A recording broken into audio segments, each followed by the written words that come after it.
The great Brahma gods from each of the 5 pure abodes brought the news to all beings that 100,000 years from now, a perfectly enlightened Buddha would arise in the world.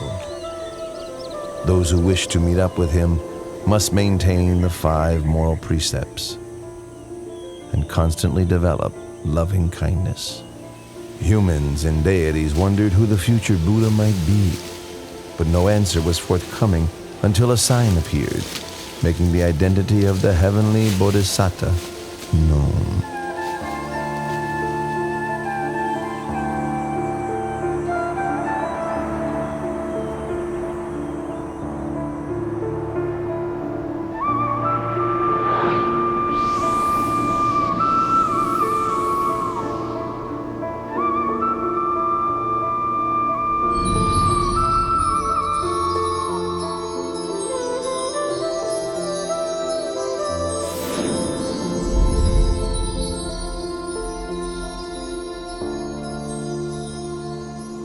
The deities and Brahmas met together for the sake of inquiring who the Enlightened One would be. At that very moment, the answer became clear, as they all saw the 5 preliminary signs appearing in Santusita Devaputta. The 5 signs which appeared were withering of the decorative celestial flowers on his body, the divine raiment becoming discolored, sweat dripping from his armpits, his complexion becoming mottled, and a feeling of weariness with the heavenly world arising within him.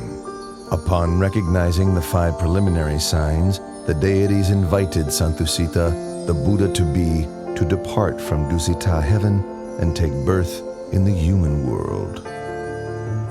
Santusita Devaputta then made the 5-fold survey of the earth to see if conditions were right for his birth. The first criterion was that the lifespan for human beings at the time must not be too short nor too long, suitable for attaining the Dhamma. The continent must be India and the country the middle country. He must be born either into the warrior caste or as a Brahmin, and his mother must be one pure in moral conduct with much accumulated spiritual virtue. Seeing that all of these conditions were fulfilled, the Buddha-to-be accepted the invitation to be born upon the earth.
How do you, Royal astrologers, interpret the Queen's dream. Your wife, the Queen's dream, indicates that you are to have a son. He will possess tremendous merit, great power and might. He will be peerless.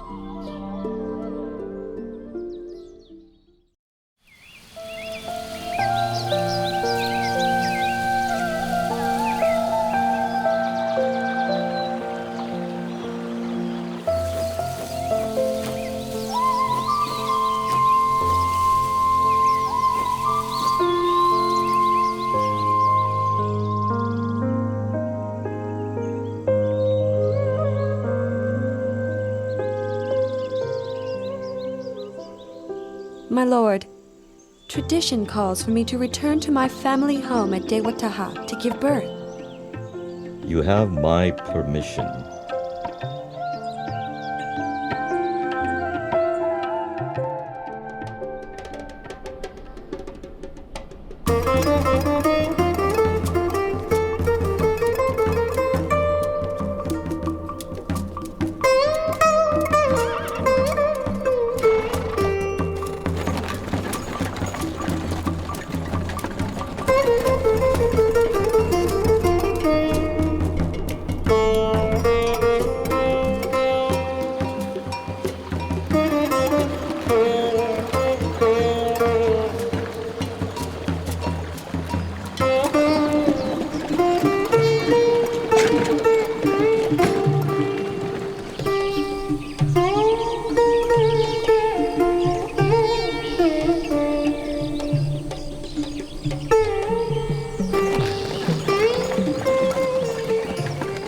Counselors, let's stop and rest here.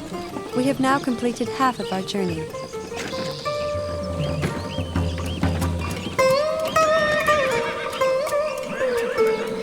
The forest park of Lumbinīvana is so beautiful and shady.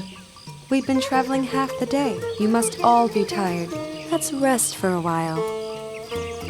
Your Highness, if that is your wish, then please rest beneath that solid tree over there.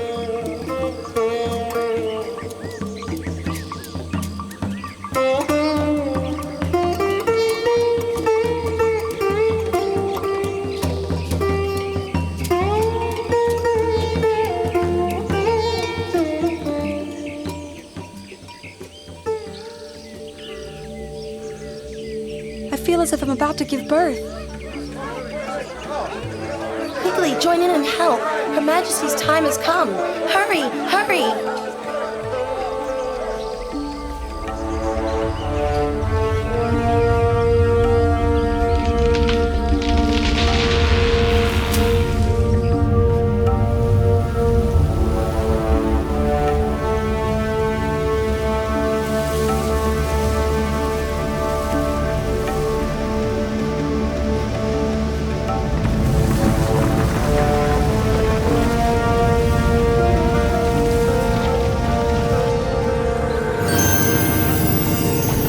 As soon as the Bodhisattva was delivered from his mother's womb, and before he could drop to the ground, 4 great Brahma gods from the 5 pure abodes spread a net of gold to receive his body.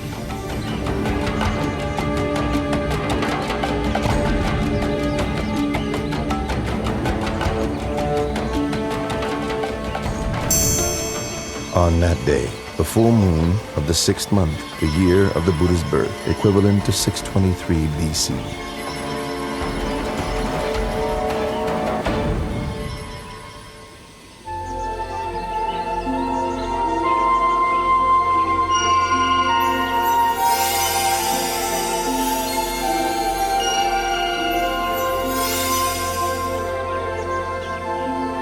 I am supreme in the world, foremost in the world, most excellent in the world.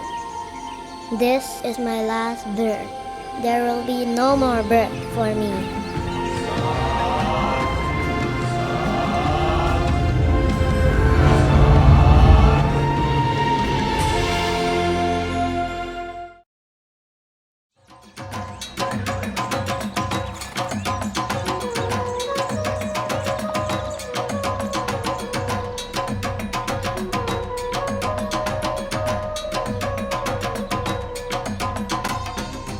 have heard the good news of your son's birth and have come to pay a visit.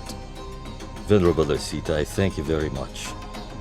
And as you have been respected by the Sakyan royal family for a long time now, would you be so kind as to examine my child's physical characteristics? The whole family gathered here would be able to hear. Your Majesty, please place your child in the cradle first, so that I can see him well.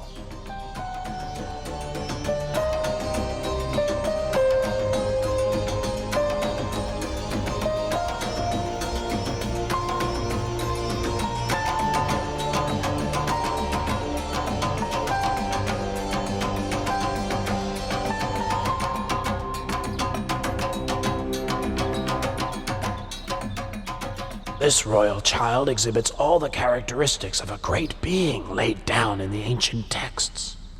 I have never seen any being with the signs expressed to such perfection.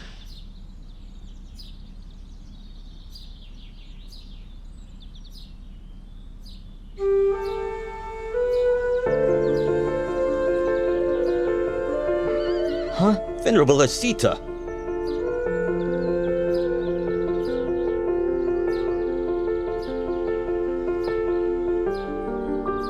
I have examined the characteristics of your newborn son.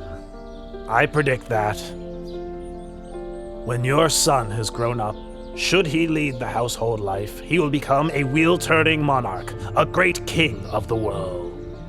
But if he should leave, he will become a fully enlightened Buddha, supreme teacher of gods and humans.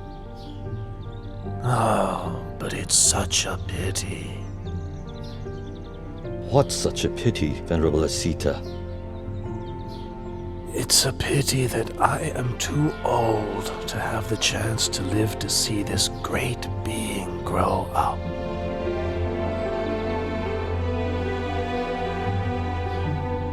In the future, my son will be a great being with more power and might than any other in the world.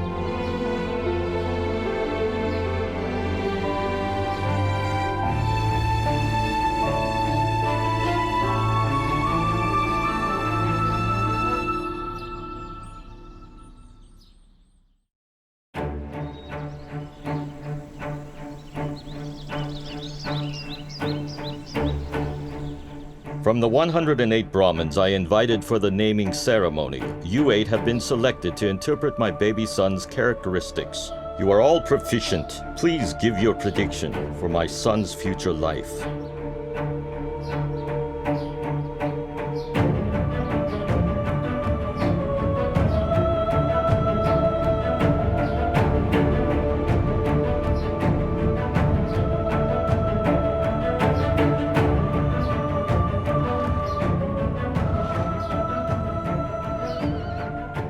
Your Majesty, having examined your son's characteristics, I predict that, should he inherit your throne, he will become a great wheel-turning monarch with an empire that spreads far in every direction.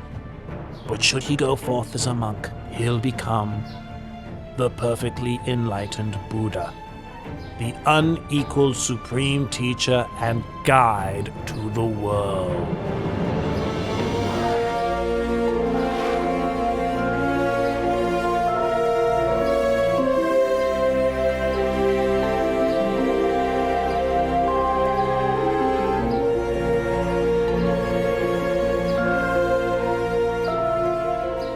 Venerable Kundanya, you are the last of the 8 Brāhmiṇs.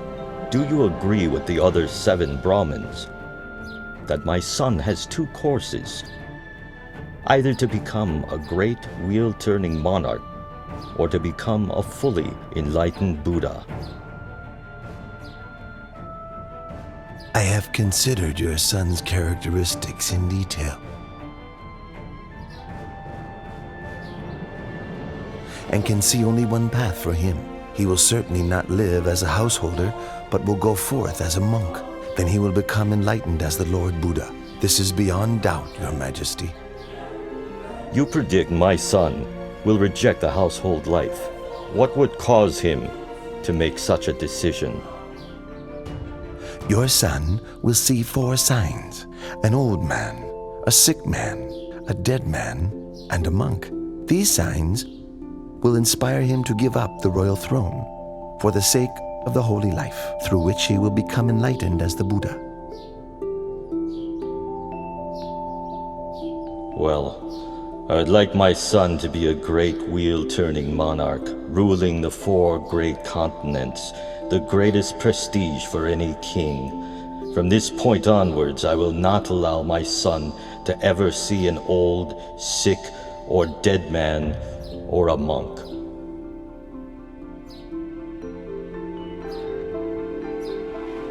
Having predicted the prince's future life, the 8 Brahmins gave him the auspicious name Sujātā, meaning he who will succeed in that which he desires.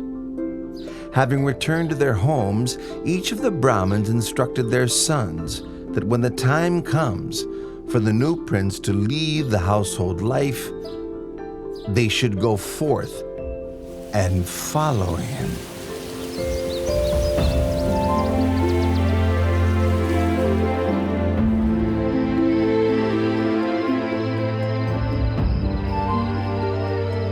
Seven days after Prince Siddhartha's birth, his mother, Queen Siddhi Mahamaya, passed away and became a god in the heaven of Dusita.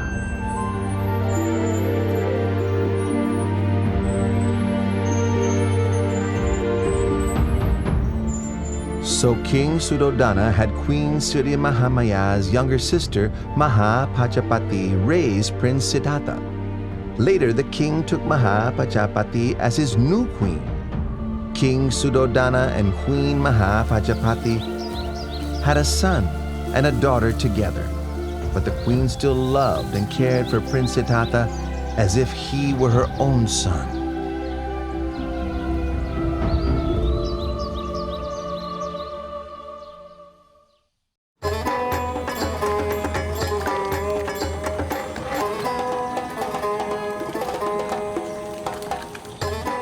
Both of you would like to go and watch the ploughing ceremony, wouldn't you?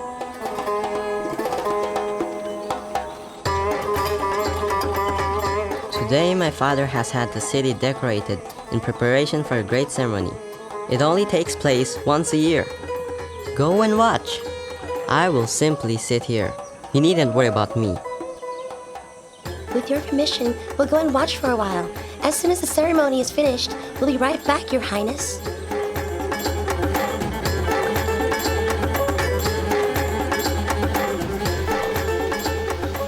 Left alone in a peaceful and shady glade, Prince Siddhartha began to sit in meditation, attaining the tranquility of the first jhana.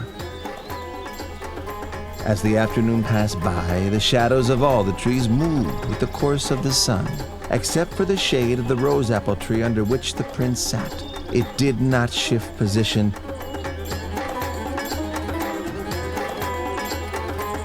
but remained steadily in place. When the companions returned and saw this wonder, they were startled and conveyed the news to the king, who went to see for himself.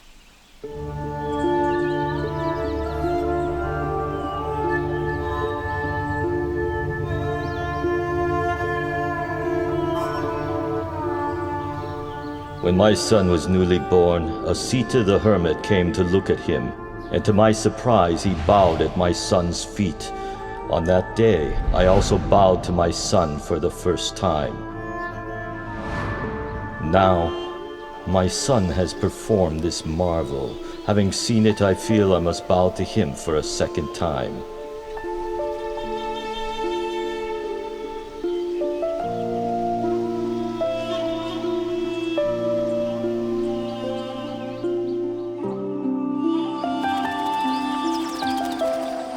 When Prince Siddhartha was 7 years old, King Suddhodana had 3 ponds dug in the grounds of the palace, so that the prince could enjoy himself playing with his friend. Upon seeing that the prince had grown sufficiently to begin his education, King Suddhodana sent him to study with the renowned teacher Visavamitra. Prince Siddhartha trained in 18 arts and sciences until he was adept. He was his teacher's top student, and before too long, he had learnt all that his master could teach.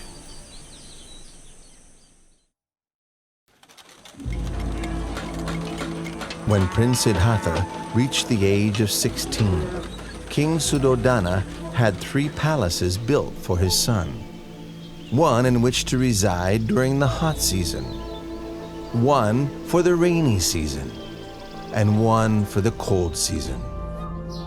The king, wishing to prevent his son from leaving the household life, consulted with his ministers and obtained the hand of Princess Yasodhara for him in marriage.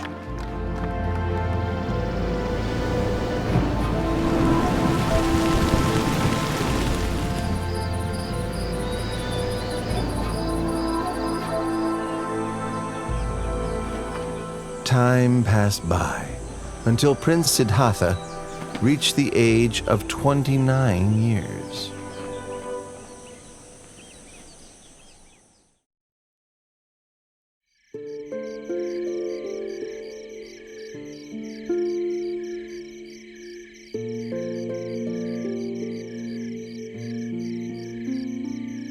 Siddhartha, there is nothing worth seeing outside of the royal palace.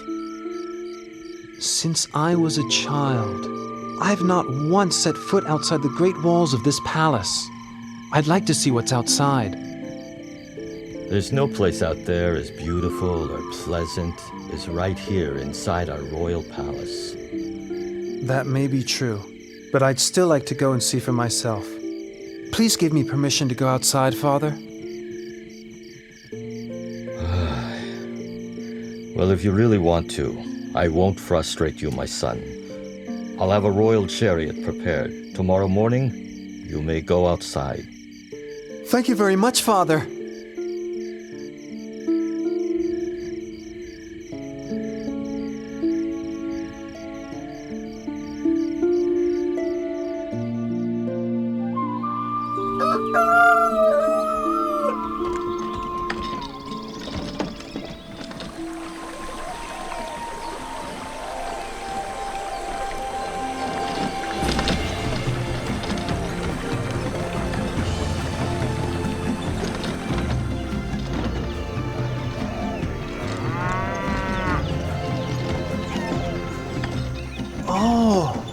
So this is what it's like outside the palace. Why did my father say there's nothing worth seeing and wish for me not to go out?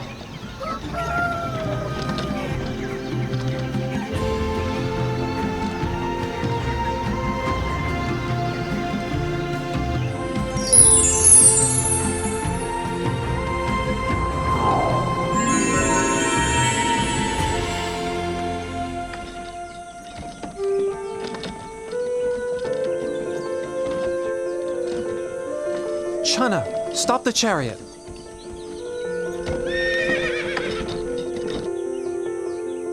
What is it, Your Highness?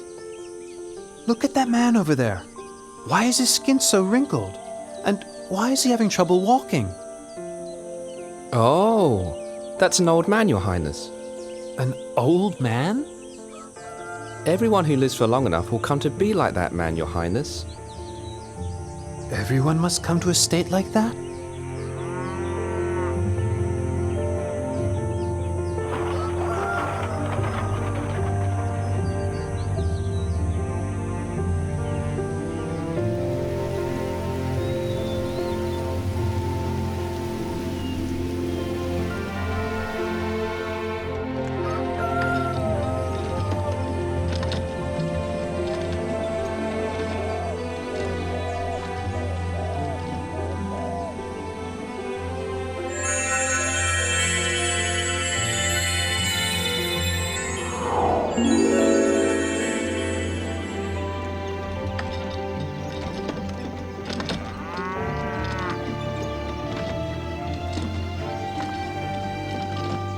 Channa, stop the chariot.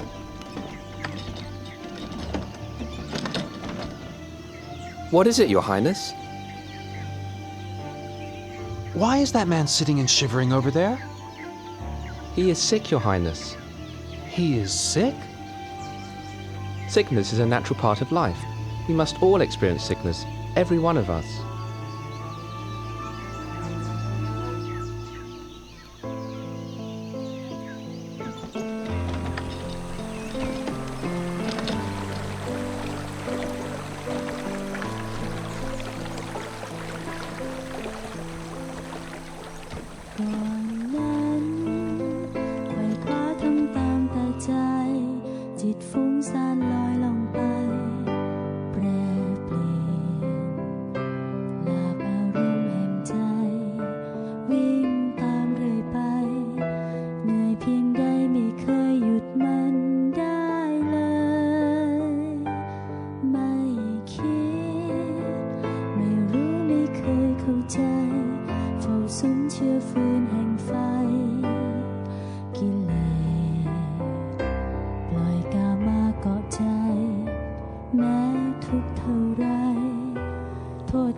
Your Highness, where are you going?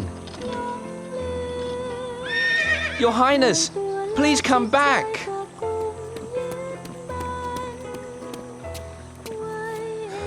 Please get back on the chariot, Your Highness.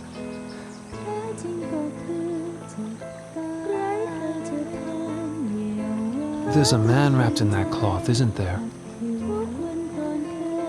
Your Highness, that's a dead man. And must we all die? Yes, Your Highness. There isn't anyone that can escape death.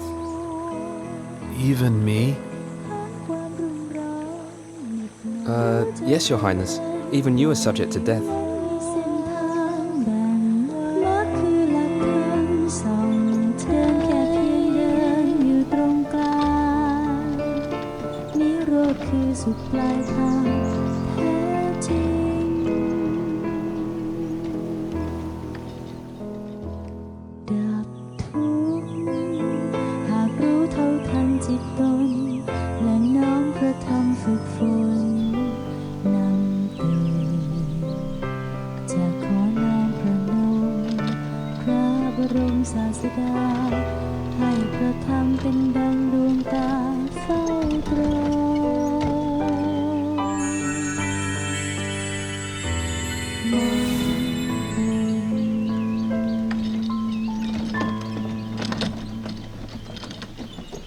Channa, stop the chariot.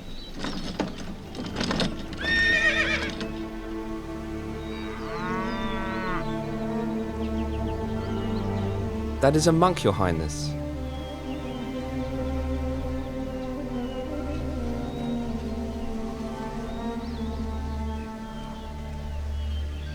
Oh, so calm and peaceful, composed and restrained, truly inspiring.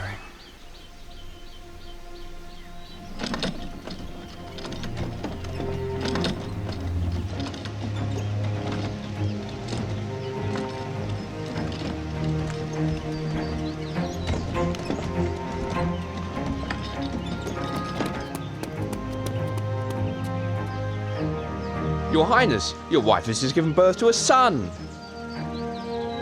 My dear child, I've just begun seeking for a path beyond suffering, and now you are born, like a snare for my heart. I will give you the name Rāhula, which means fetter.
Yasodhara, you are as dear to me as my own heart. Rāhula, you are everything to me.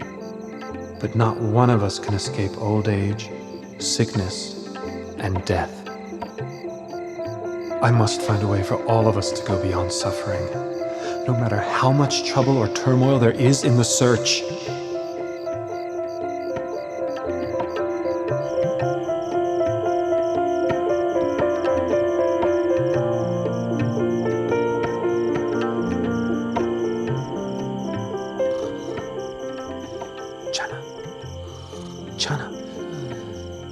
Channa, wake up! Channa, wake up! What is it? Channa, go quickly and prepare my horse, Kantaka. Don't let anybody see you. Meet me in front of the palace gate. Hurry! Yes, Your Highness.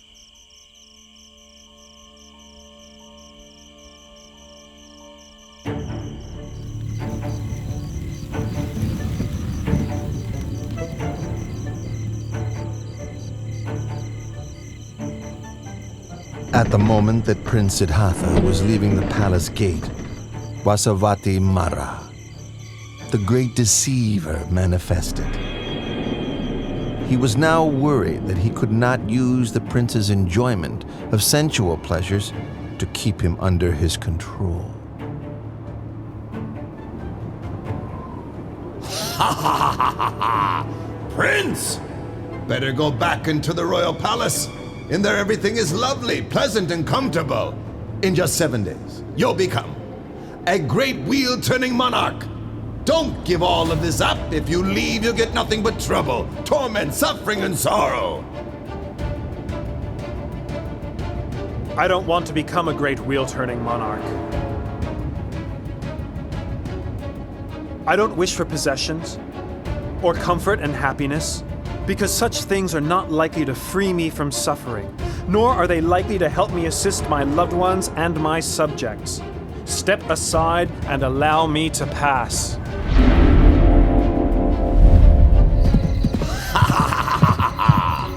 Do you think you can escape from my power? I'll be here waiting for you, you see? For a chance to overwhelm you with greed, hatred, and delusion. I'll follow you like your shadow. Let's see who will win this battle. Ha ha ha ha ha!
We've reached the river Anoma. Stop right here, Channa.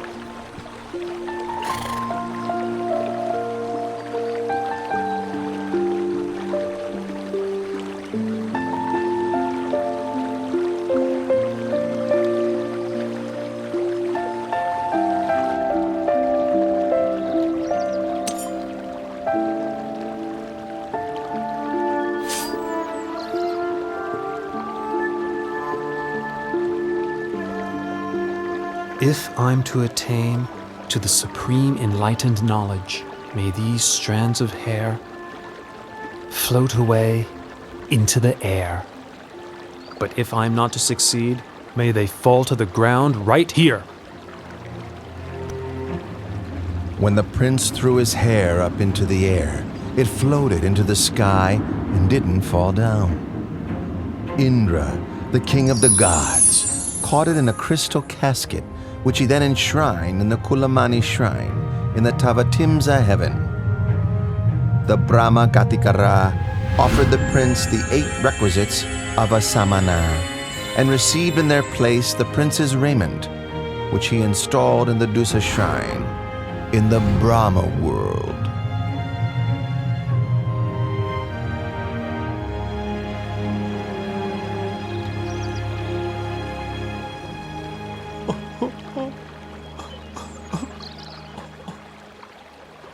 Don't be sad and upset, Channa. I'm doing this in order to seek the way out of suffering for all beings. You must go back and inform my father that I will not return to the royal palace until I have attained direct knowledge of the end of suffering.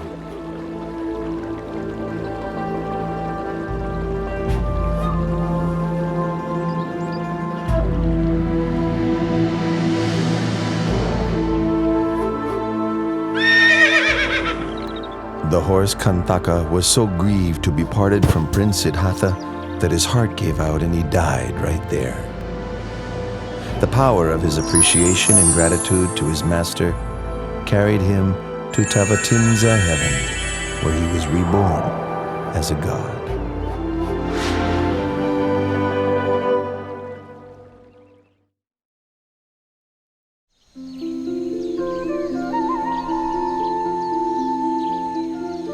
Having left Channa behind, the renunciant prince walked on to a mango grove, where he stopped and resided, eating no food for a period of 7 days.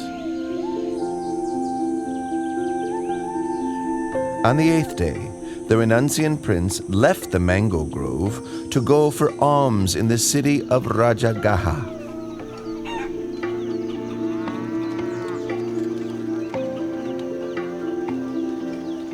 All the townspeople could see that this monk was different from other renunciants because of his radiant complexion and an effably calm demeanor.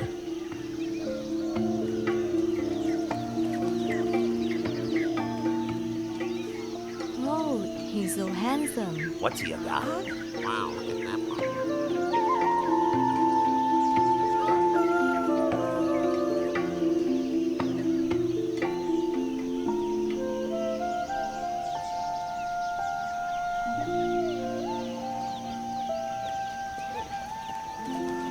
Wow, he's handsome, he's beautiful. That's amazing. Look at that guy right there. Wow, look at that. Look at him. Delighted, the people spoke to one another, praising the monk's splendor, saying that it was as if a god had descended from heaven for humans to see.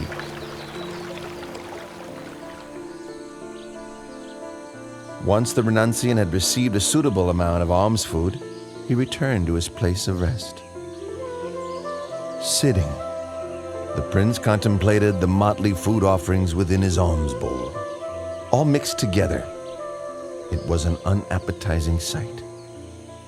In the past, I would partake of only the most refined and delicious foods.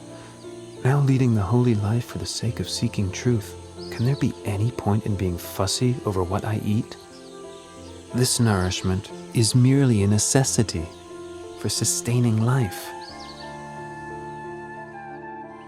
King Bimbisara of Rajagaha sent his men on the trail of this samana, whom the townspeople regarded as splendid, like a god. He then went to see the renunciant prince for himself.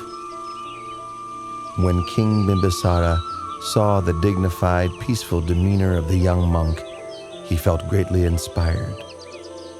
Then, exchanging conversation with the samana, the delight in his heart increased all the more.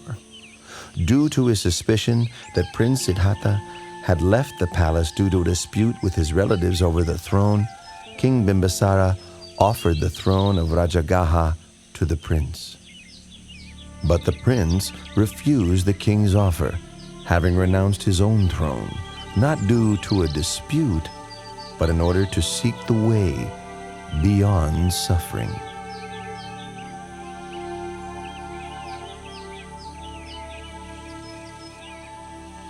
With such firm intention, I'm sure you'll attain the supreme enlightenment.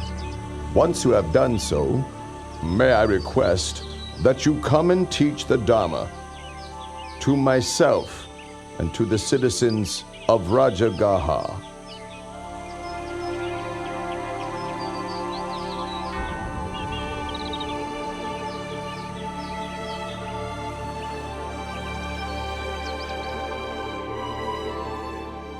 The renunciant prince traveled on to the hermitage of Alara Kalama in order to study and practice under him. In a short time, he had learned all that his master could teach, and so then he traveled on to seek Udaka Ramaputta at his hermitage. Before long, he had come to the end of this teacher's knowledge too. When he asked about attainments beyond that which he had already been taught, Udaka Ramaputta could offer no reply, but instead offered him the leadership of the community.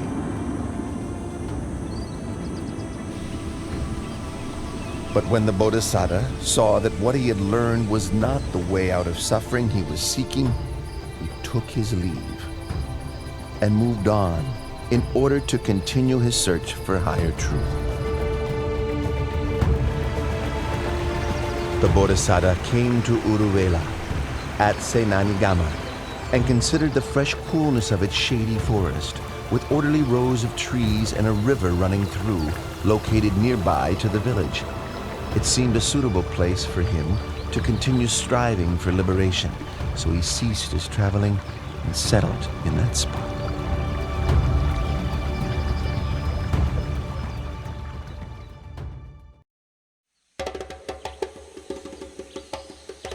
The Brahmin Gondanya was very pleased to hear the news that Prince Siddhartha had gone forth, and hurried to seek out the sons of each of the 7 other Brahmins with whom he had divined the identity of the Bodhisattva according to his physical characteristics when he was just born.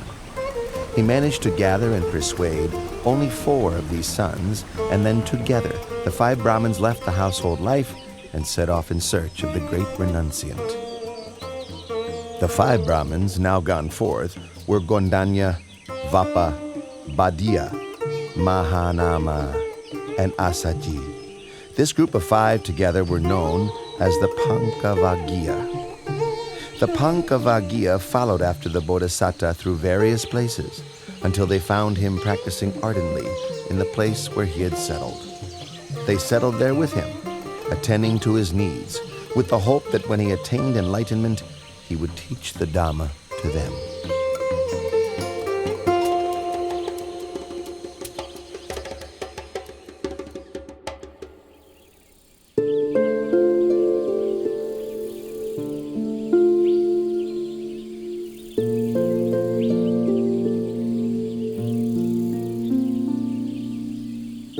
The renunciant prince was intent on seeking the path to enlightenment, so he took up 3 of the extreme ascetic practices that were favored by the practitioners of those days.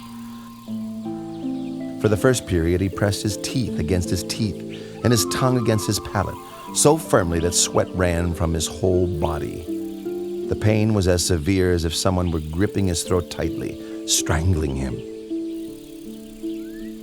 When he saw that this was not the way to enlightenment, he gave up on the practice and changed to another method. For the second period, he restricted his in and out breaths, stifling them until both his ears rung loudly, his head ached, and his stomach racked with pain, his body as if on fire. But no matter how great the distress, he did not give up his efforts until he saw that this was not the way to enlightenment. Seeing this, he gave up the practice and changed to another method.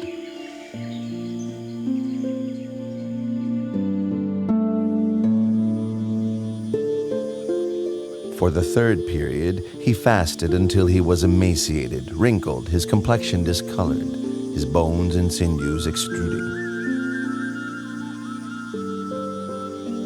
Exhausted of energy and suffering greatly, rubbing his hand over his body, the hairs stuck to his palm.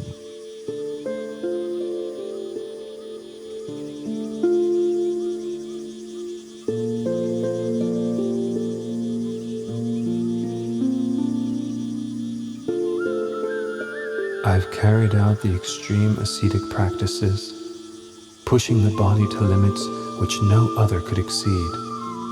Why have I not yet attained enlightenment? Or perhaps this path is not the way to liberation. The Bodhisattva is worrying and wondering about the path to realization. What's the best way to help him?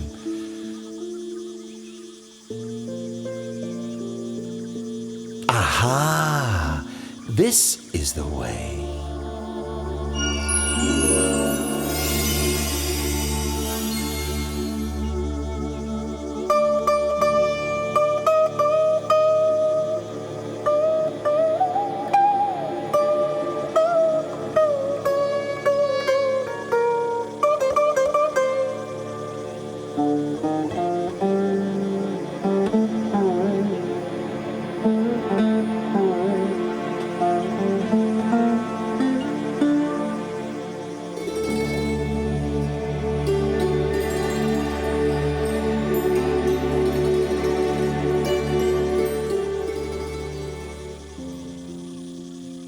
One string of that lute is too tight. A little pluck and it snaps. One string is too loose. When plucked, the sound is barely heard. One string is just right, not too loose, not too tight. When plucked, the sound resonates far and wide, sweetly. Oh, it is the practice of the middle way that leads to enlightened knowledge. But the current state of my body surely can't support efforts in developing the mind along the middle path of practice.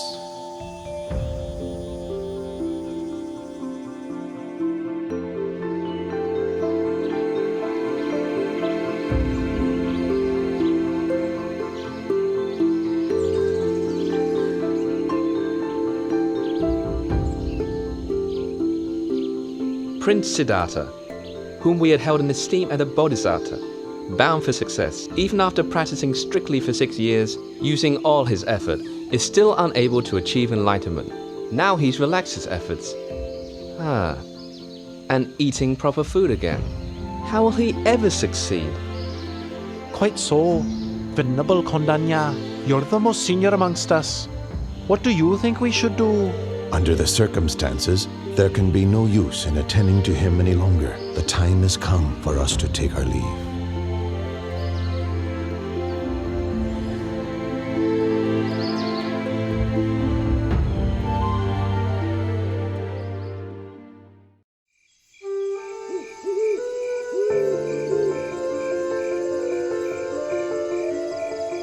On the night of the 14th waxing moon of the 6th lunar month, as dawn was approaching and the Bodhisattva close to waking, 5 auspicious signs appeared in his dreams.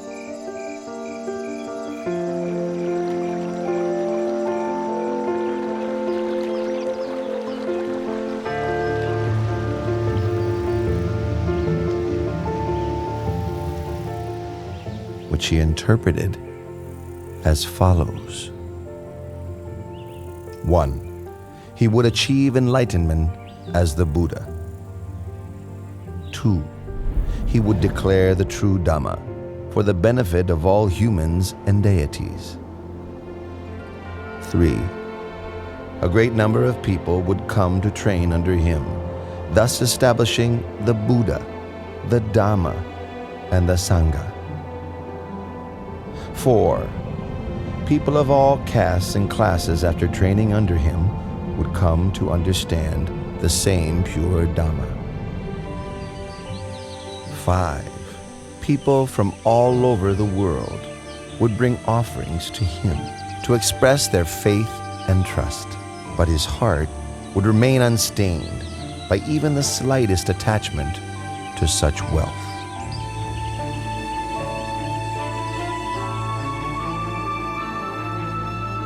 In the village of Uruvela Senanigama, there lived a wealthy man's daughter named Sujātā. When she was young, she made a vow to the deity abiding in a banyan tree close by, so that she might have a husband of equal wealth and birth, and that her first child might be a son.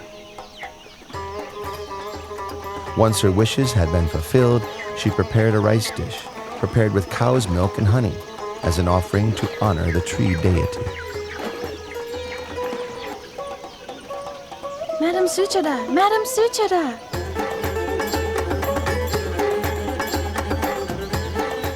What's the matter, Puna? Why are you rushing in such an excited way? It seems that the tree god has come to receive your offering. I saw him at the banyan tree over there with my own eyes. He's glowing with a beautiful halo all around him. Everyone, quickly, help! Puna, go and fetch a golden tray for the honeyed milk rice. We'll take it out to offer to the tree god. Quickly, go, go!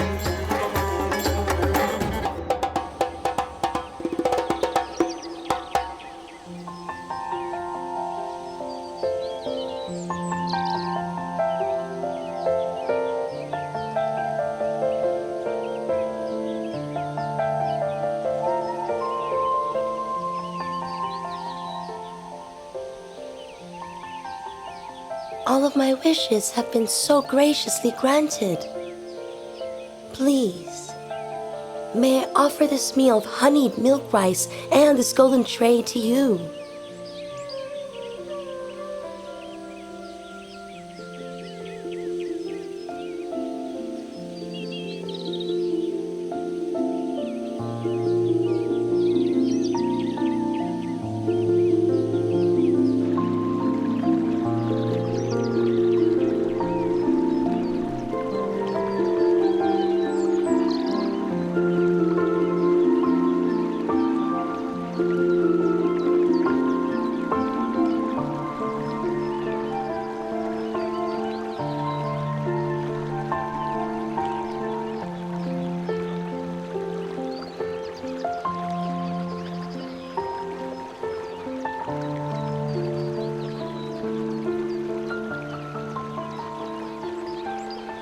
I offer this prayer.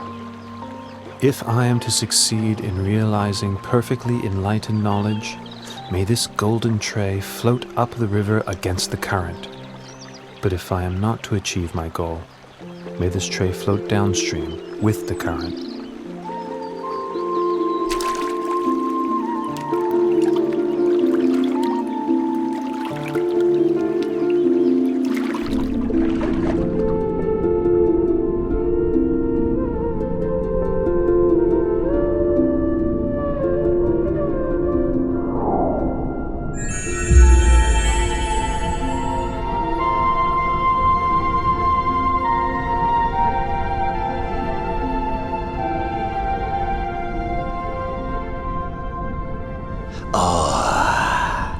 In no long time, 3 Buddhas have become enlightened here, and now one more is about to attain to the Dhamma.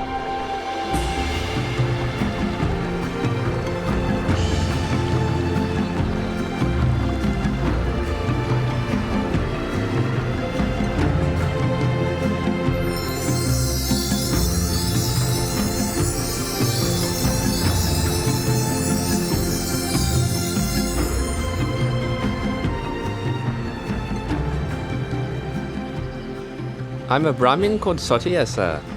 I'm inspired with great faith at the sight of you. Please let me show my respect. May I offer you 8 handfuls of blade grass?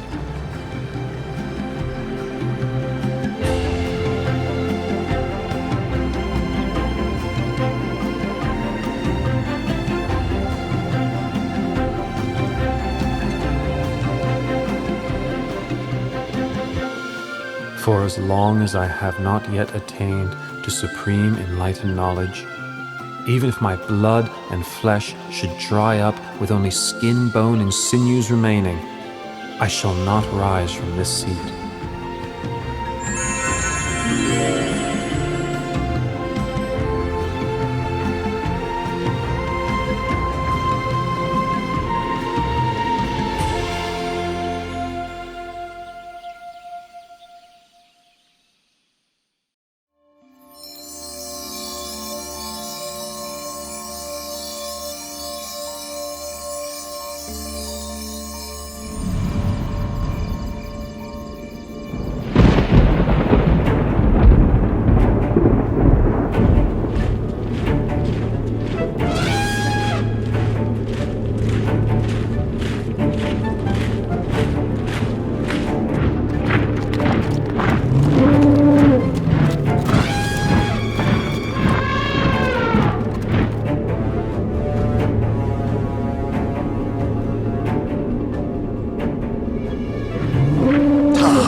I've been following Prince Siddhartha's every step, so as to stop him from achieving enlightenment. If I let him go ahead with this, he'll slip out of my grasp for sure. I must cut him off now. I must destroy him. Ha ha ha ha ha.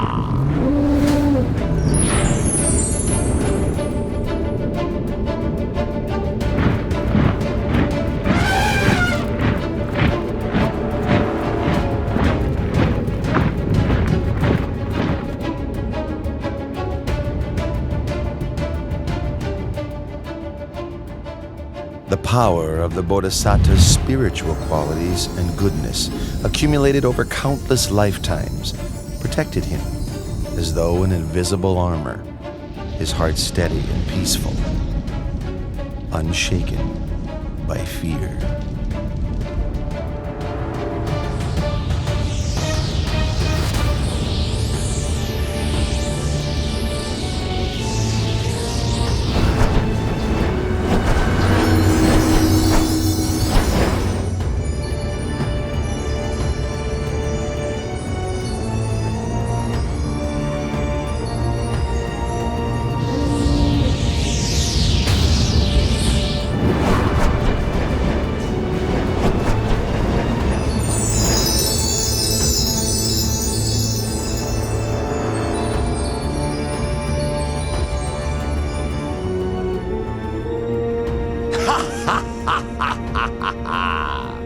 Prince Siddhartha, do you think you can escape from Vasavati Māra's control? Ha ha ha ha!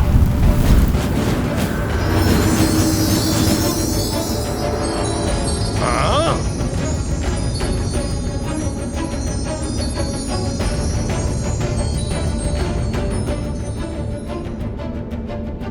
My powerful weapons cannot harm the prince. I must make use of a ruse to deceive him. Prince Siddhartha, the seat you sit on came to be because of my own spiritual powers. My troops are my witnesses. You must get up at once. Pay attention, King of Deceivers. This seat comes to me as the fruit of my good actions, accumulated through all of my efforts in the past. Then who will bear witness to your ownership of this seat? I will bear witness.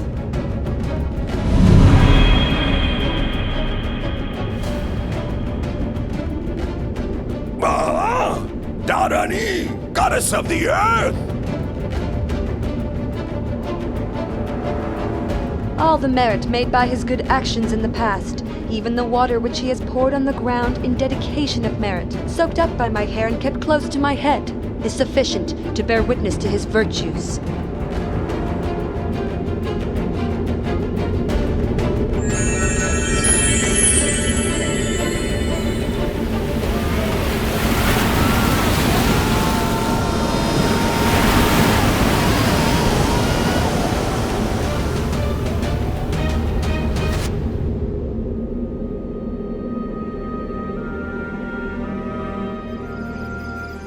After his victory over Māra and his host of deceivers, the Bodhisattva's mind was firm, focused, and concentrated.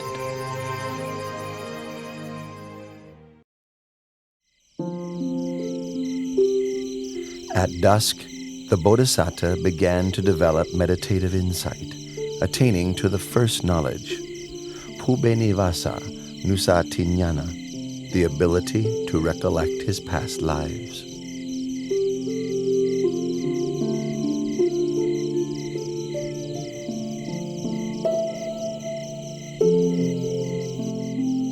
In the silence of the late night, he attained the second knowledge, Kutupapatanyana, knowledge of the passing away and rebirth of beings according to the results of their actions.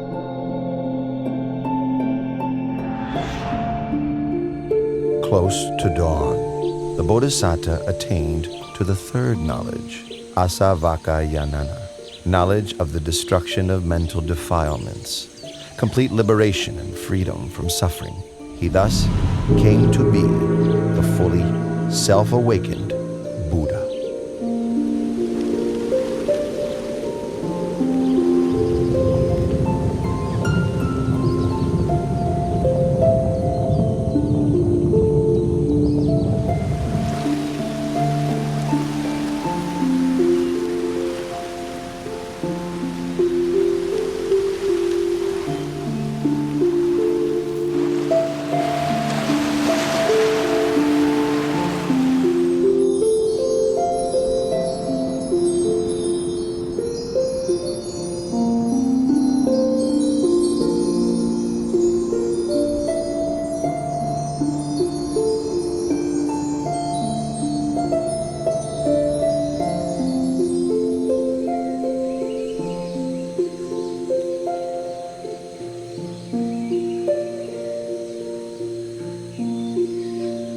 Craving, with you I've been born again and again, but now you are revealed, and your power redundant.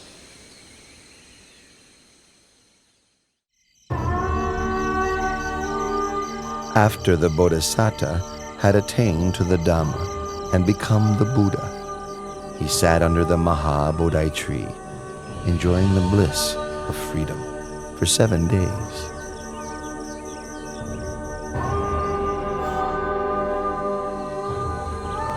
Then he went and stood in the open, gazing back at the Maha Bodhi tree and recollecting its virtues.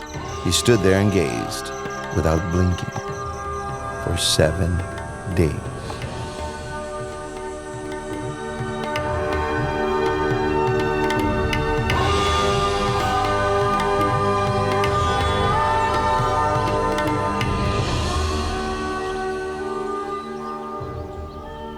After that, the new Buddha walked back and forth between the Maha Bodhi tree and the place where he had stood for another 7 days.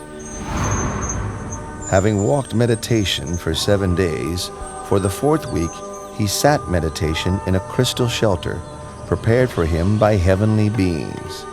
He sat and contemplated the most profound Dhamma for 7 days.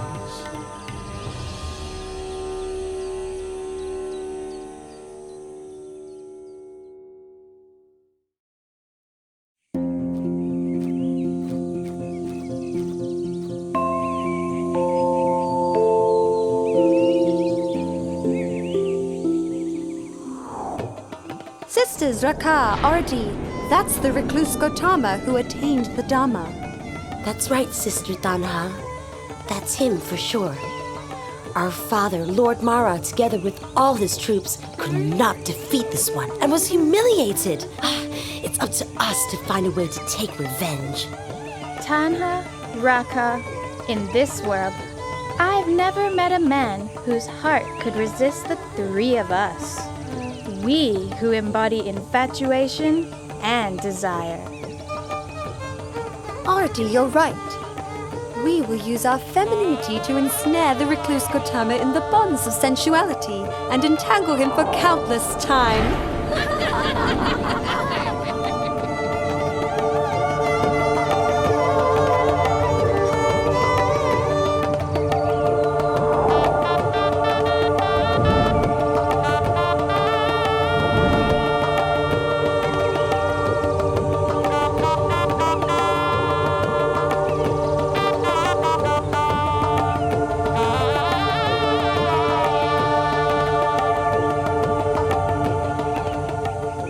Oh, Prince! Oh, Prince!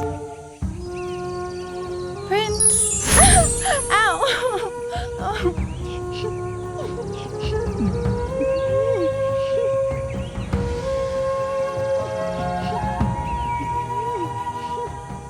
Daughters of Māra, go back. There is no way you can succeed in what you are trying to do. For I have utterly destroyed all kinds of satisfaction and infatuation.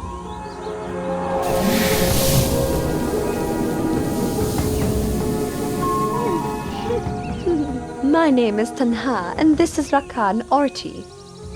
We're not here to tease or deceive you, but the truth is, we are quite taken with the sight of you. Really and truly, sir, no one has ever made us feel so enamored as you. No one, sir. That's right. The three of us offer our bodies and our hearts to your service, expecting no reward. Our wish is simply that you find satisfaction in us, even if only for a short time. That would make us so very happy. I've told you already. I have utterly destroyed all kinds of satisfaction and infatuation. You will not find what you are looking for. There is nothing for you here. You should go away.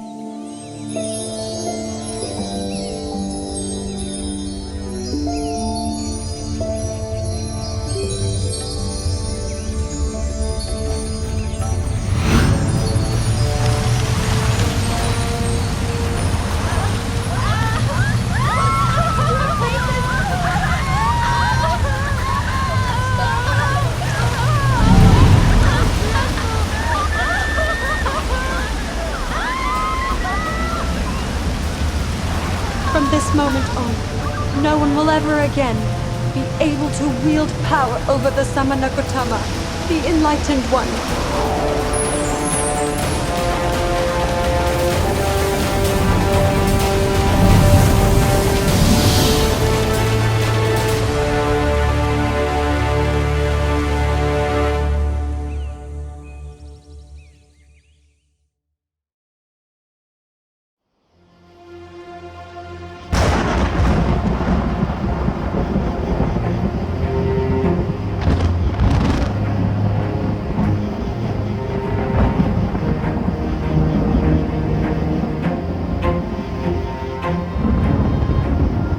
In the 6th week, the Buddha sat enjoying the bliss of freedom underneath the Muccalinda tree.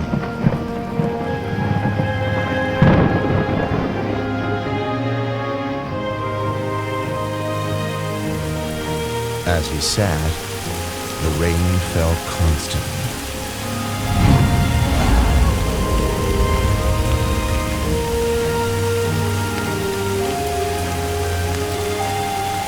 King of Nagas, called Muccalinda, saw him and was inspired with faith.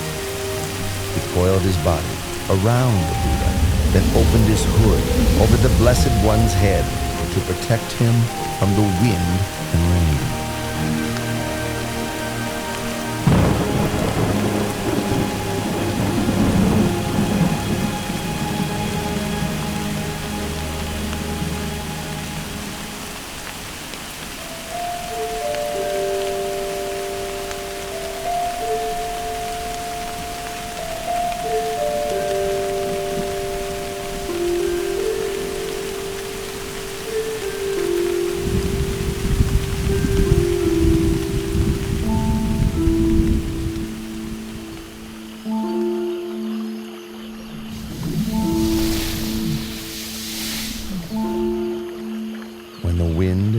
Subsided, he uncoiled from the Buddha and changed his body into the form of a young man, bowing and paying respects to the Buddha.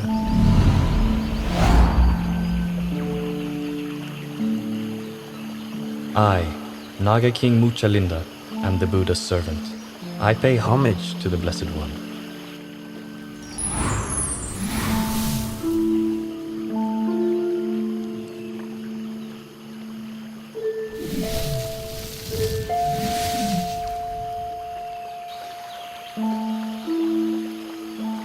Silence is happiness for the one who has seen the Dhamma. Delight in the peace of seclusion, harmlessness to all beings, freedom from lust, and overcoming sensuality. These are the highest joys in the world. Eradication of conceit is the greatest happiness of all.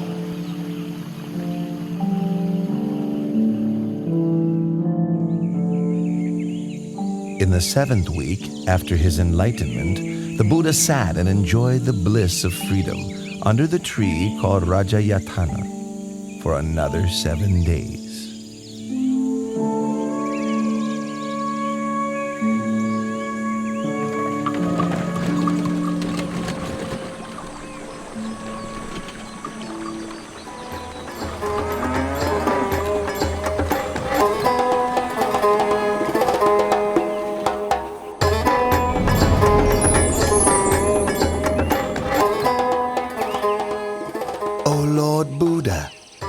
have enjoyed the bliss of freedom for 7 weeks without taking any food to eat. Please accept this medicinal fruit I have brought for you from the heavenly world.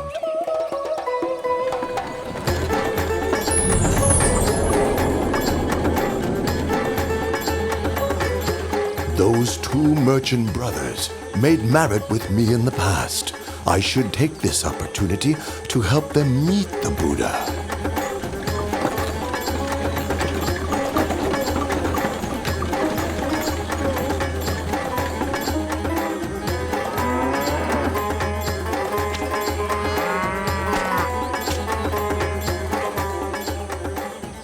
Look, Upatissa, all of our carts have stopped as if fixed to the ground.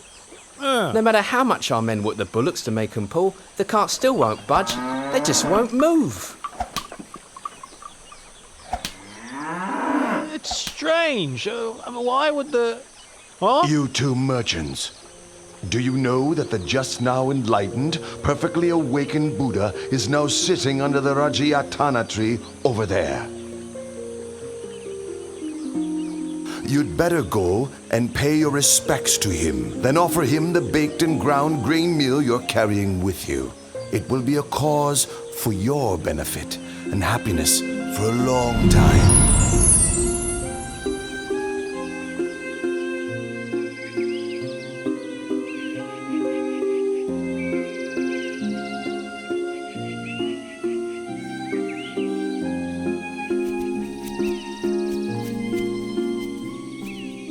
Your 2 humble servants bring baked and ground grain meal to offer. Please may the Lord Buddha accept our offering. I lost my alms bowl before my enlightenment. When I accepted the honeyed milk rice from Sujātā, I floated the golden tray off in the stream. Now these 2 merchants are offering me a meal.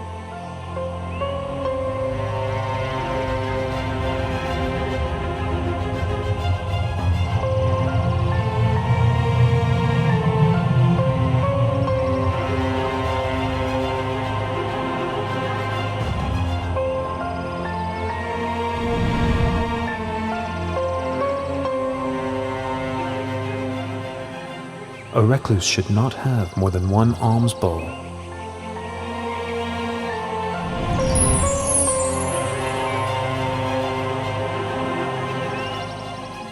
We, Upatissa and Baka, declare ourselves to be lay Buddhists. We take refuge in the Buddha and the Dhamma for the rest of our lives. Your 2 humble servants, Baka and Upatissa, would like to ask you for some object that we may keep, to honour and revere.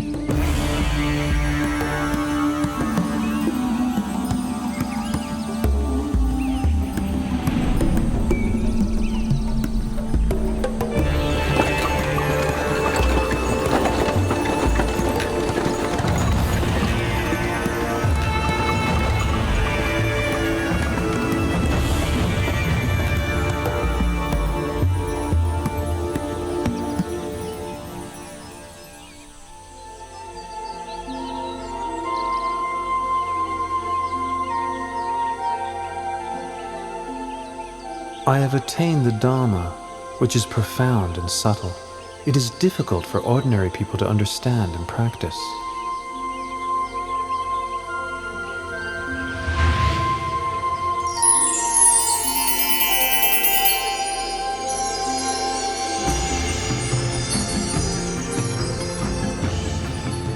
There are several kinds of people in this world. The quick-witted, upon hearing my teachings, know and understand them quickly, just like a lotus flower above the surface of the water that blossoms as soon as it receives the sun's rays. Those of moderate intelligence, having heard my teachings and then receiving some further explanation and training, are able to know and understand within a short time, just like a lotus flower, level with the surface of the water, ready to blossom the next day. The slow-witted having heard the teachings, receiving further explanation and training, persevering with faith, are able to know and understand in the end, like a lotus flower below the water, which grows upwards before finally breaking through the surface and blossoming. The final kind of person, no matter how many times they hear the Dhamma, are unlikely to grasp the meaning or understand, although their listening may be a cause for realization in a future existence. This type may be compared to a lotus down in the muck and mire, falling prey to fish and turtles, not rising up and blossoming. This being the case, I'll preserve my life for the sake of spreading the Dhamma. I will teach humankind until the Dhamma becomes firmly established and widespread for the benefit and happiness of all for a long time.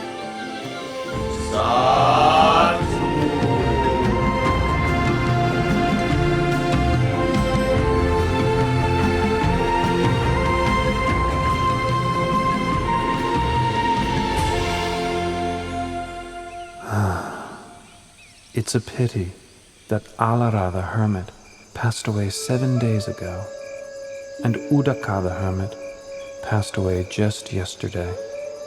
If Alara Galama could have lived for another 7 days, and Udaka Ramaputta just one more day, they would both have surely attained enlightenment.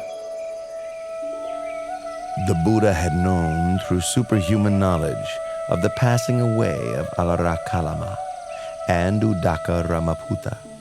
Then he remembered the Pankavaggiya, the 5 monks who had attended him while he was practicing extreme asceticism. Each of the 5 had well-developed faculties.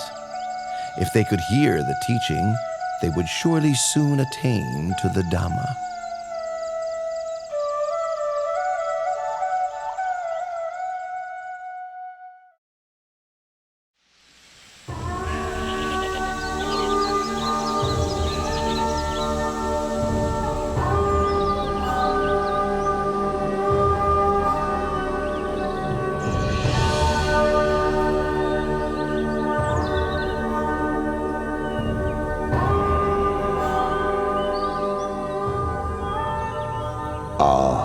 That's Gautama, the recluse, the one to whom we formerly attended.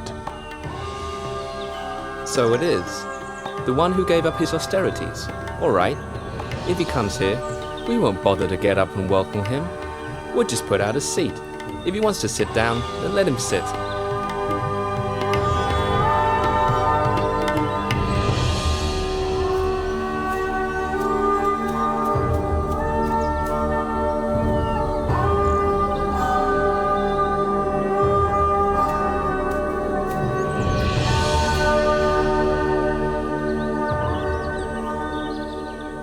Look, we're so glad to meet with him again that we've forgotten our agreement to show no interest.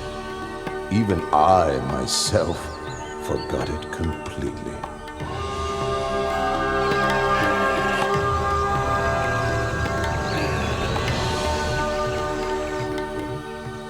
Recluse Gautama, what leads you to visit us here in this forest? Do not address me in that way. I have now attained to the Dhamma. Pay attention to my words. If you follow my instructions, before very long, you will realize the Dhamma. While practicing austerities for a long time, you did not become enlightened. So how could you? How could you have attained liberation after giving up your efforts and causing us to abandon you? Throughout all of that time, did I ever say anything like this to you all? No, it's true. You have never said anything like this to us before.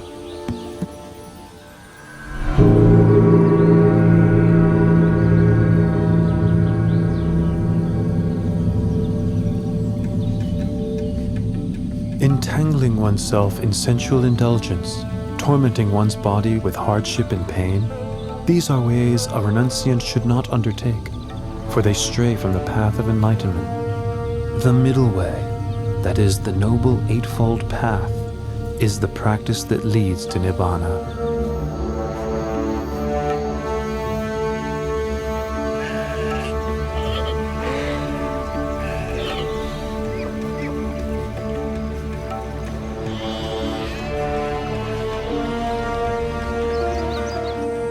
There are four noble truths as follows.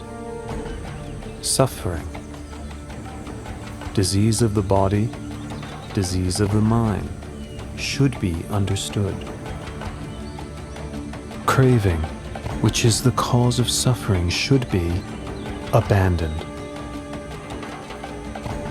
Cessation of suffering should be realized. The path of practice leading to the cessation of suffering should be developed. Once the Buddha had given his first Dhamma teaching, the Venerable Gondanya gained the vision of Dhamma and thus became the first stream enterer. Anya Kondanya knows the truth. Lord Buddha, please grant me ordination as a Buddhist monk. You are now a bhikkhu. Well taught is the Dhamma. Practice the holy life and put an end to suffering.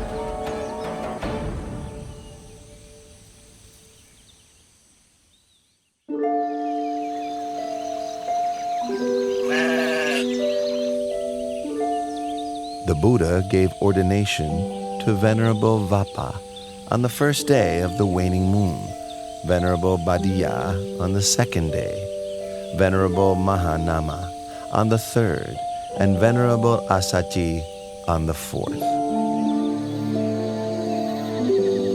On the fifth day of the waning moon of the 8th lunar month, the Buddha gave the teaching known as the Anattalakkhana Sutta.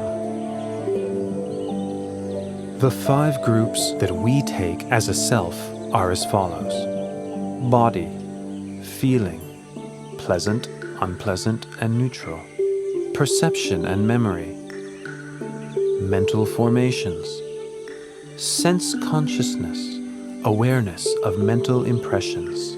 These 5 aggregates are not me, not him or her, not mine, not his or hers, not myself, not his or herself. All these things are impermanent and insubstantial. It is their nature to arise, persist for a while, and then pass away. After listening to the teaching, each of the Paṅkavaggiya attained to arahantship.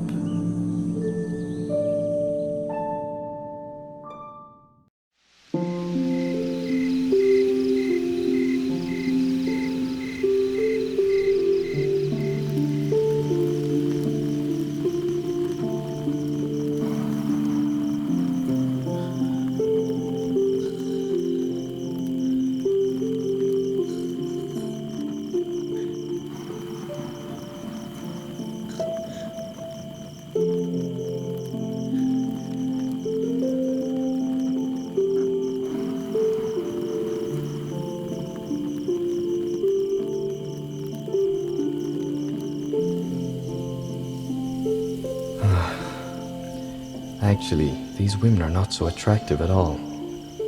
My father built me 3 mansions, one for each season of the year. He hired beautiful maidens to play music and entertain me. I thought I was living a happy life, but now I feel tired of this way of life. Is this all I came into this world for?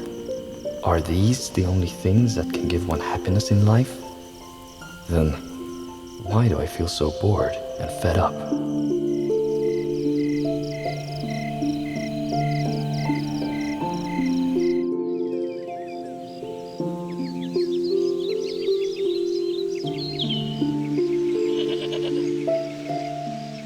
How troubled I feel. How frustrated. How troubled I feel. How frustrated. It is not troubling here. It is not frustrating. Come this way, Yasa, and I will teach you the Dhamma.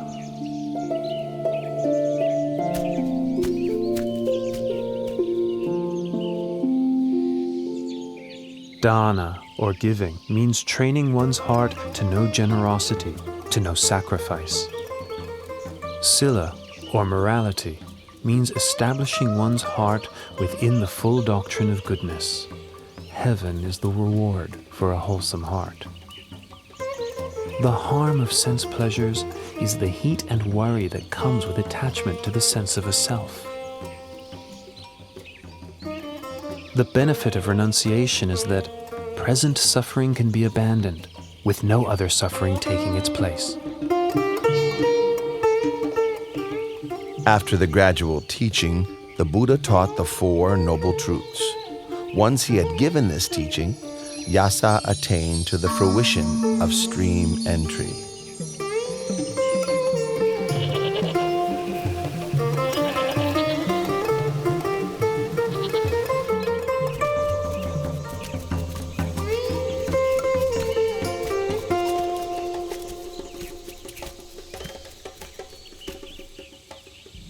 Hey, these are my son Yasa's shoes. Wait here, all of you. I'll go after him myself. Here comes the father. If he meets with his son now, it may prevent him from realizing the Dhamma.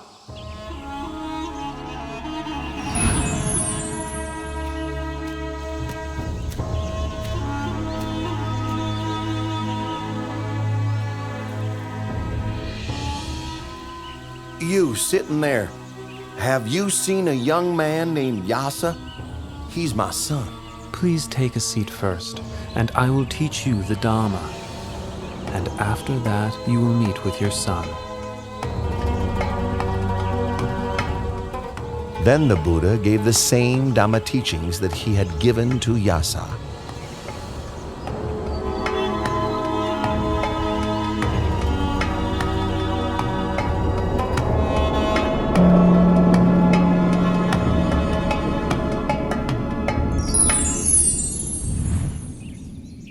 Oh, the Buddha has helped gain the vision of Dhamma. I declare myself a Buddhist and take the triple gem as my refuge for the rest of my life.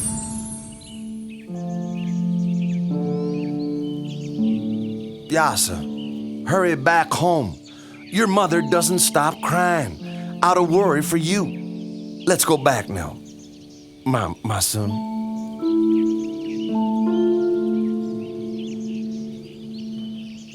Yasa has now heard my Dhamma teaching twice, and has fully penetrated it. He is now an arahant, with no thoughts of returning to the household life. Yasa, now you've gained what is truly supreme. Please, may I invite the Lord Buddha to receive alms food at my house this morning.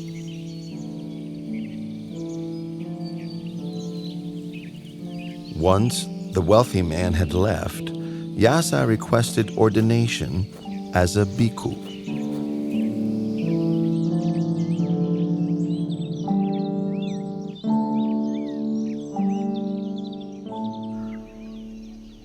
Once Yasa's mother and wife heard the Buddha's teachings, they both gained the vision of Dhamma, attaining the fruition of stream entry. They declared themselves as Buddhists and took refuge in the Triple Gem, becoming the first female followers of Buddhism.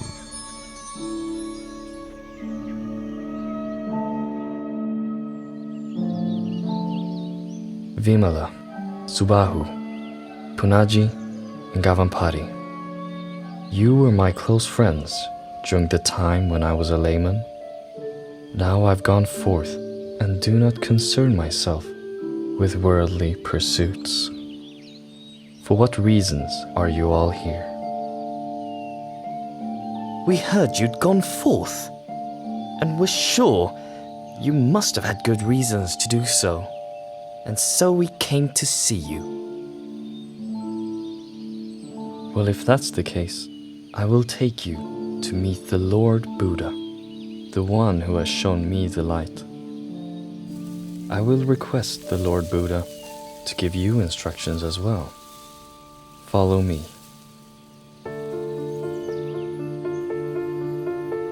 Listen, all of you. Once you know the unwholesome and the roots of the unwholesome, know the wholesome and its roots, know decay and death as well as their causes, know the cessation of decay and death, the path leading to the cessation of decay and death. Once you know suffering and its causes, the cessation of suffering, know the path leading to the cessation of suffering, then you can be said to have the right view. The 50 of you are all friends from my home region. If you need help with something, I will do whatever I can to help you.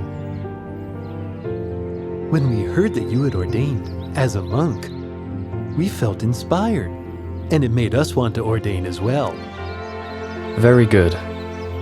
I will take you to meet the Lord Buddha, but you must make the request for ordination yourselves. Listen, all of you. A bhikkhu in this Dhamma Vinaya is taught not to grasp at any state. Hearing this, he understands with wisdom. Understanding with wisdom, he attends to knowing all states as they arise, knowing feelings as they arise, pleasant feelings, unpleasant feelings, neither pleasant nor unpleasant feelings. He considers the impermanent nature of feelings. He observes the arising, persistence, and passing away of feelings. Seeing impermanence, he grows weary of feelings, weary and disinterested. He is able to let go. Meditating on letting go, not grasping or clinging to feelings, leads him to contemplation and realization of cessation.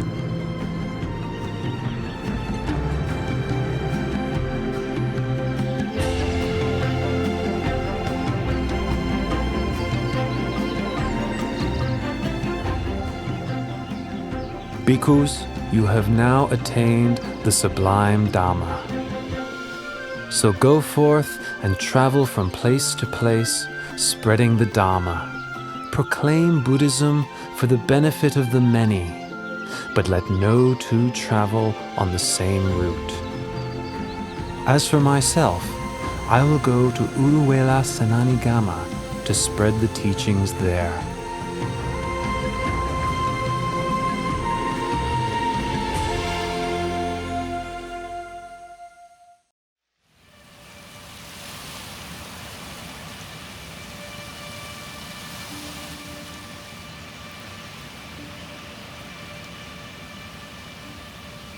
Because of that one courtesan, the 30 of us have had to go through all this trouble, forcing our way through the forest into this cotton plantation.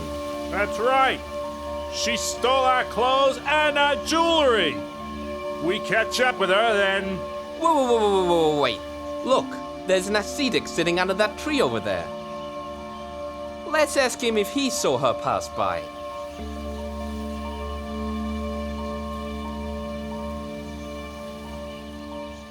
Ascetic, sir? Did you see a courtesan dressed in green pass by here? Please, sir. She took off with our clothing and our jewelry. So now we're searching for her, but we can't seem to find her. Oh, Bhattavagya, is it better for you to seek for this woman, or to seek for yourselves? I guess it would be better to seek for ourselves. In that case, I will teach you the Dhamma. The wise person rids himself of infatuation and preoccupation with the 5 sensual pleasures. He sees that life is short, and to be distracted by such pleasures is like being snagged and bound up, just as a fish is caught by a hook. Having taken the bait, it's a cause for much suffering and struggle thereafter.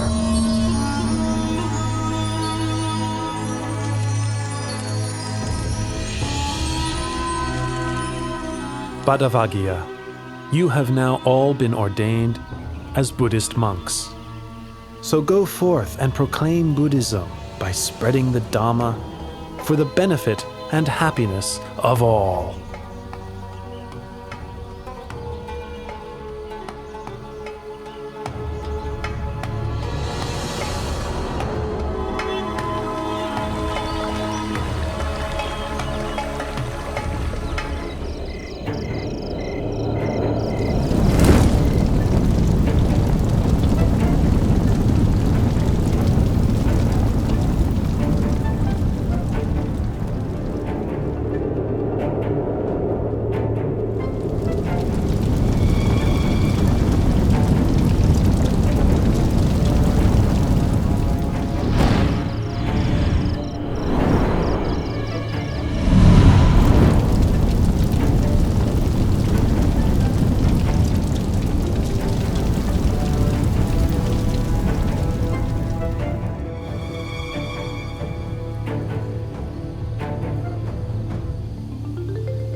Ascetic, sir, why are you coming into my hermitage? Venerable Uruvela Kassapa, I've come to ask permission to stay here. Here we practice fire worship, but this ascetic is not one of our kind. What does he want? I'm sorry, sir. I have no accommodation for you here. Please look elsewhere. But I would suggest that you travel in a different direction from this. This bank of the Naranyajara is occupied by we 3 Jaṭila brothers. My name is Uruvela Kassapa. The surrounding area belongs to myself and my 500 followers. Further on down the river is the hermitage of my younger brother, Nadi Kassapa, and his 300 followers. The area beyond that is occupied by Gaya Kassapa, my youngest brother, with his 200 followers. These 3 riverside hermitages are full. There's no room for you to stay. But I can see a place which is available. Where, ascetic? In your fire-worshipping shrine. Please, give me permission for me to stay there.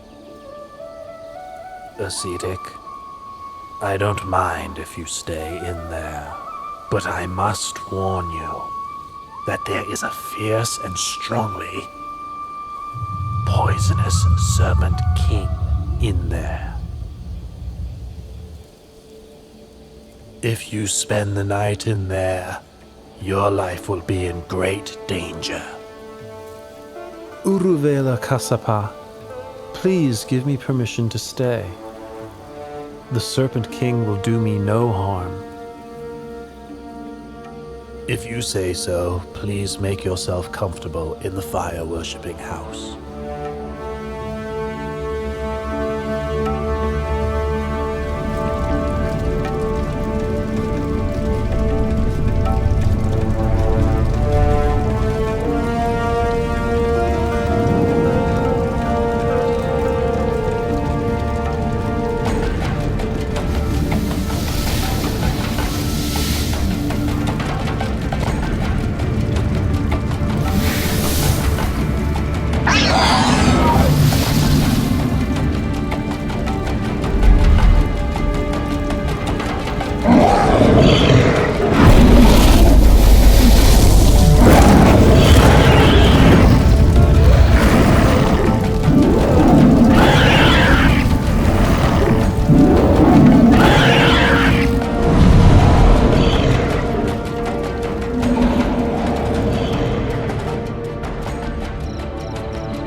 The recluse must have been burned up by the fire of the Serpent King.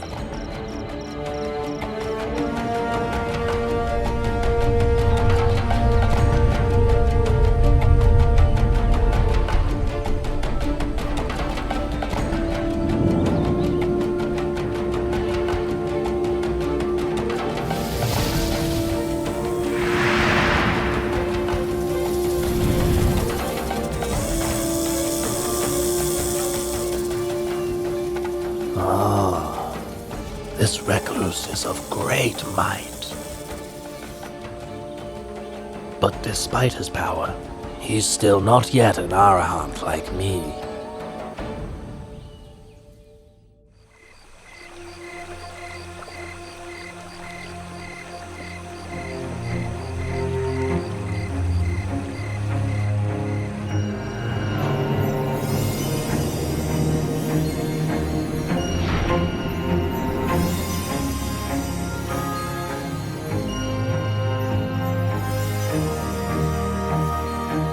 This ascetic is indeed of great might.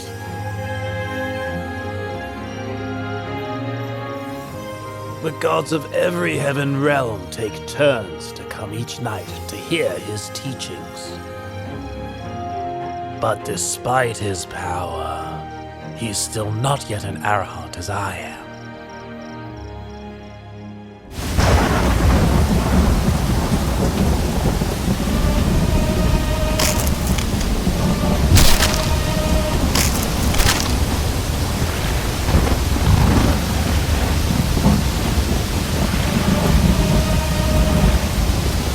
There's been a tumultuous rain, and it has flooded the whole area.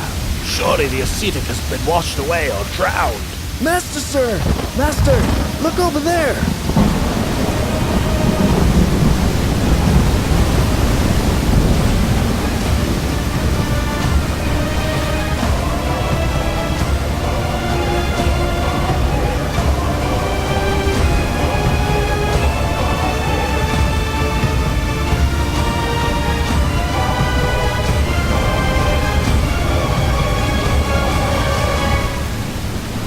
This ascetic has so much power.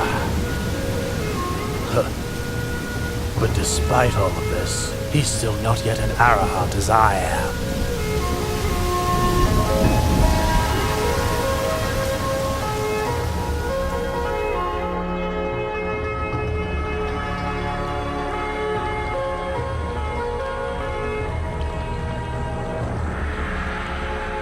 This fire worshipper is so proud and conceited.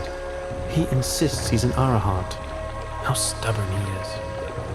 Uruela Kasapa, your way of practice does not lead you to the path and fruit. So why do you consider yourself an arahant? Having deceived yourself, you deceive others. If you could give up your pride and practice according to my teachings, in no long time you would truly be an arahant. Oh, I realize my fault.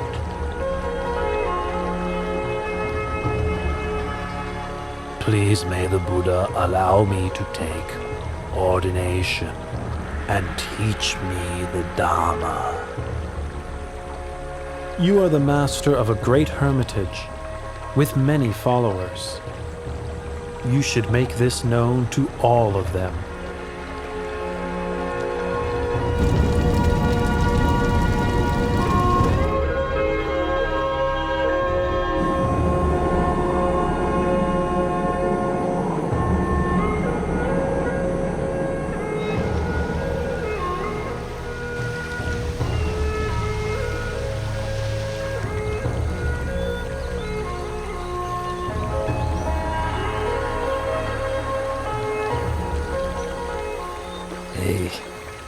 These robes and fire-worshipping implements must have washed down the river from where my two elder brothers live.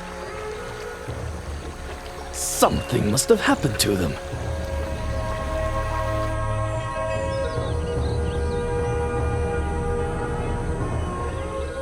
Brother Urvela, Brother Nati!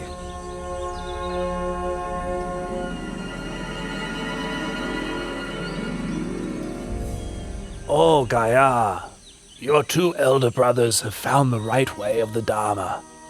Quickly bring your 200 followers to approach the Buddha, the one who illuminates the path.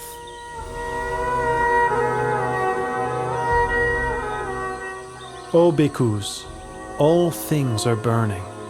Contact with the eyes, ears, nose, tongue, body, and mind are burning.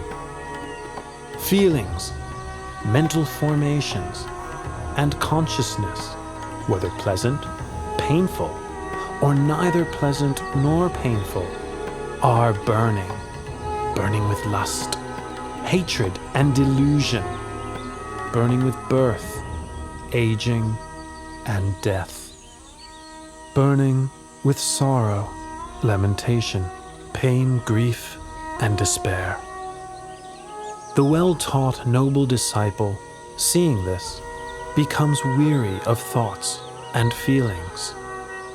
Being weary, he releases his clinging.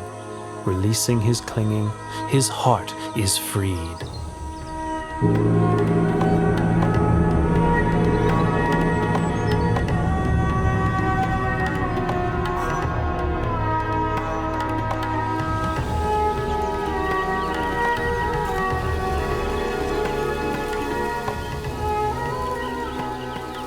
Oh, the Buddha has come to stay right here. When I was a young prince, I made 5 wishes. 1. May I be crowned king of the Magadha state.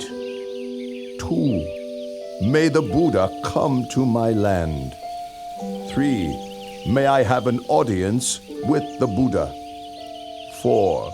May the Buddha teach me the Dhamma. And 5. May I realize his teachings.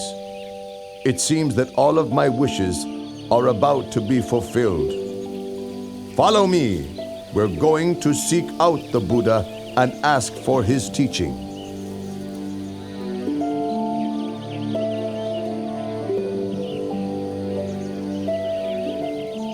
Dana, or giving, has forgiveness as its highest form.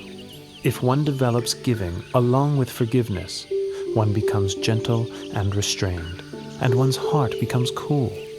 This is because one has to let go of one's attachment to material things and to one's sense of self.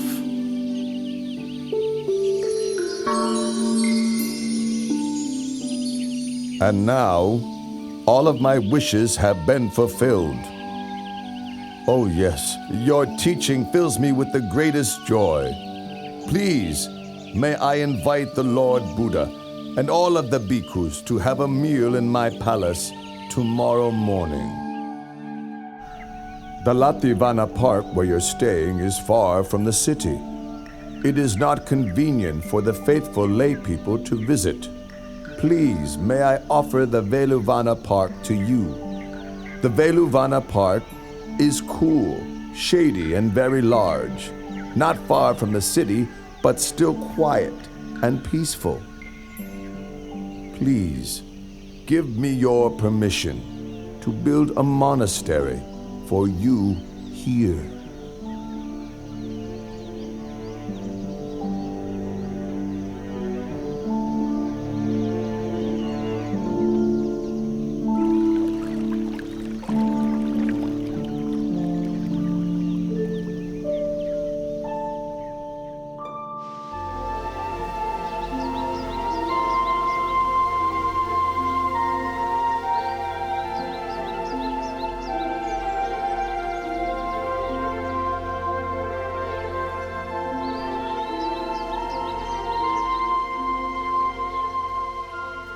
Oh, this is the great Velvana Monastery. A solid foundation for Buddhism has now been laid. Since I, Asaji, left the Buddha at the deer park in Isipatana in order to go and spread his teachings, I've not met with him at all.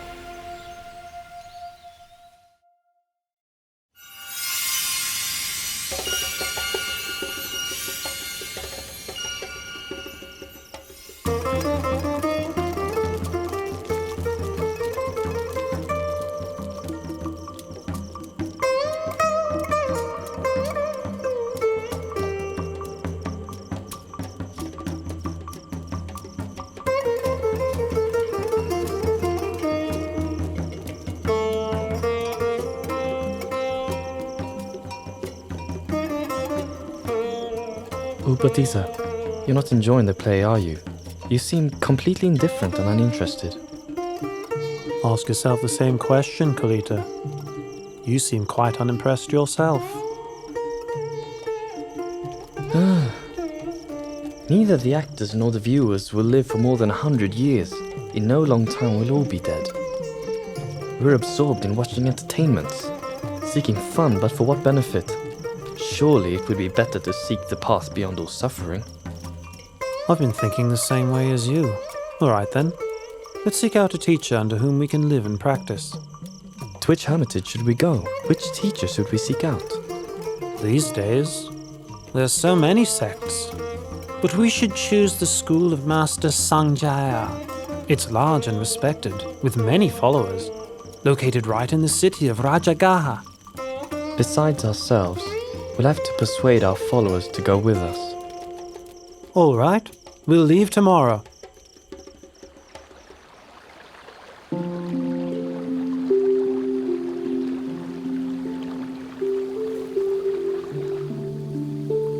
The two of us have trained under Master Sanjaya until he has nothing more to teach us. Quite so. And it's clear that his doctrine does not teach the way to deliverance that we are seeking. If that's so, we have to seek out another hermitage, another master. We have been friends for a long time. It's best if we make the promise that whichever one of us discovers the path out of suffering first, we'll seek out the other and inform him. Agreed? Agreed.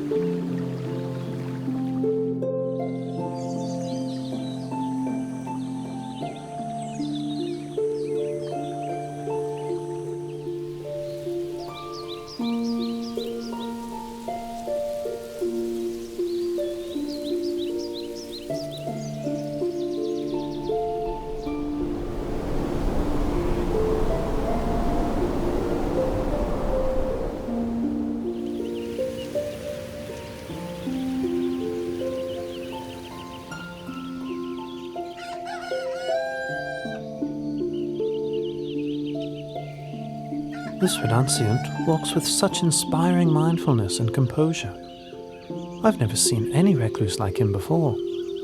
I must take this opportunity to prepare him a seat and attend to his needs. Then, when he has eaten, I will politely ask him where he comes from. Venerable Sir, my name is Upatissa, but some people call me Sariputta after my mother's name, Sari. Please, may I be permitted to ask you, where did you ordain? Who is your teacher? Whose teachings or words do you follow? My name is Venerable Assaji. My master is the Lord Buddha from the Sakyan clan. I'm his disciple and follow his teachings.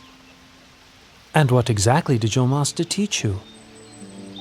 I've just been ordained, and thus cannot give you all of the profound teachings, but I can give you a brief version. Whatever dharmas arise due to causes, the great teacher explains those causes and the ending of those dharmas.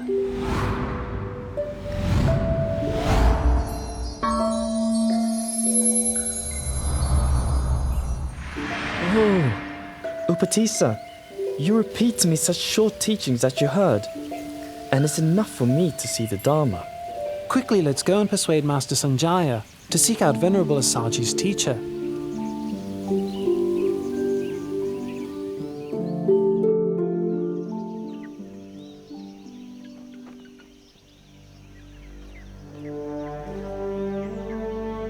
In this world, of which do you think there is more? Intelligent people or foolish people? More foolish people, Master. Such being the case, let those intelligent people go to study under Samana Gautama. I'll stay here for the sake of the foolish.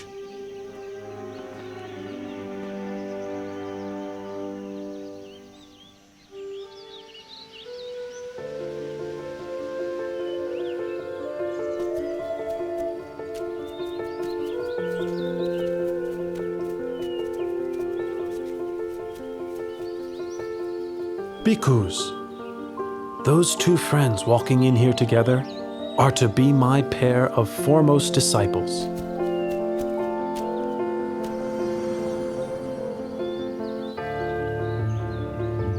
The one well established in morality develops ever-present awareness of objects as they arise in the mind. Seeing such objects arising and ceasing continually, he begins to grow weary of them. Becoming weary, he lets go of his grasping and clinging. Letting go of grasping and clinging, his heart is released.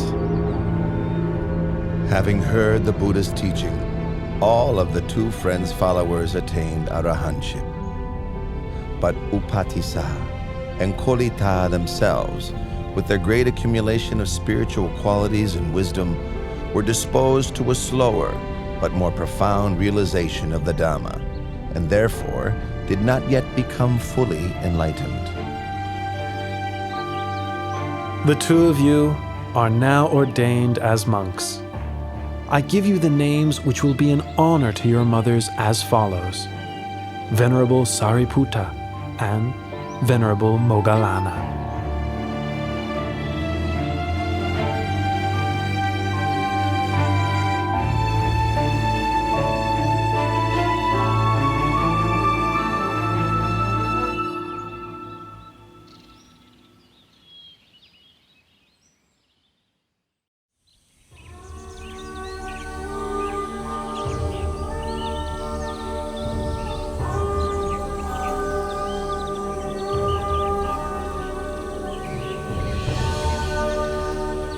Moggallana. Employ the methods for overcoming drowsiness that I taught you. Moggallana. Feeling, whether pleasant, unpleasant, or neutral, is impermanent. It is of the nature to arise and cease. Being impermanent, it makes for suffering. Being impermanent, it is transitory and insubstantial, unreal, aniccham, dukkham, anatta.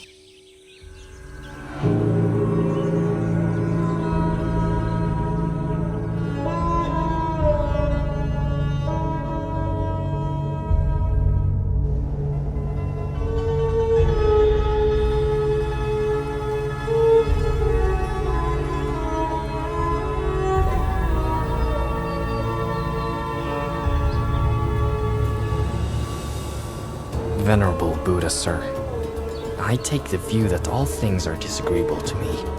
I do not delight in anything. That being the case, you should not delight in your view, should you? Diganaka. Some people have the view that all things are disagreeable to them. Some have the view that all things are agreeable to them. And others have the view that some things are agreeable and some things disagreeable to them. Each of these views are based on grasping and clinging to the notion of a self. Remaining attached, one continues to grasp at feelings as they arise. Whoever should reflect on such feelings as impermanent phenomena, conditionally arising, existing, and passing away, will come to grow weary of conditioned phenomena. This weariness leads to the fading of lust. With the fading of lust comes freedom from attachment. When the heart is freed from attachment, one knows the heart has been freed.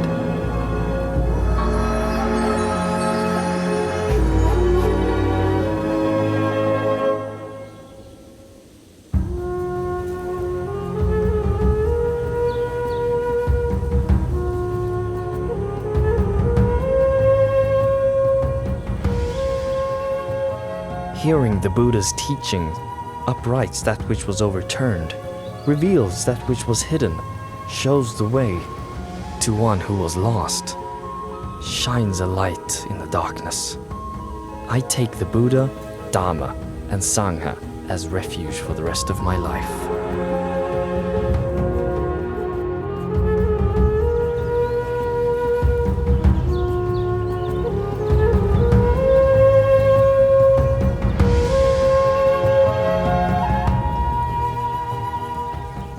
Venerable Sariputta was now the Buddha's right-hand disciple, foremost in wisdom. Venerable Moggallana was the Buddha's left-hand disciple, foremost in psychic powers. Both became great supports to the Buddha as he continued to spread his teachings to people far and wide.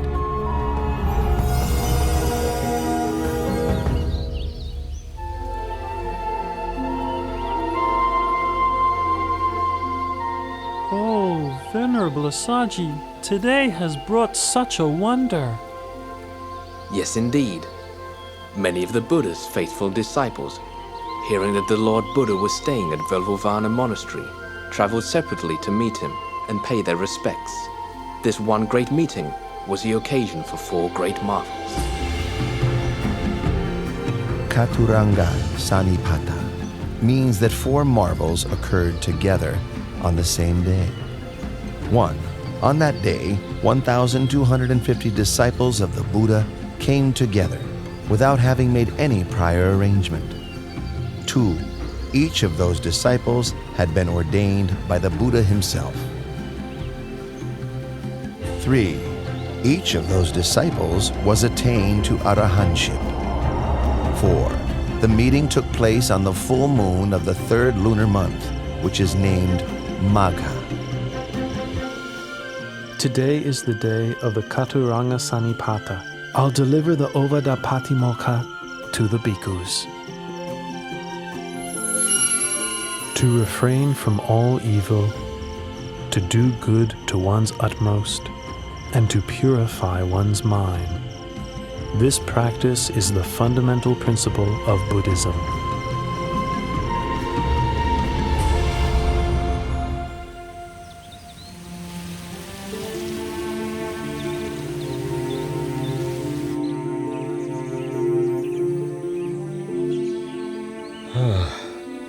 Kalodaihi, my senior counselor, ever since I first heard that my son had attained enlightenment and become the Buddha, I've been wishing to meet him.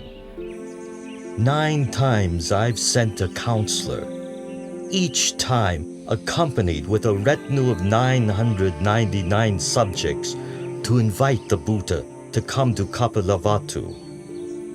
Each time, the party of 1,000 has disappeared without a trace. That's 9,000 subjects I've sent and heard nothing in return. Well, Kalodai, since you are my senior counselor and have been close friends with my son since childhood, I must send you with your retinue to seek out the Buddha at Lumbinīvana Monastery and invite him one more time. Surely you will succeed in this. Yes, Your Majesty. I will do my best to bring the Lord Buddha back to the city of Kapilavatthu. And with your permission, I would also like to request ordination from the Lord Buddha on this occasion. I give you my permission, Counselor Kalodai. Please make your journey as quickly as possible. I'll be waiting to hear news from you.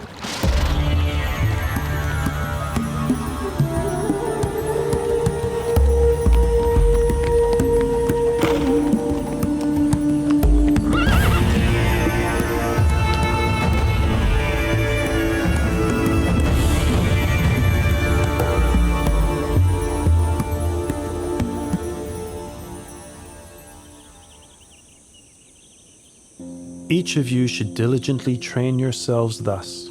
I will not grasp at the internal sense fields of the eyes, ears, nose, tongue, body, and mind. I will not grasp at the external sense fields of form, sound, smell, taste, bodily contact, and mental objects. I will not grasp at contact between the internal and external sense fields. I will not grasp at feelings.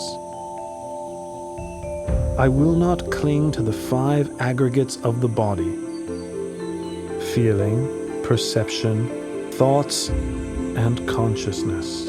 I will not cling to this world or the next.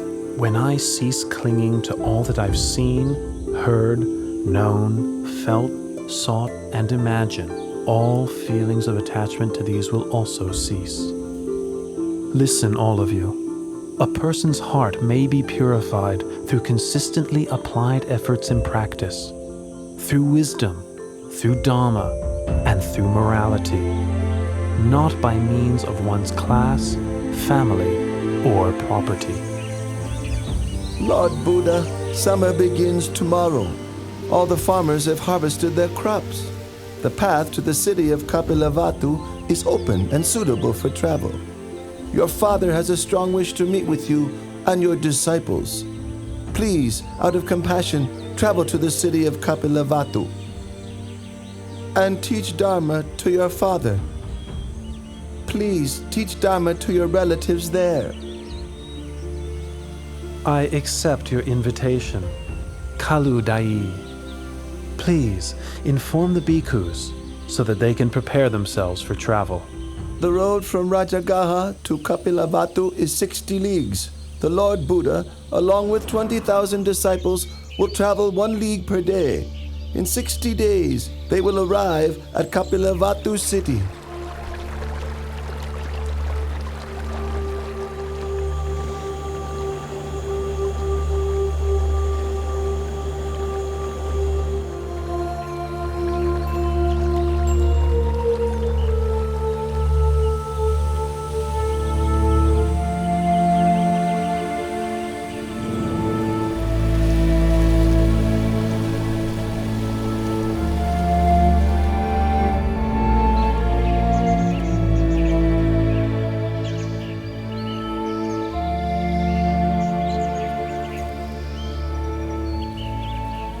My relatives chose this banyan grove to build Nigrota Monastery as an offering to the Buddha.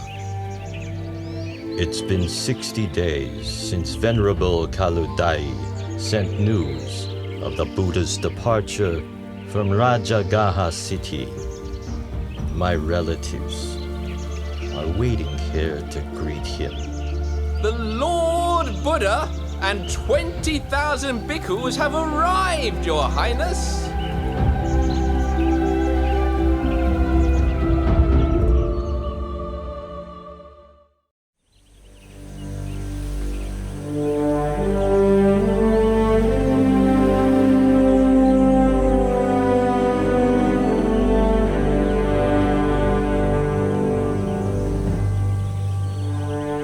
The Lord Buddha's relatives are clinging to the view that the Buddha is junior to them because he is younger in age. They've positioned their young princes in front of themselves so that they won't have to pay their respects.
When my son was newly born, and the Sita the hermit bowed to him, at that time I also paid homage for the first time.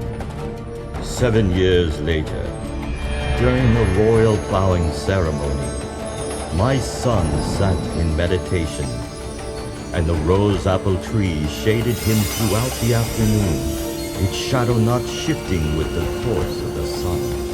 Witnessing this, I paid respects to my son for the second time. Now on this occasion, a truly wonderful marvel has appeared. May I take this opportunity to express my veneration for the third time.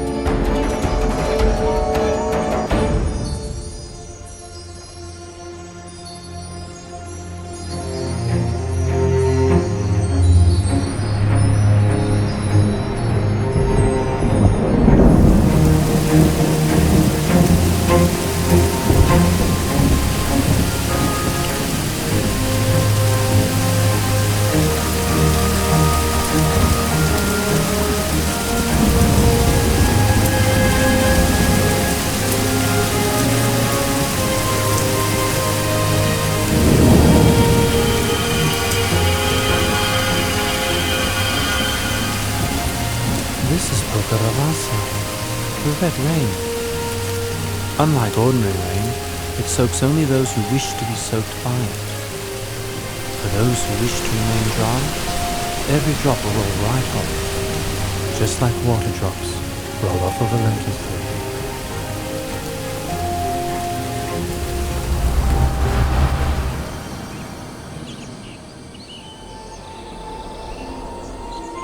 My father and relatives, this is not the first time this red rain has fallen upon such an assembly of relations.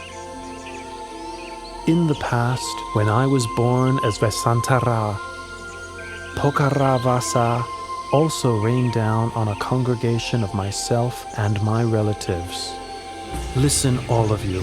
Whoever upholds morality will have happiness in this world and the next. Whoever upholds morality will be blessed with riches and good fortune. Whoever upholds morality has an unobstructed path to nirvana. Therefore, may you all uphold the purity of morality.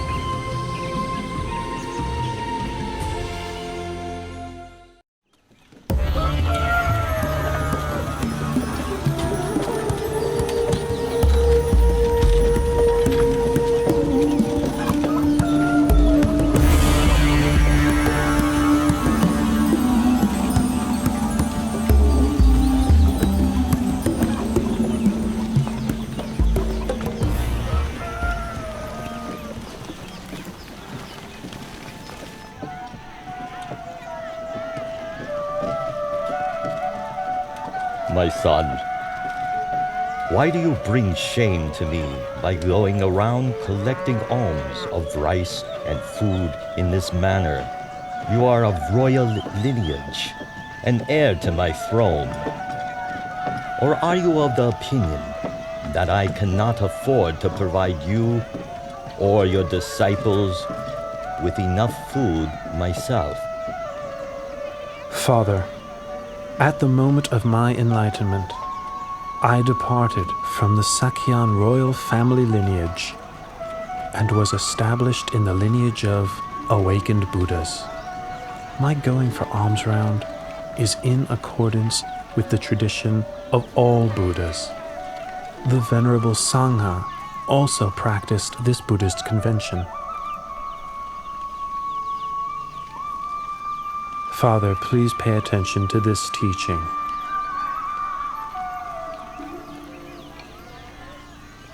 When a person clings to and indulges in form, feeling, perception, mental formations, and sense consciousness, that person is bound by the snare of Māra and burdened with the whole mass of suffering. When such a person doesn't cling or indulge in these, that person is freed from the snare of Māra and released from the whole mass of suffering.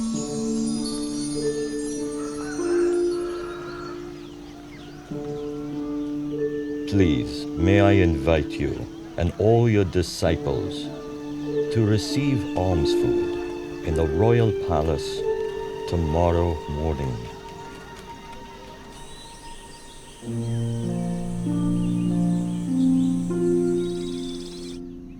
In the 3 days since your arrival in the palace, myself and Queen Mahapajapati have listened to your teaching and developed in the Dharma more and more each day. However, Bimbā who was your wife, has not yet emerged from her room to approach you. She has stayed right there the whole time, immersed in misery. I would like to invite you to please go and speak to her, so that she also may benefit from your teaching. Father, I will go to teach Bimbā, taking Venerable Moggallana and Venerable Sariputta, my left and right hand disciples, with me.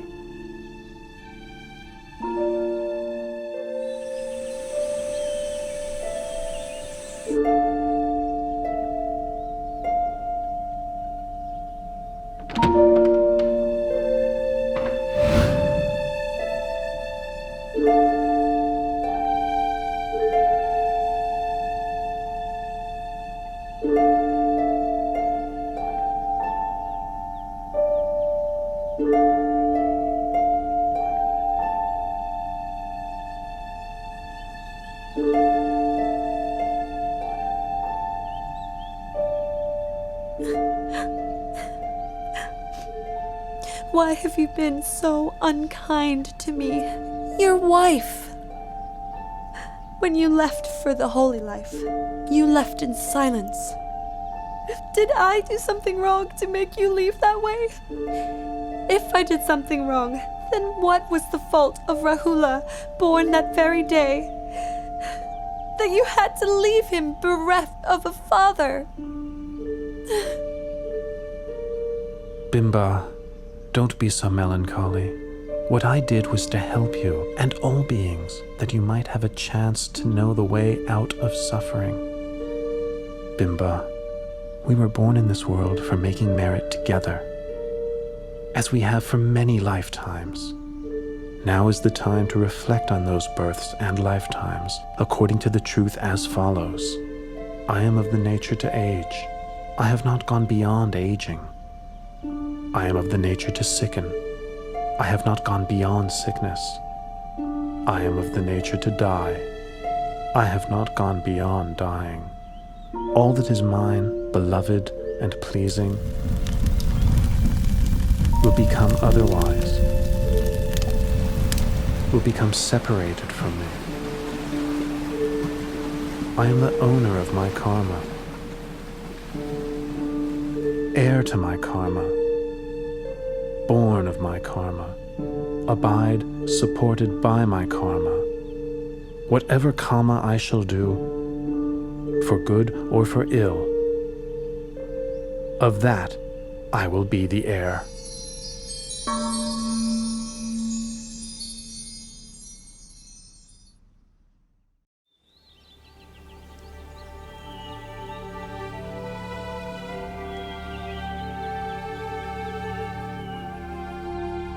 My mother tells me that you have great treasures, you have great wealth. But since ordaining, you have no desire for royal wealth.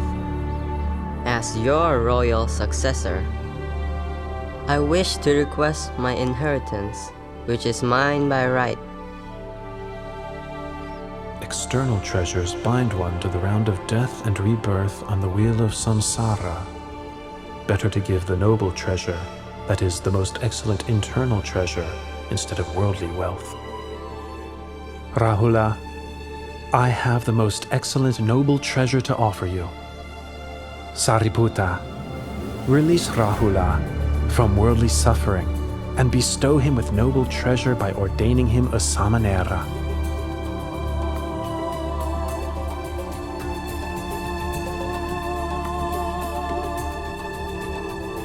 Rāhula, from this point on, you are a samanera Rāhula.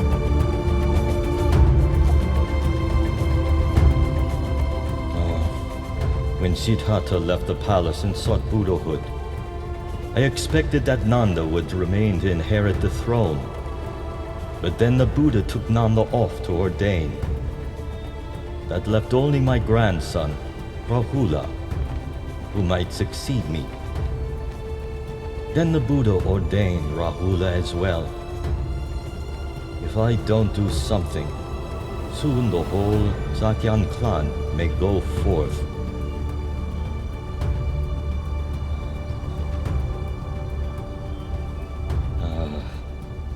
I must quickly go to the Nigrota monastery and plead with the Buddha.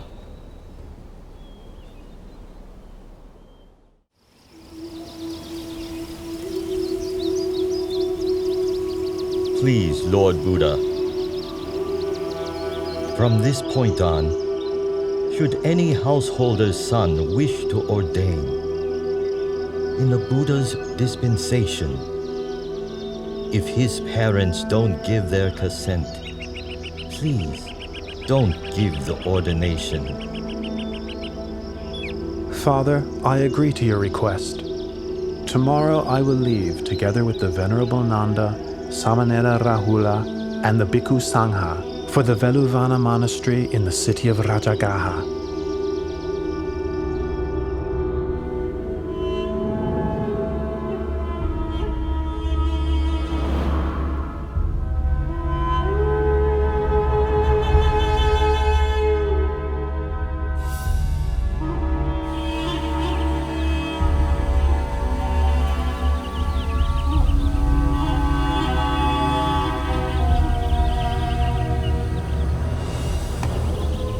Nanda.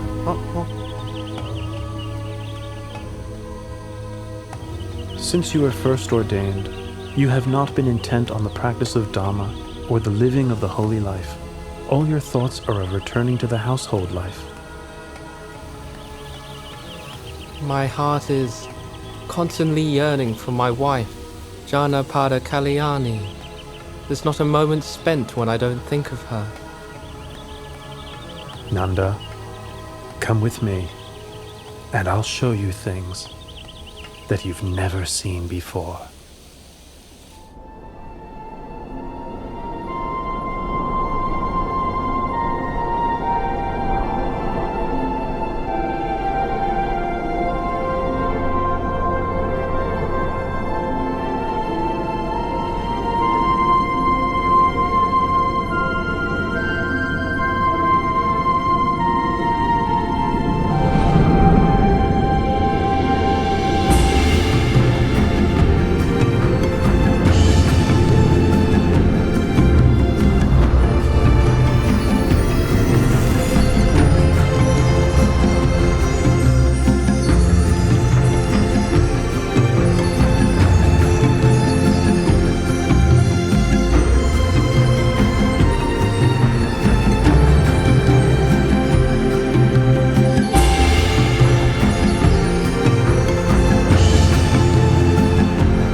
Nanda, those are Apasara goddesses in heaven.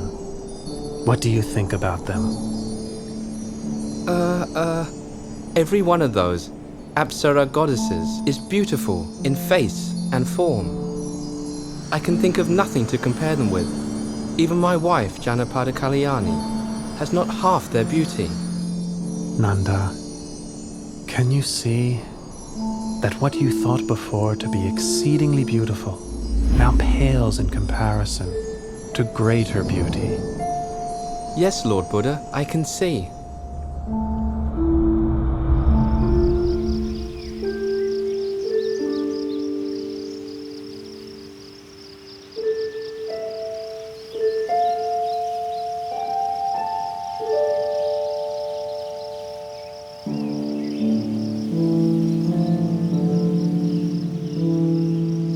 From this point on, I'll make up my mind to practice the Dharma. I'll live the holy life without letting my heart be obsessed with Janapada Kalyani ever again. I've now seen for myself that there are countless goddesses in heaven, many times more beautiful than her.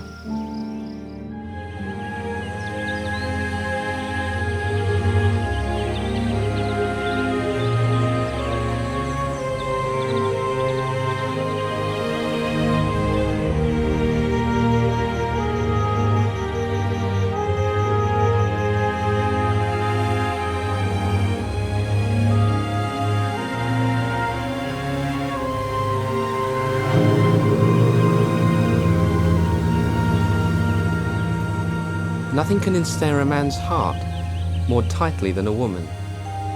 Nothing can ensnare a woman's heart more tightly than a man. In truth, love is like a noose which binds one to obsession and infatuation. It brings one to birth and death in the world again and again, dragging one down into a mass of suffering. That's right, Nanda. There is no pleasure equal to the peace that can be found within one's own heart. For as long as humans rush around seeking external distractions, they will never meet with genuine happiness.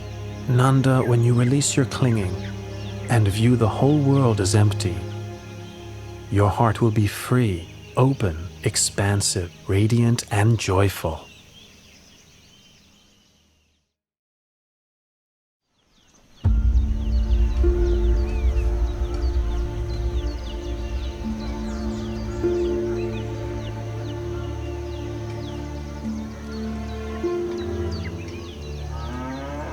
Uttara, why did you send someone to ask for such a large sum of money from your father? I am your husband. I would have given it to you myself. There was no need to bother your father. Dear husband, since our marriage, I have had little opportunity to make merit. I wanted the money to buy food to offer to the Lord Buddha and his disciples. I asked my father for the money because he shares my faith in the Lord Buddha. It's not, you see, that I have no wish to accept your money, good husband. In that case, let it be as you wish. My intention is to prepare the food myself and invite the Lord Buddha and his disciples to receive food in our house for 15 days. In that case, let it be as you wish. And I am afraid that during that time, I will be unable to perform all my wifely duties. In that case, let it be as you wish. I've heard that here in Rajgir, there's a courtesan called Sirima, whose beauty is renowned throughout the city, although few men get to enjoy her charms because her fee is so high. For these 15 days, I'm going to hire Sirima to take my place as your wife. In that case, let it be, as you wish.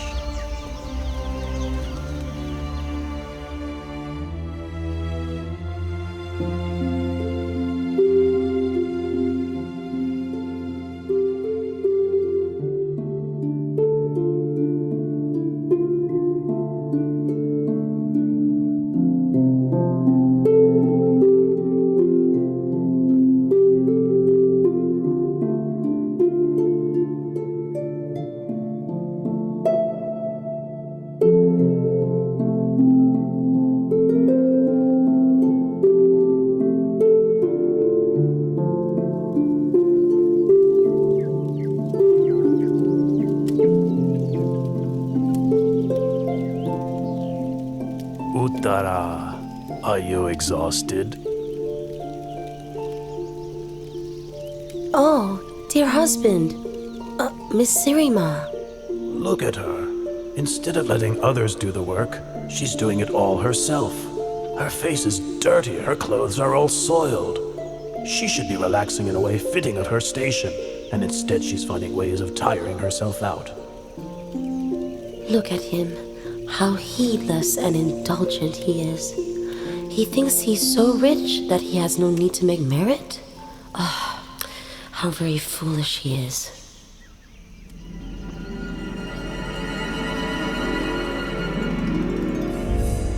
Look at Uttara. She's looking at me with a smile of contempt. It's as if she's scolding me with her eyes. It's sickening. I'm not putting up with this. You, Uttara, look at me. You want to fight? Well, you're gonna get what you want.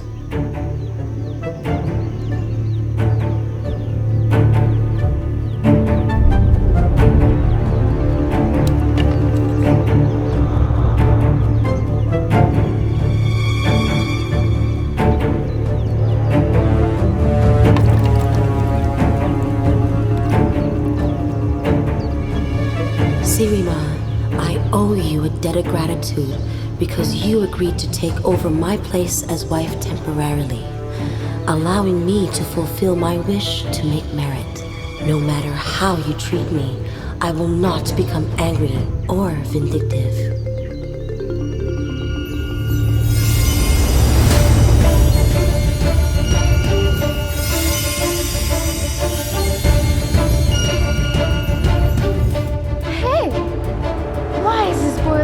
Unable to hurt her.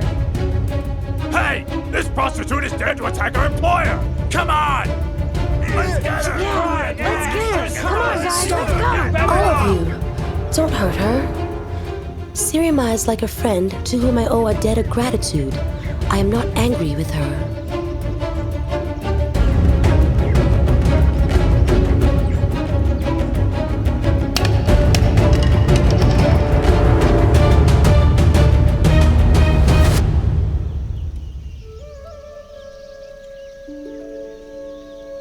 Uttara, I am a courtesan who you employed.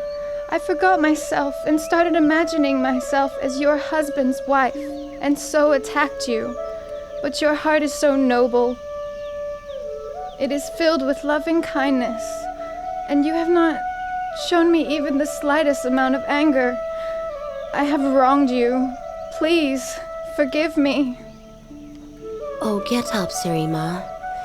If you want to ask for forgiveness, then you should ask it from the Lord Buddha, whom I revere above all others. Tomorrow, I will have completed 15 days of offerings. Please, come and offer food and listen to the Dhamma with me.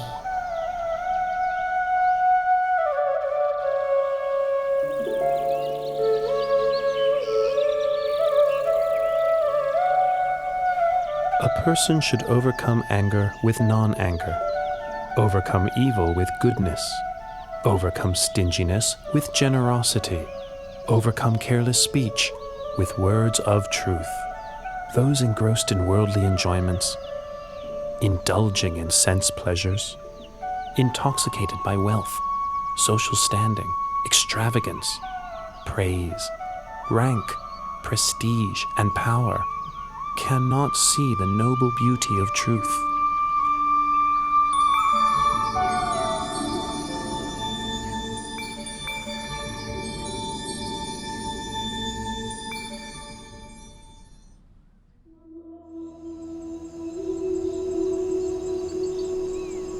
Oh, she's still so young and beautiful, too young to die. The day this woman listened to a talk from the Buddha, she gave up her life as a courtesan and turned to making merit every day. But life is uncertain, and now, not much later on, she's dead. Let's get down to work. It's already time to cremate the body. Hey, wait a minute. We can't cremate her yet. Well, why not? The Buddha has requested King Bimbā to order us to keep the body for 3 days. For 3 days! Oh, whatever for?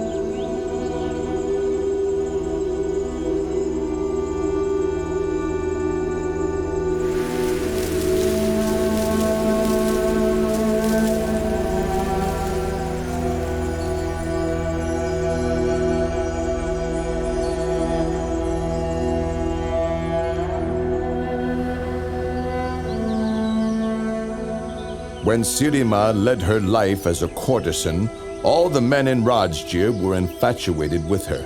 Everyone wanted to sleep with her. Now she is dead. I would like to sell her to the highest price. I will start at the price she charged for her body during her lifetime. 1,000 kahapanas. Who wants to start the bidding? How? Sirima's been dead for 3 days. Her corpse is starting to decay. The fluids are flowing out of her body. The smell of the corpse fills the whole cemetery. Somebody would have to be crazy to buy the body. Hey! King Bimbasara is reducing the price to 900 kahapanas. 800! Ha ha! 800 kapanas for a rotten 700! Half the original price, and still no one is making a move? 100 kahapanas. If nobody is going to buy this corpse, then I will give it away for free.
It is the nature of all conditions to arise, persist for a while, and then pass away. Investigate the impermanence of all conditioned phenomena. The tears of beings wandering through samsara are beyond measure. The bones which are laid down upon this earth cover it without gaps. This is something that is truly sobering to know. One who is still attached to forms, sounds, tastes, odors, and physical sensations cannot find liberation from this world.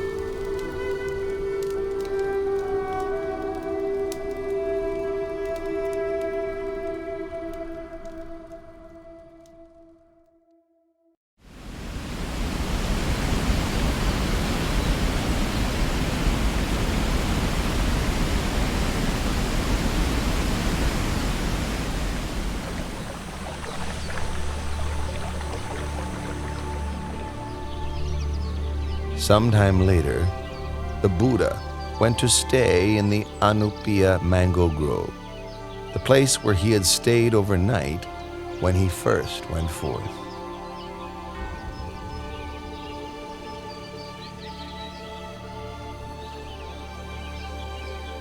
Five Sakayan princes, Prince Badiya, Prince Anuradha, Prince Ananda, Prince Bagu, and Prince Kimbila, along with Koliyan Prince Devadatta, and a barber named Upali, approached the Buddha and asked for ordination. The Buddha ordained Upali the barber first, followed by each of the 6 princes respectively.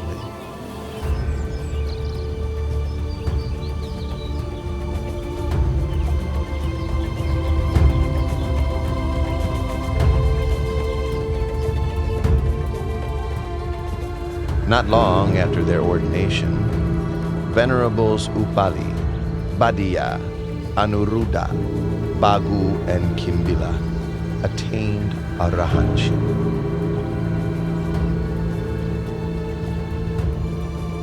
Venerable Ananda, receiving instruction from Venerable Punamantaniputta, attained the fruition of stream entry.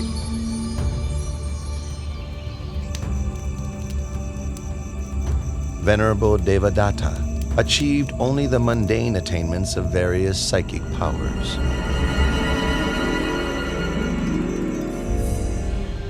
Later, the Sangha requested of Venerable Ananda that he act as the Buddha's personal attendant. Venerable Ananda, the Sangha is in agreement that you would be suitable for the position of the Buddha's attendant. What are your feelings toward this?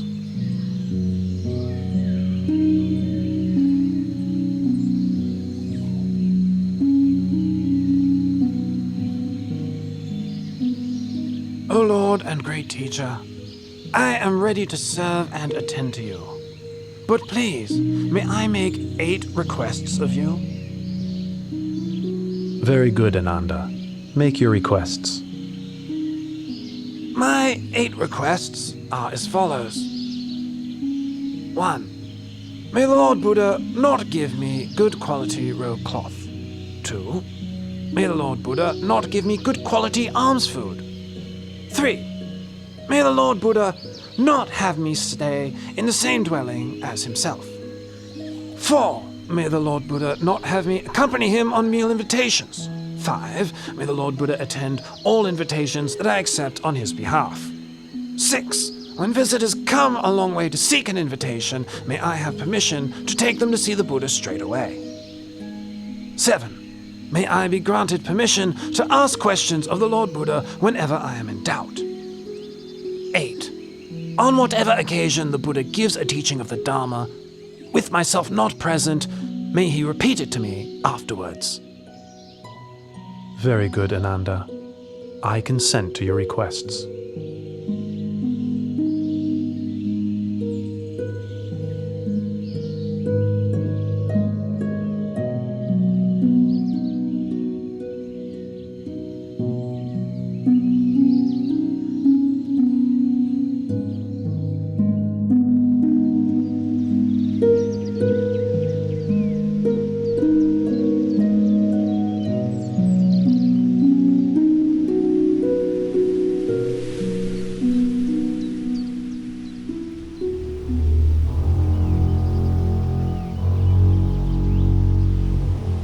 I am from the royal clan.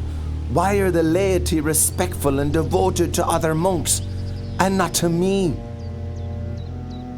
Ah, Prince Ajatasattu, son of King Bimbisara of Rajagaha. He is still young, doesn't yet know right from wrong. I'll display my supernatural powers and gain the devotion of the young prince. Then whatever I may wish for, he'll find a way to get it for me. Ha ha ha ha ha!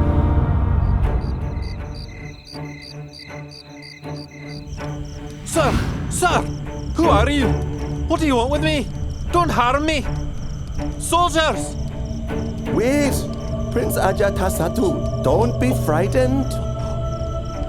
Venerable sir, how do you know me? Oh, Prince, look at me!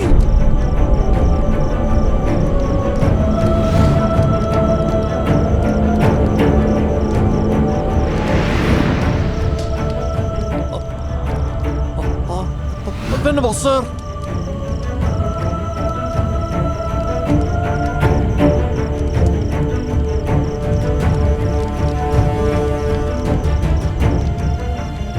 My name is Venerable Devadatta.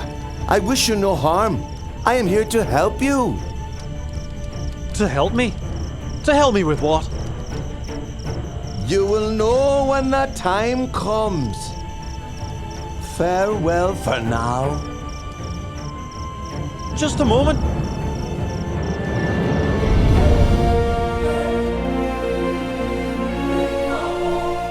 I displayed my supernatural powers, and Prince Ajatasattu gained great faith in me. Now, whatever I may wish for, he gives to me. What a suitable leader I would be for the Sangha.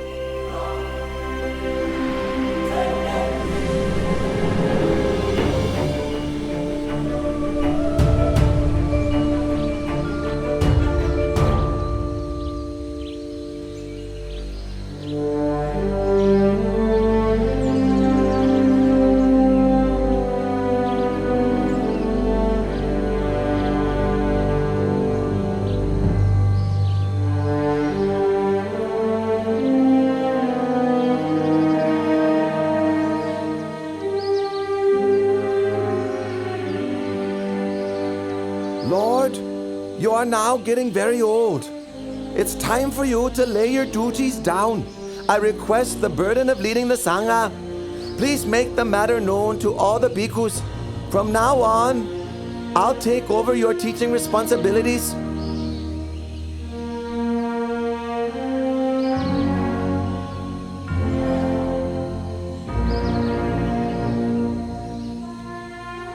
Absolutely not, Devata. But Lord! Lord!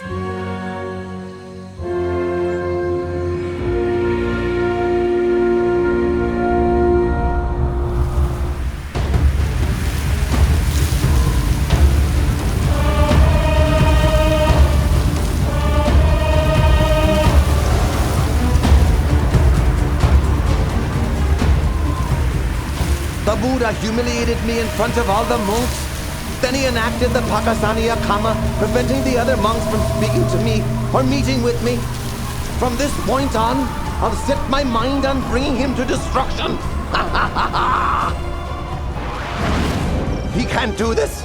He can't do this to me. Your Royal Highness, please think it over. Even though you have now inherited the throne as you wished, you must still execute your royal father. Should he change his mind and wish to take his throne back, he will be sure to kill you. Therefore, you must act first without warning.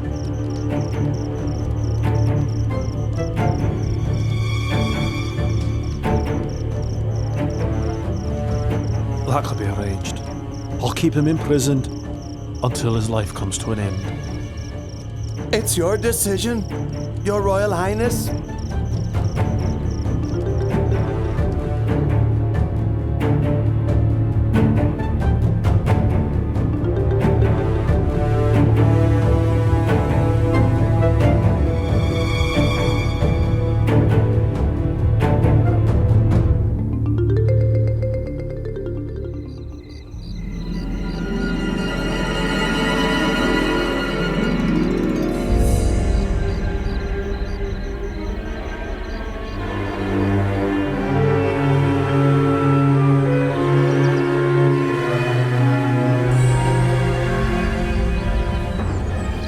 I've tried to take his life 3 times, but in vain. It's time to try my last resort.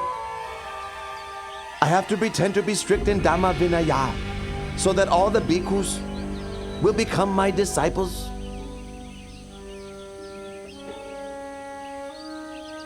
In order that the bhikkhus in the Buddha's dispensation may inspire greater faith of the lay people, may I request that the Buddha approve the following 5 rules to establish strict practice guidelines for all monks. Number 1. A bhikkhu must live only in the forest, not in a town or village. Number 2. A bhikkhu must live only on food given on alms round. Meal invitations are not to be accepted. Number 3. A bhikkhu must wear only rag robes. He must not accept an offering of new robes. Number 4. A bhikkhu must live only at the foot of a tree, not in a man-made construction. Number 5. A bhikkhu must not eat any kind of meat. Should any bhikkhu break any of these rules, he must face punishment. What does the Lord think about these rules? Devata, I deny my permission. This Dhamma Vinaya is not slack in its rules. What you're asking for would create inconvenience for all bhikkhus in terms of maintaining their livelihood. Let all these observances be voluntary. As for the rule against eating meat, I allow meat which is pure in 3 aspects: not seen, heard, or suspected to have been killed specifically for the sake of oneself. My bhikkhus, who do you think is superior? My rules are stricter, aren't they? Whoever agrees should come and live with me. Devata, don't do this. Breaking up the Bhikkhu Sangha is a very heavy, evil karma. From this day on, I am no longer your disciple. I'll be carrying out formal acts of the community only with my own monks. Whoever agrees, follow me.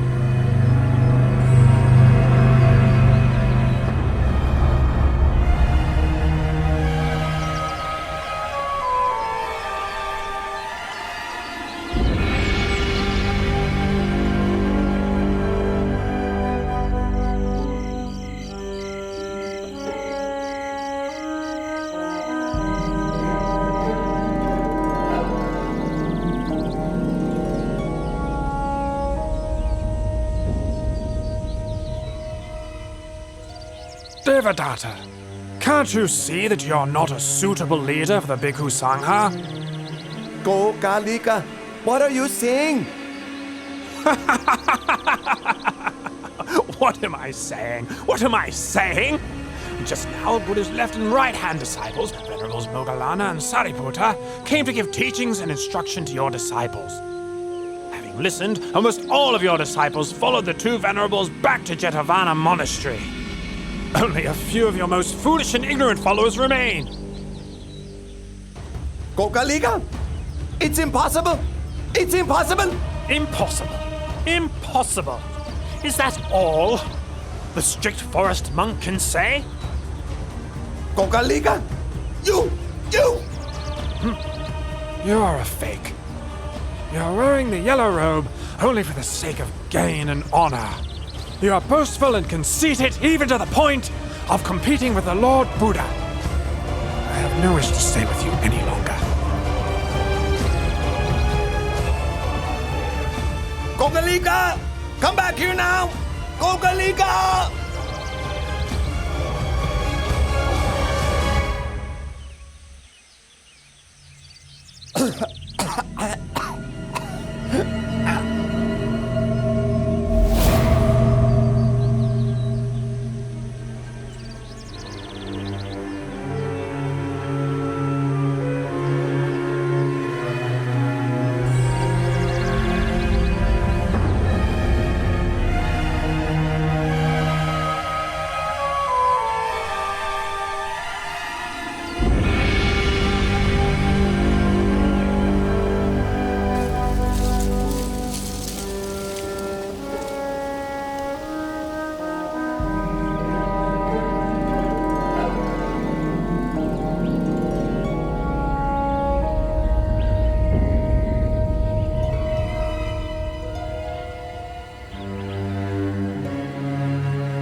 I've been seriously ill with no improvement for a long time.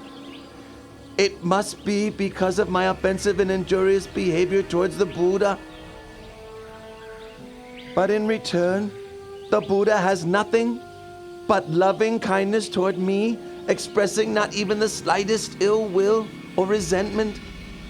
Now, coming to the end of my life, I'd like to seek out the Lord Buddha in order to ask for his forgiveness. Monks, be quick and take me to Jetavana Monastery.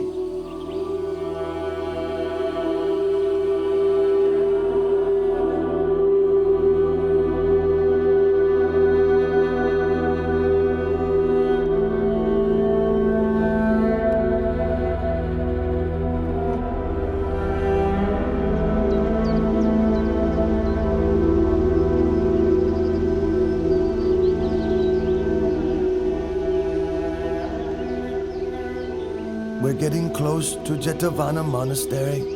Stop for a while so that I can bathe myself before entering into the presence of the Lord Buddha.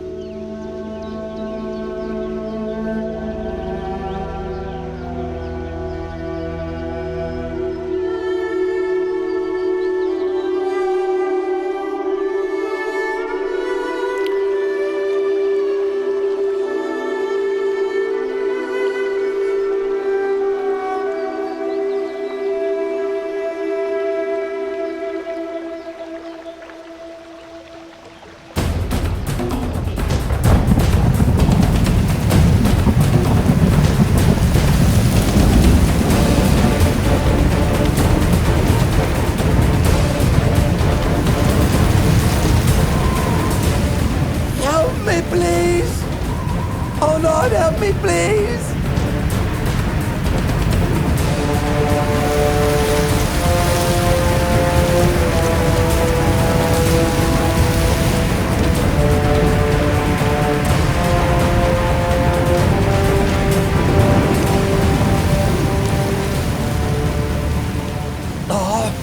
Blessed One, knower of worlds purified in knowledge and conduct, Great One, teacher of gods and humans, I leave my chin bone as an offering to the Buddha, and I take the Lord Buddha as my refuge forever. I take the Lord Buddha as my refuge forever!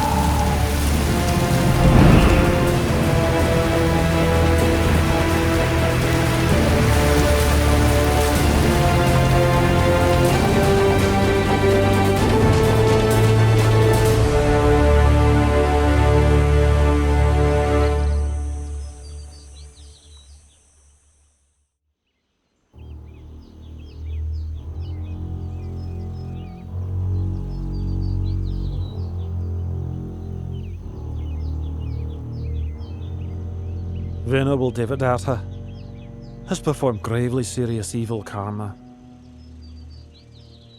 Even coming so close to Jetavana Monastery, he still was unable to catch a glimpse of the Lord Buddha. Rather, he was swallowed up by the earth and sank down into hell. And I myself cooperated with him in committing a tremendous many evil deeds. I can't sleep at night. Dr. Shivaka, what should I do? Your humble servant thinks that your highness should go and approach the Lord Buddha in order to pay your respects and to ask for his forgiveness. You are right. Let us go together to pay our respects to the Buddha.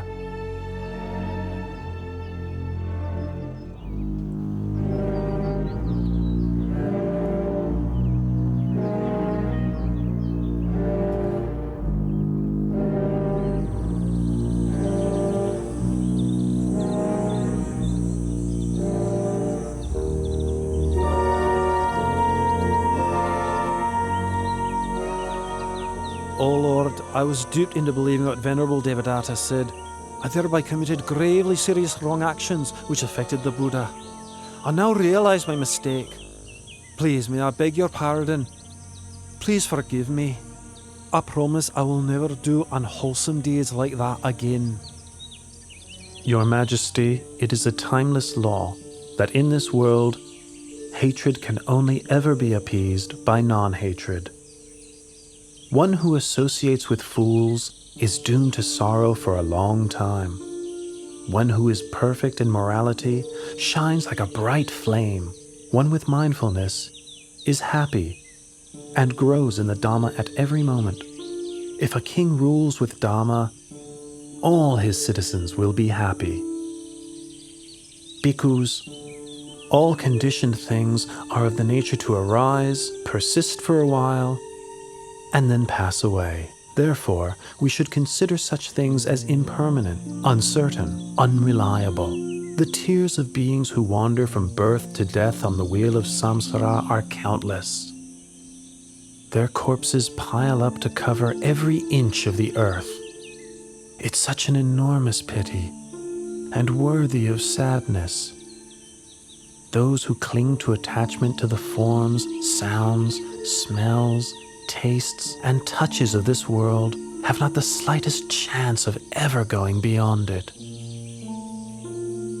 I declare myself as a Buddhist lay practitioner and take the Triple Gem as my refuge for the rest of my life.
The king has no alternative but to receive the heavy results of his terrible deed, murdering his own father. The perfect vision of the Dhamma, therefore, does not arise in him here.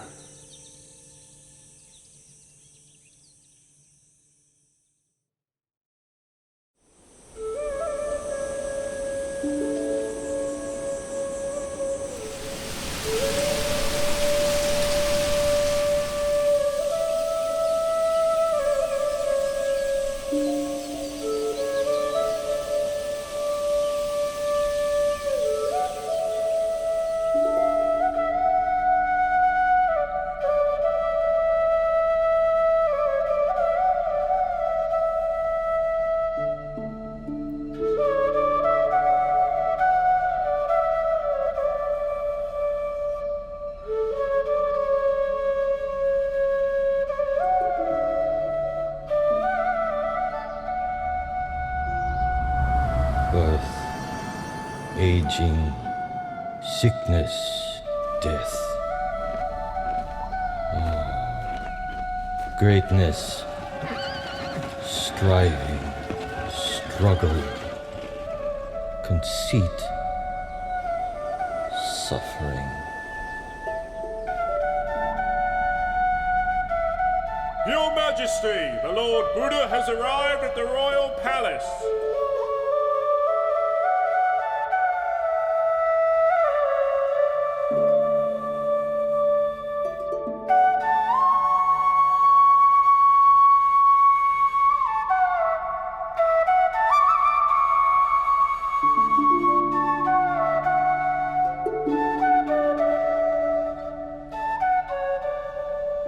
Oh Lord, I think my life is ending. I can't bear this suffering very much longer. O Father, please do not worry. All conditioned things arise according to their nature. Having come into being, they persist for a while. Having persisted, it is their nature to pass away. It is only suffering arising, existing, and ceasing, nothing other than suffering.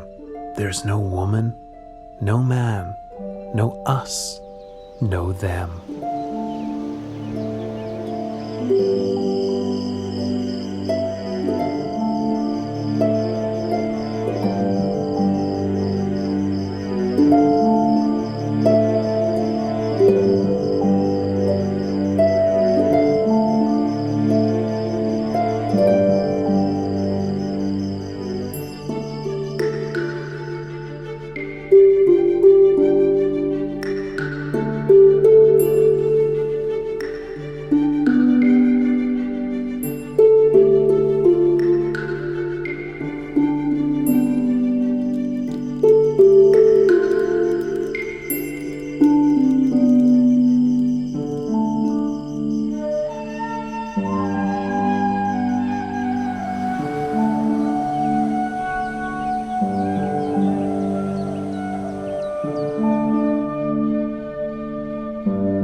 Throughout the last 7 days, Lord Buddha, you have taught me the Dhamma day and night. I have been liberated from the round of rebirth and attained to Nibbāna. I have very little time remaining. I wish to express my veneration and then enter Nibbāna for whatever faults I have committed through body, speech, or mind. Please, through your great compassion, forgive me. Now, I ask your permission to take my final leave and let me pass into Nibbāna.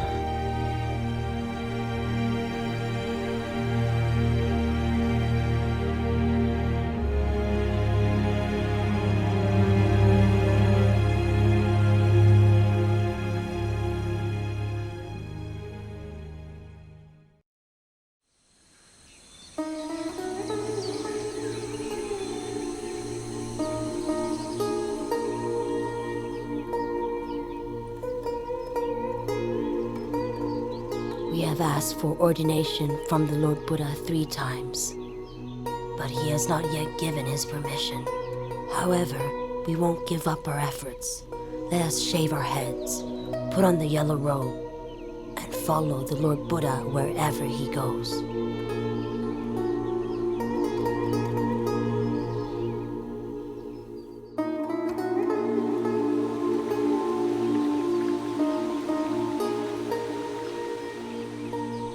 O Lord, if women were allowed to ordain in the Buddha's dispensation, could they attain to the level of arahantship?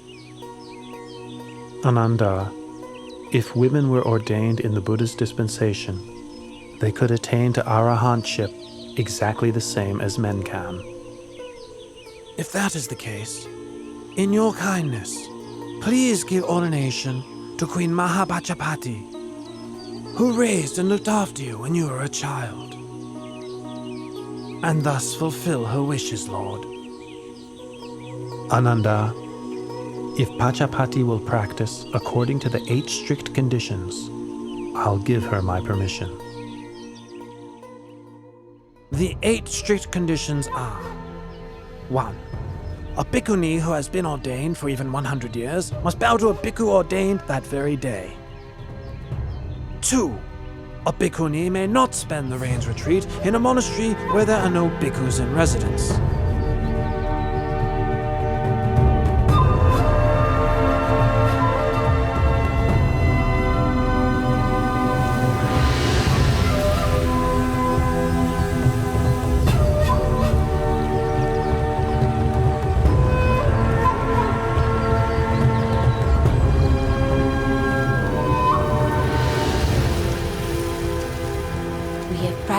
The 8 strict conditions for the period of 2 rains retreats.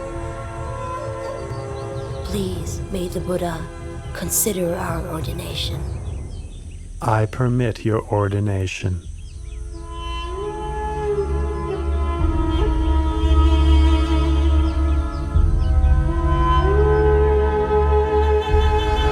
After their ordination, Pajapati Bhikkhuni and the Sakayan Bhikkhunis practiced mental cultivation with great determination until each of them had attained to arahantship.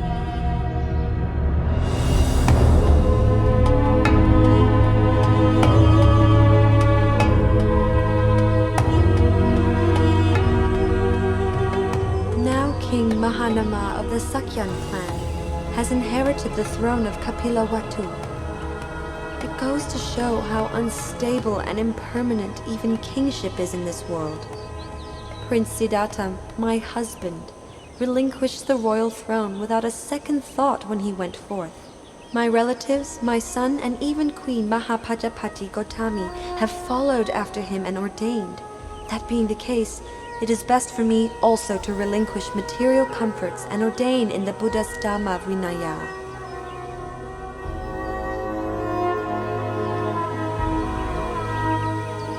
Princess Yasodhara and a great number of her ladies of the court traveled to Jetavana Monastery in Savatthi. After practicing the 8 strict conditions for 2 rains retreats, Princess Yasodhara was ordained as a bhikkhuni. She practiced mental cultivation with great dedication and attained arahantship. Her ordained name was Venerable Badakacha Natheri.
Having performed the twin marvel, the Buddha arose from his crystal seat and stepped forward with his right foot. He placed it on the summit of Mount Yugandhara. Then he stepped forward with his left foot, placing it on the summit of Mount Sumeru, upon which Tāvatiṃsa heaven is located.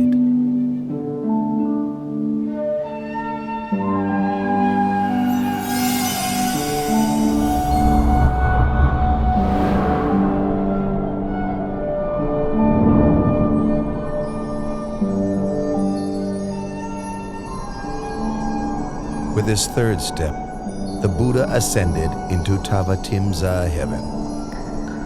He seated himself upon the Pandukambala stone, the seat of Lord Indra, the god of Tāvatiṃsa heaven. His purpose was to teach the Dhamma to his mother, in accordance with the tradition of past Buddhas. Delighted, Lord Indra and the host of Tāvatiṃsa heaven gathered before the Buddha to hear his discourse. Tell me, have you seen my mother? O Lord, your mother was reborn, Santusita Devaputa, in the higher realm of Tusita. I will quickly go and invite your mother down.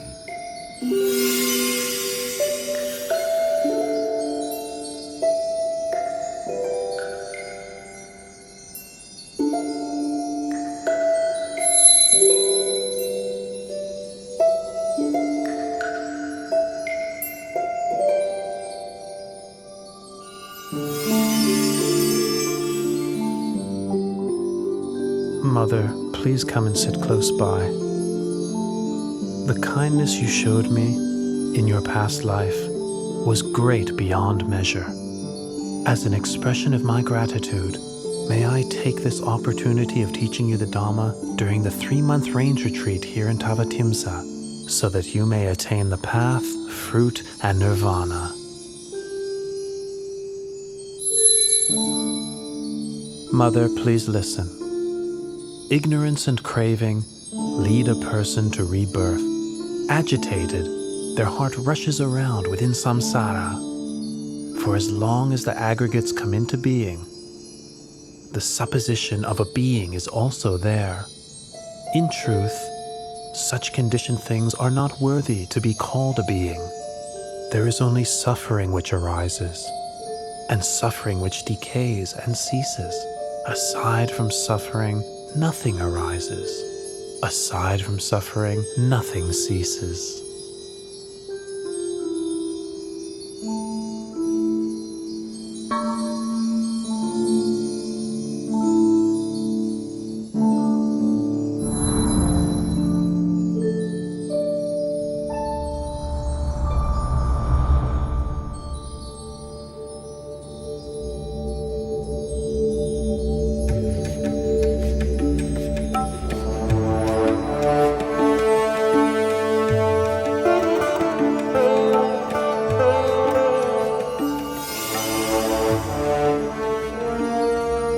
Lord Buddha, you have ascended to Tāvatiṃsa heaven and taught the Abhidhamma to your mother for the full 3 months duration of the range retreat.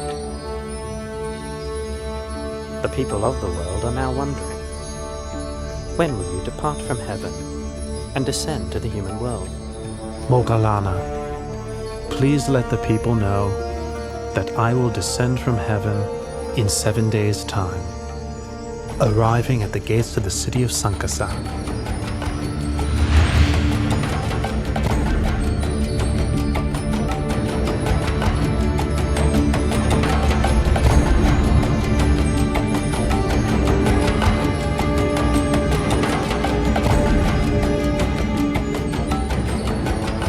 This is the last day of the rains retreat. I will create 3 heavenly staircases for the Lord Buddha's descent from the heavenly world.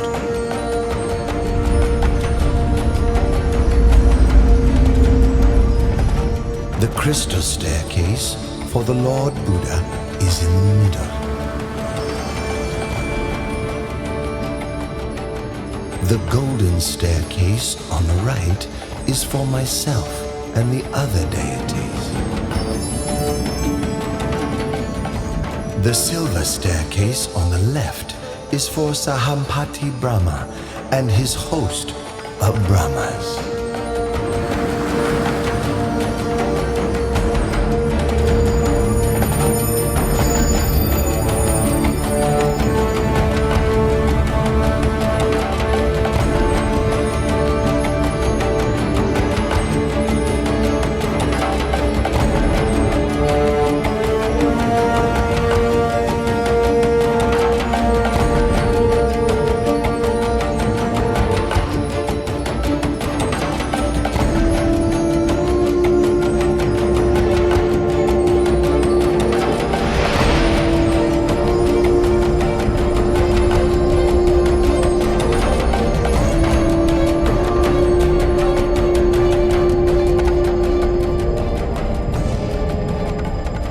As he descended from heaven, the Buddha performed the marvel called Loka Vivarana, making the realms of heaven, earth, and hell visible to all.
Having revealed this amazing sight, he stepped down to earth at the gates of the city of Sankhasa.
Oh, this renunciant has a very noble appearance.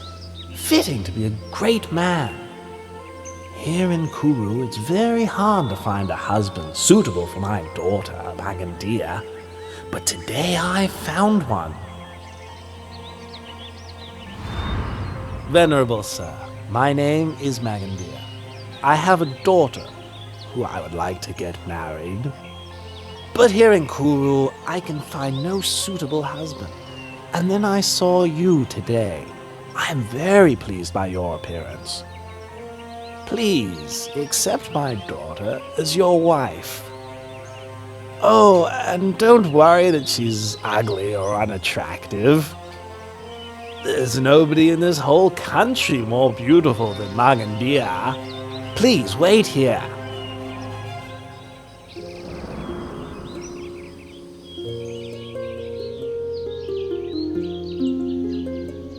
Oh, my dear child, Magandia.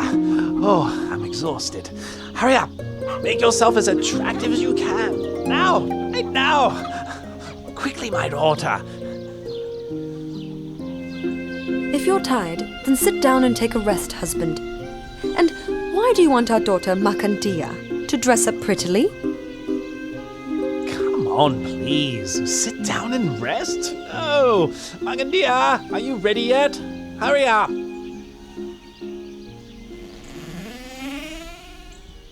I'm ready, Father. Right. Go quickly. I've met him. Met who? I've met him. Where's he gone? What's this all about? You've brought me all this way and I still don't know what you're talking about. I've met our daughter's future husband. That's what I'm talking about. I told him to wait for me here, but he's disappeared. Ah, there, you see? His footprints are still there. You're knowledgeable in the texts dealing with the interpretation of footprints. Have a look at them.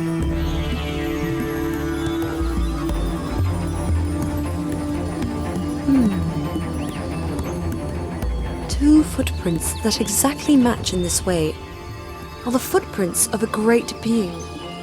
They show that he is beyond craving, beyond anger, beyond delusion, without defilement. Such a one is not interested in household life. No defilement? What? Every man likes beautiful women. Let's see what happens when he sees our daughter. The main thing is to find where he's gone to.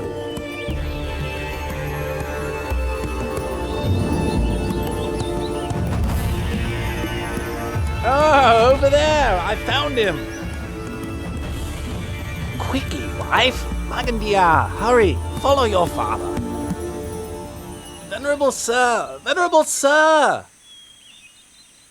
Venerable sir, this is my wife. And this is my daughter, Magandia, who I'm going to offer to you. Brahmins, I rejected sensual pleasure on the day of my enlightenment. I've seen the root cause of your existence, karma. You arise from sensual thoughts. Those thoughts arise in me no longer. Your karma will appear no more. Brahmins, listen to this teaching. The wise person must put effort into raising his mind out of attachment to sensuality, freeing himself from Māra's snare, steadying himself with the hook of mindfulness. He is able to master himself. He is able to have victory over himself.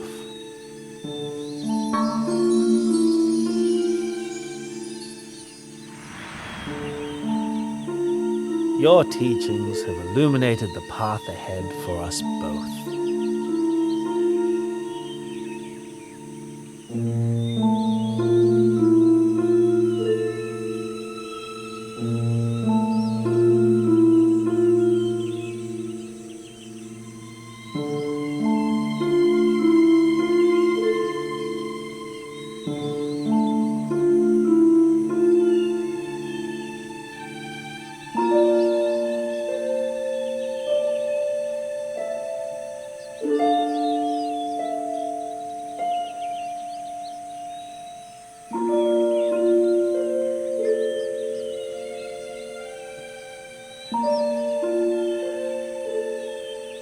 Lord, do not hold it against our daughter. Magandia is still very young.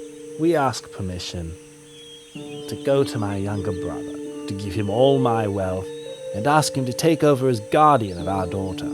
As for my wife and me, we will ask permission to join the monastic order, so that we may, in time, realize enlightenment.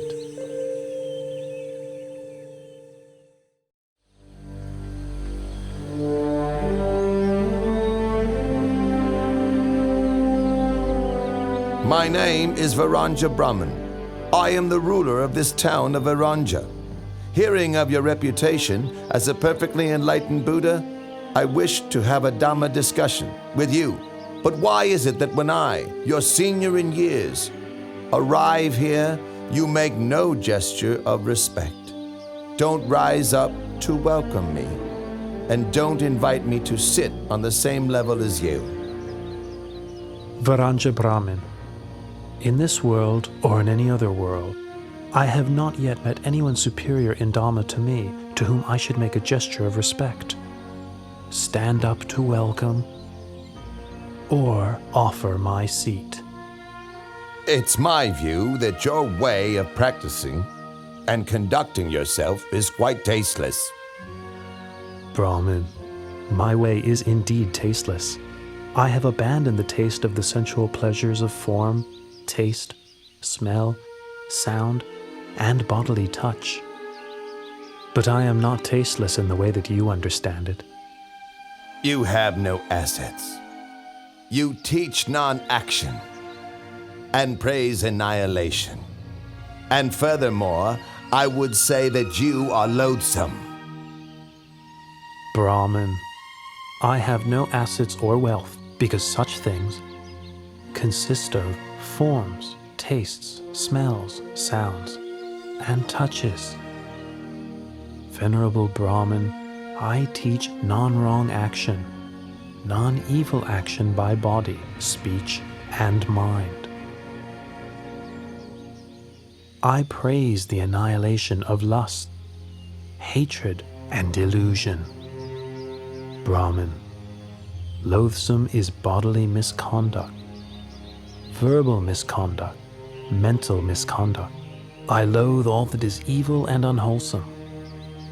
But I am not at all loathsome in the way that you believe. You teach eradication, destruction. You teach non-arising and non-birth. Brahmin, I teach the Dhamma for the eradication of lust, hatred, and delusion, and for the eradication of all unwholesome states. I teach the destruction of bodily misconduct, verbal misconduct, and mental misconduct, because these are things which are worthy of destruction.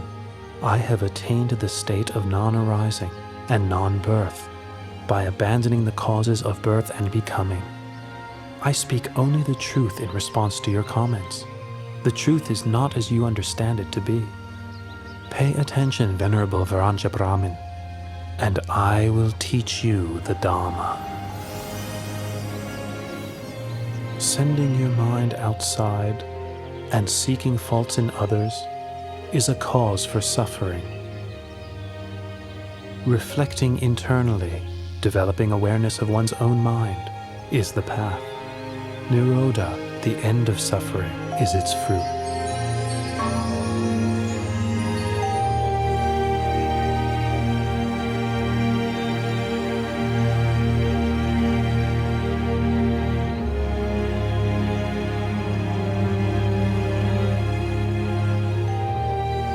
The Dhamma teaching you have given has illuminated the way for me.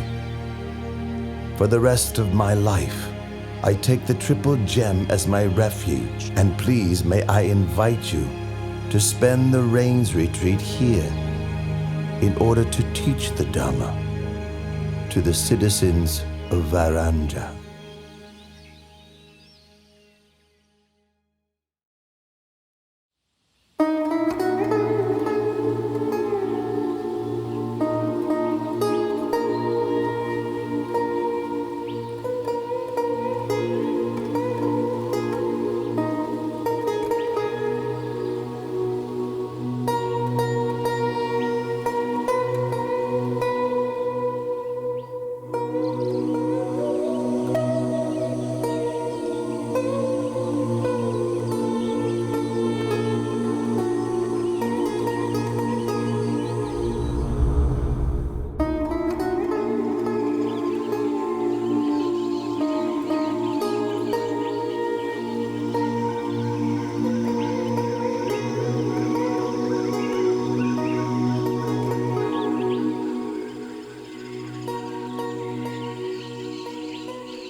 that? Come out where I can see you right now. Otherwise... Otherwise, you'll do what? Who are you? What are you doing here? I should be the one asking you the same question. I am the Lord of Monkeys, and I have been living in Rocky Tavana Forest for a long time. And you, what are you doing here? I am Pālileyyaka, the Lord of the Elephants. I got fed up with all the busyness and problems of my entourage and left to spend some time alone. Yes, your entourage sounds just every bit as irritating as mine. You say you are the Lord of the Elephants, but then why are you wandering around spying on a human? This one is not like other human beings. He bears the marks of a great man. From the moment I saw his bearing and the graceful, peaceful way he moves, I felt full of faith and inspiration.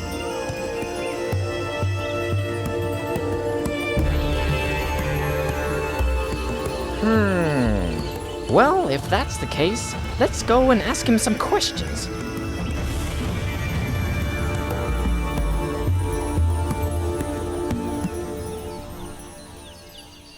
Did you know that the Lord Buddha has left the Gositarama monastery? Well, he is probably going to give teachings in another city. Not at all. I have heard that one of the senior monks expert in the monastic discipline has had a falling out with a senior monk expert in Dhamma teaching over some small matter of the discipline. Not only that, but students of the two senior monks have sided with the teachers so that the quarrel has spread, and now there is a major conflict. It got so bad that even when Lord Buddha himself admonished the monks and urged them to give up their conflict, they wouldn't listen, and so he left the monastery alone.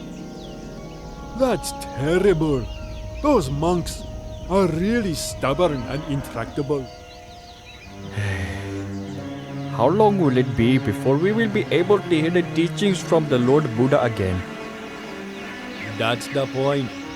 The monks' dispute means that all the rest of us aren't able to listen to the Lord Buddha teach.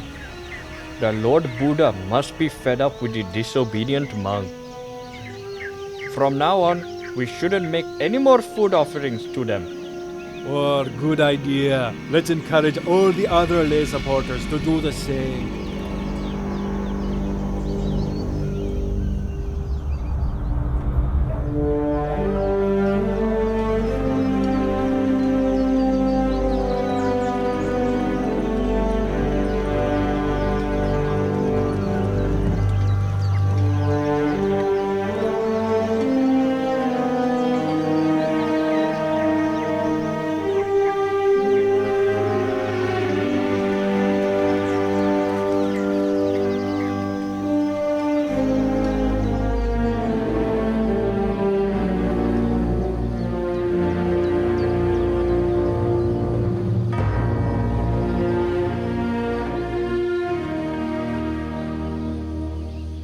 We've been coming back from Alms round with empty bowls for many days now. Nobody in Kosambi is filling our bowls with any food offerings anymore. If this continues, how will we survive? What will we eat?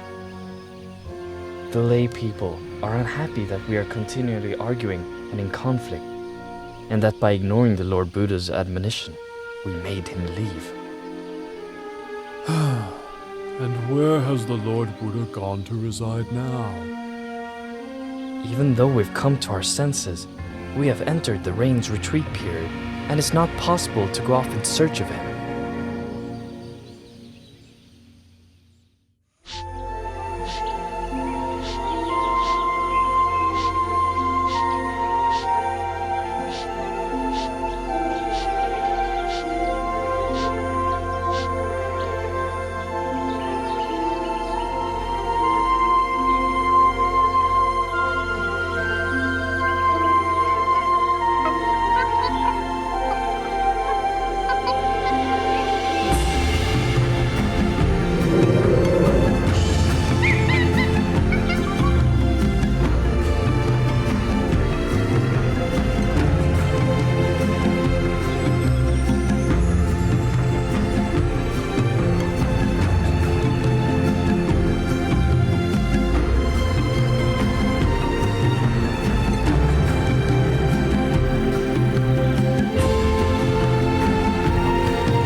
Venerable Ananda, I, Visakha, and my wife, along with all the wealthy families of Savatthi, have come to know that the Lord Buddha is currently living alone in the forest. And so we wish to send an invitation to him, requesting that he graciously come to reside here in our city of Jetavana.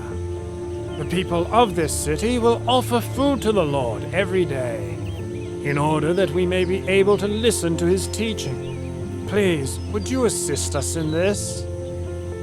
Do not worry, Anathapindaka. I will see to it myself. The rains retreat has ended now, so I will take 500 monks with me to Rakitivana forest to invite the Lord Buddha to come and reside here. You may put your minds at ease. Oh, it is our great good fortune to be able to pay respects to the Lord Buddha again and to listen to his teachings.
Pālileyyaka, that is Venerable Ananda, my personal attendant, and those monks accompanying him are my disciples. Allow them to approach.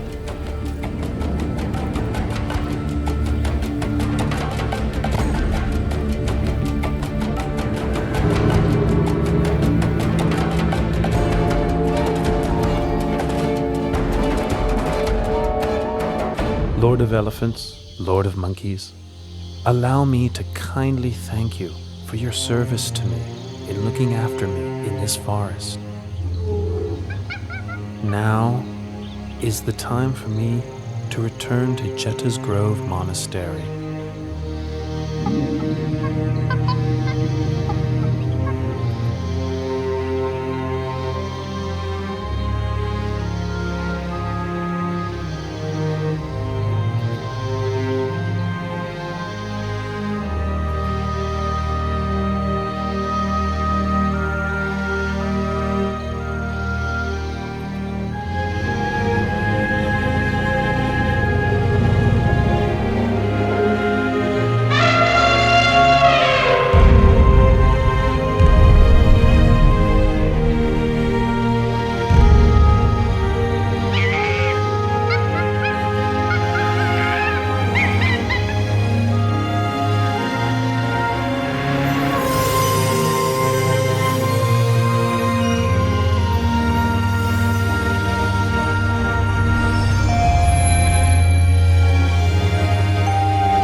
How many tens of thousands of years more must pass before another such great being appears in the world?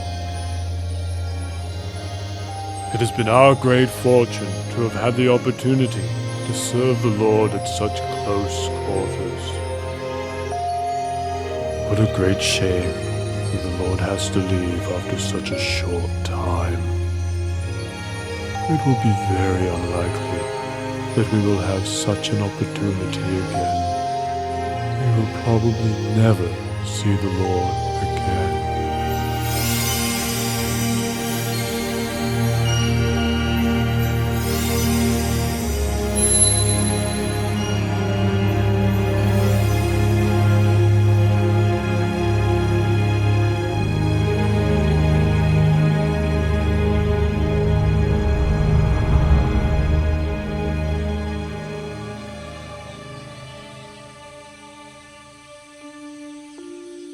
The Lord Buddha has forgiven us for our dispute.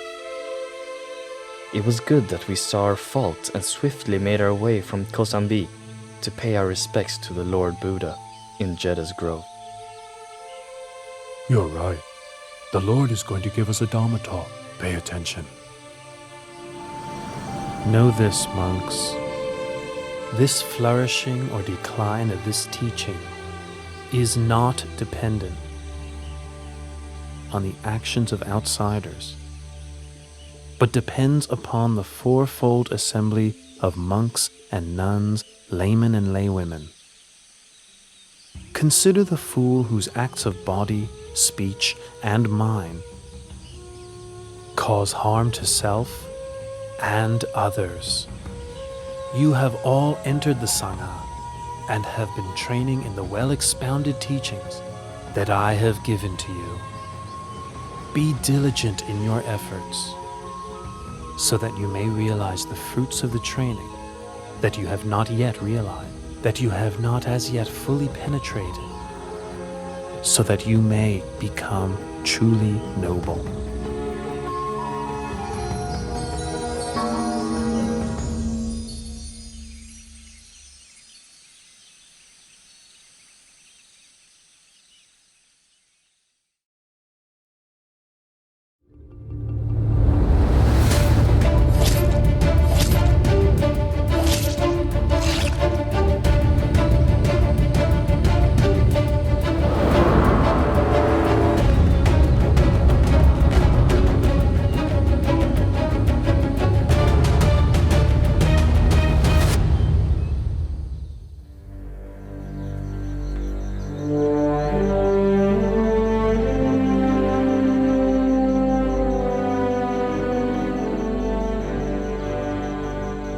In a short time, Angulimāla will commit matricide.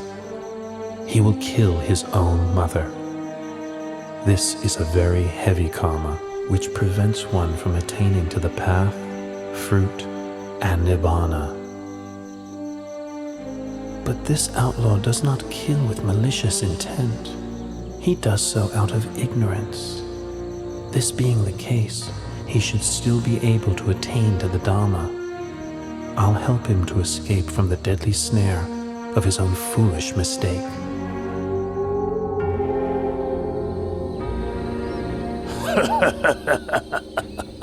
I've already collected 999 human fingers. If I kill just one more person, I'll have the full 1,000 fingers, as instructed by my master.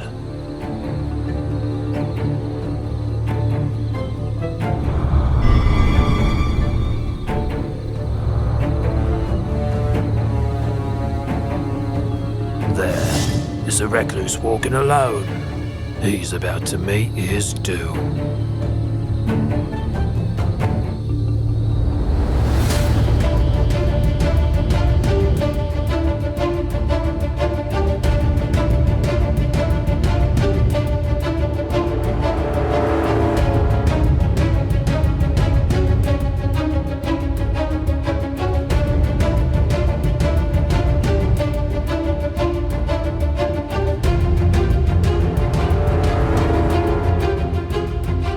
That's strange. The summoner head just keeps on walking. But I'm running to exhaustion and still can't catch him.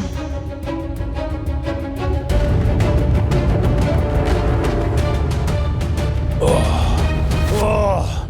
Stop there, summoner! Summoner, stop there! I have stopped already. It is you who have not yet stopped. A holy man should speak only the truth. But there you are, striding onwards, telling me you've stopped. Here I am standing still, and you tell me I haven't stopped?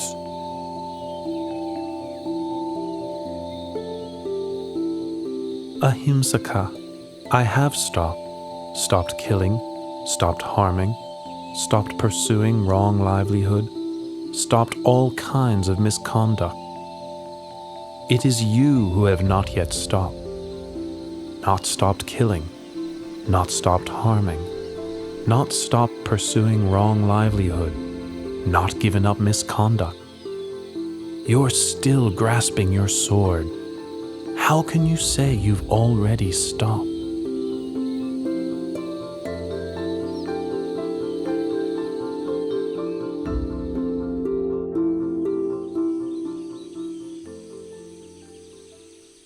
The words you have spoken are immortal and true, but never before heard, even in my master's hermitage.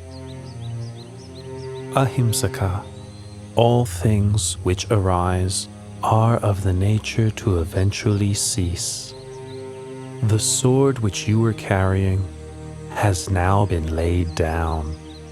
So let go of the mental defilement associated with your wrong actions. Should your heart dwell on those actions, it will soon become spoiled. Focus on recollecting your good action. Your heart will become increasingly cheerful and radiant. Be industrious in making merit, maintaining morality, and brightening your mind in every single moment.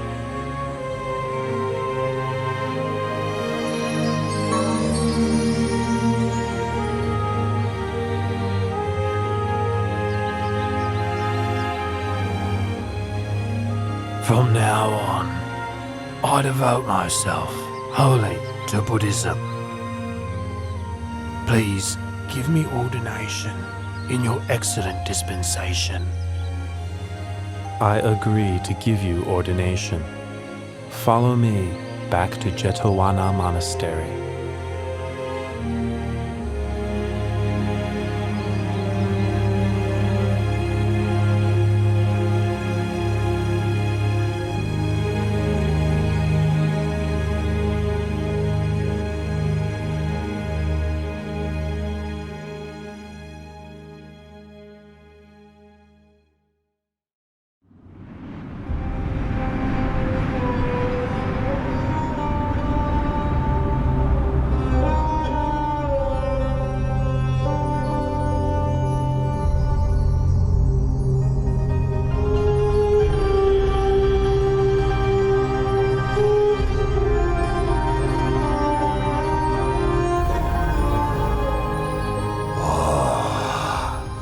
These poor human beings, thinking their good and evil deeds make any difference, when in fact all things are already fixed, dependent on my will. They are so ignorant. The Brahma god Baka has the wrong view. I will help him to see the truth of things.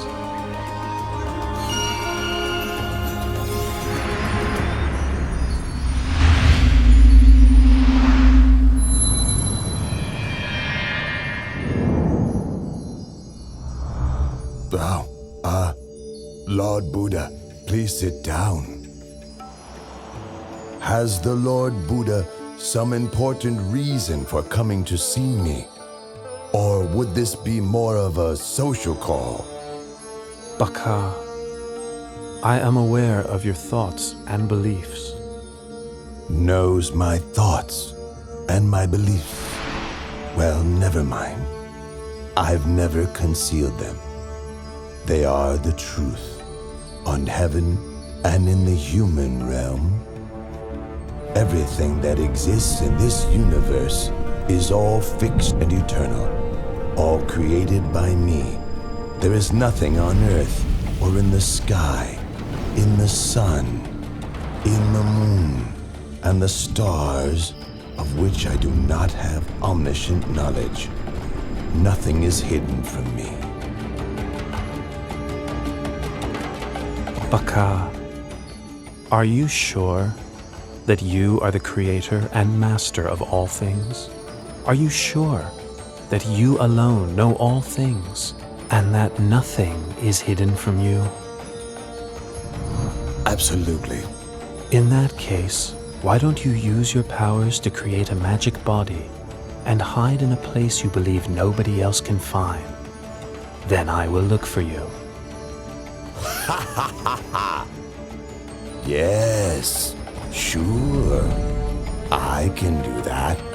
Try to find me if you can.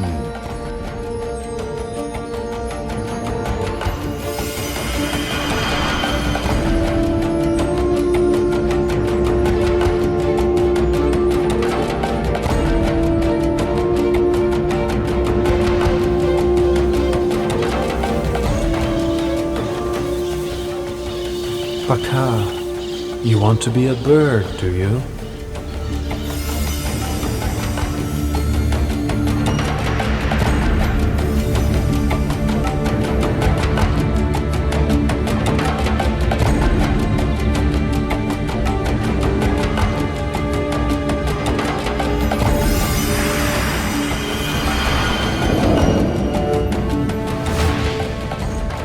Baka, so you want to be a bee. Is that why you're buzzing around the flower pollen?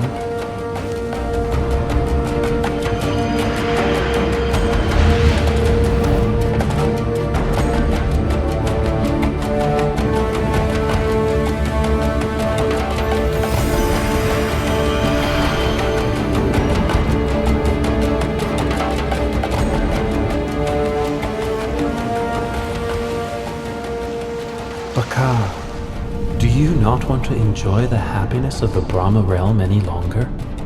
Is that why you have made yourself so fine and mixed yourself with the sand grains on the seafloor?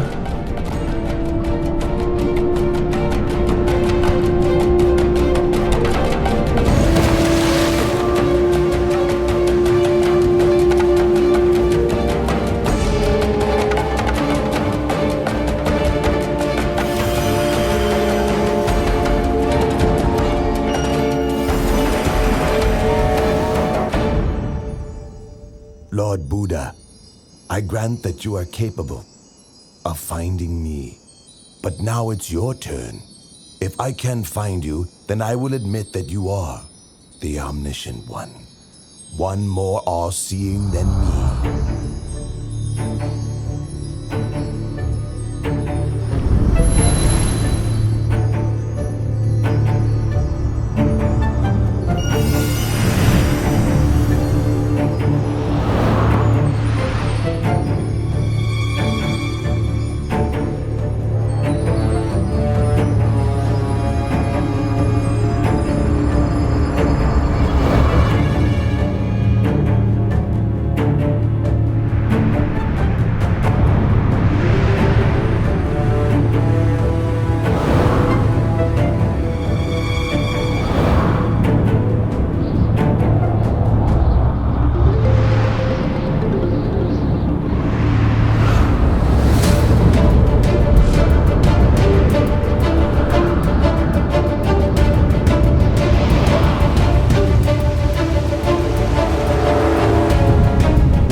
I give in. Whatever world system, whatever universe you've concealed yourself in, please show yourself.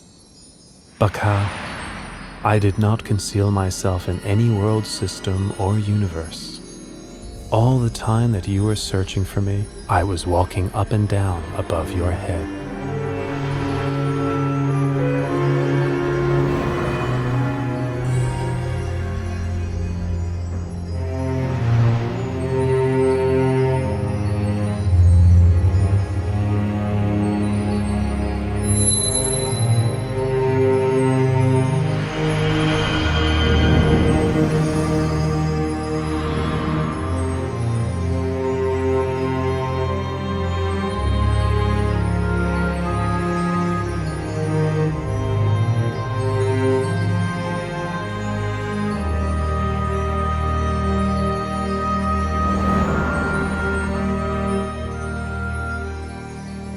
Lord Buddha, I offer my obeisance. The powers that you have shown to me exceed those of all the deities and Brahma gods. Baka, pay close attention to this teaching. The power and pleasures in this Brahma realm are very long-lasting. They encourage you to think that all things are permanent. In fact, all phenomena have the nature to arise, persist for some time, and then pass away. All things exist in dependence on causes and conditions. All beings are born of their actions, heirs to their actions, are related to their actions, have actions as their refuge, are owners of their actions. Whatever actions are performed, good or bad, we must receive the results.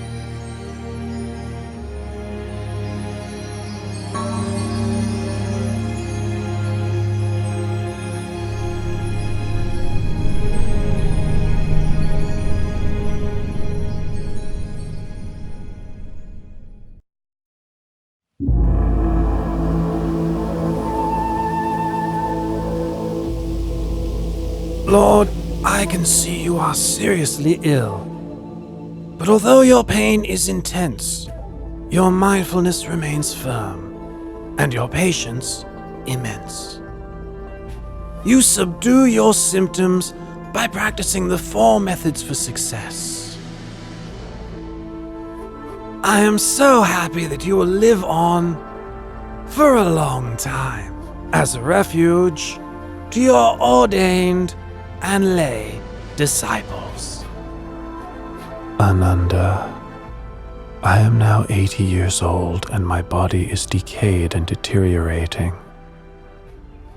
It's like an old cart held together with bamboo. It can be used to carry a load for only a short while longer, but it's not a lasting solution. Only through concentration of mind can I hold this body upright and keep on walking. As for you, you must take refuge unto yourself. In the end, there can be no other refuge.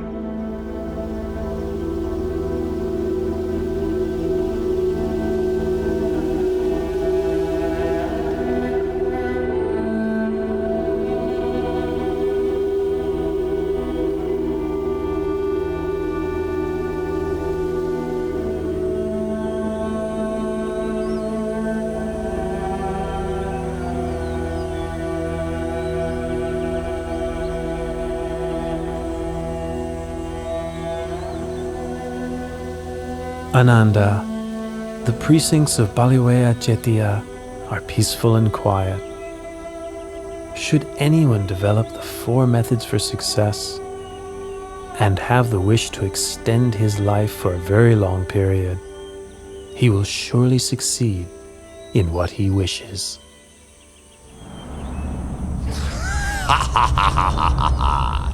The Lord Buddha has displayed the light omen to Venerable Ananda, in order that Venerable Ananda might invite him to extend his lifespan and continue teaching the Dhamma for a longer time. Don't count on it! I must obstruct Venerable Ananda's heart and prevent him from understanding so that he will remain silent and appear indifferent to the light omen. Ha ha ha ha ha!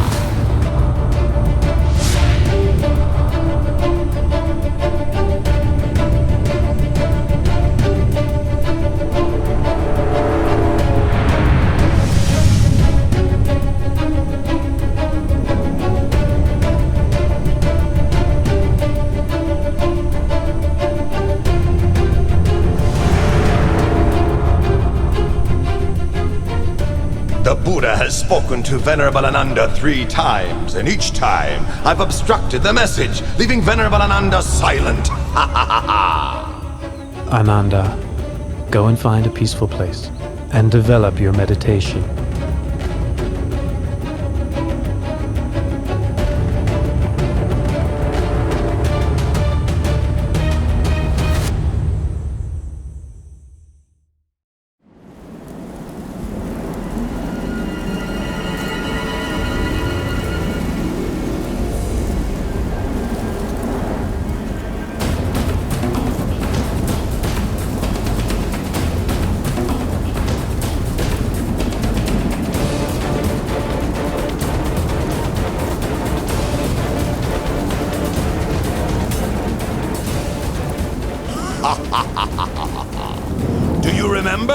that after you had attained enlightenment, you said that for so long as the assembly of ordained and unordained Buddhist men and women had not yet become established in Dhamma, humans and gods had not yet attained to the path and fruit, and Buddhism had not yet spread widely in all directions, you would not yet pass into Nibbāna.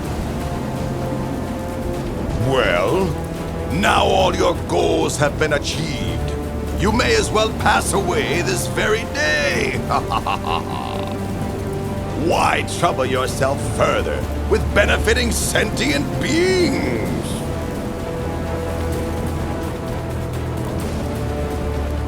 Māra, no need to get heated up with worries and speculations.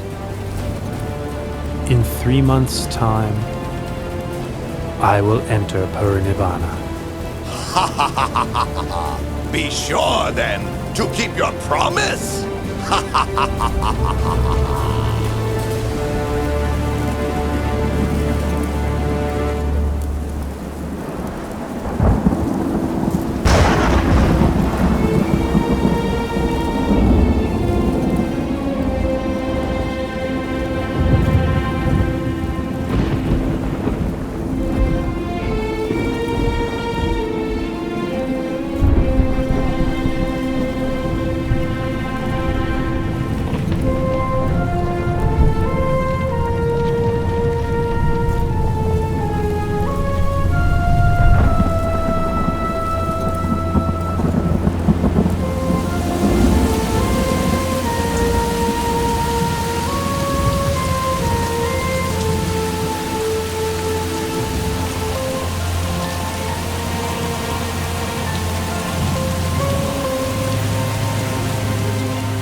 What was the cause of that sudden, unexpected earthquake?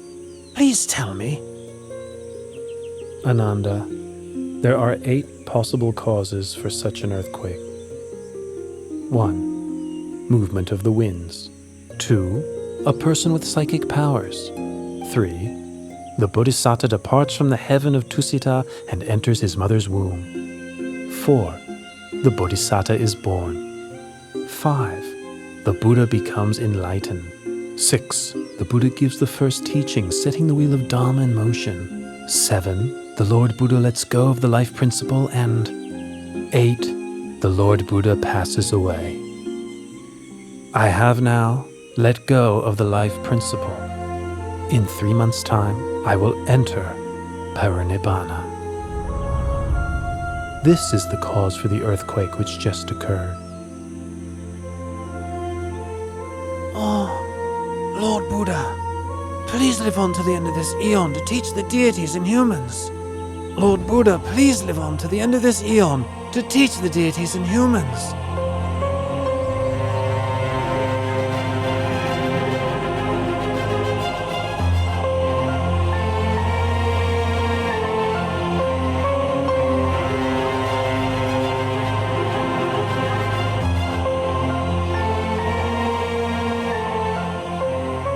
Ananda, why do you make this request of me 3 times? Oh Lord, you said that whoever develops the 4 methods for success, should he desire to extend his life for a long period of time, he would be able to do so. That's why I have just now pleaded with you 3 times. Ananda, I have displayed the light omen, giving you the chance to invite me to extend my life 16 times already. 10 times in the city of Ratchagaha, and 6 times in the city of Vesali. The 16th time was just now, in the precincts of Pālileyyaka, after which I let go of the life principle. Had you made your invitation on any of these occasions, I would have turned it down only twice, and accepted the 3rd invitation. But now I have met with Māra and resigned to dying. That which the Tathagata has let go of has undone. abandon. It is not suitable to ask that he take up such a thing again. Ananda, all conditioned things have impermanence as their very nature. Having arisen, they must eventually cease. Complete cessation is the fulfillment of happiness. Nothing can be compared with it.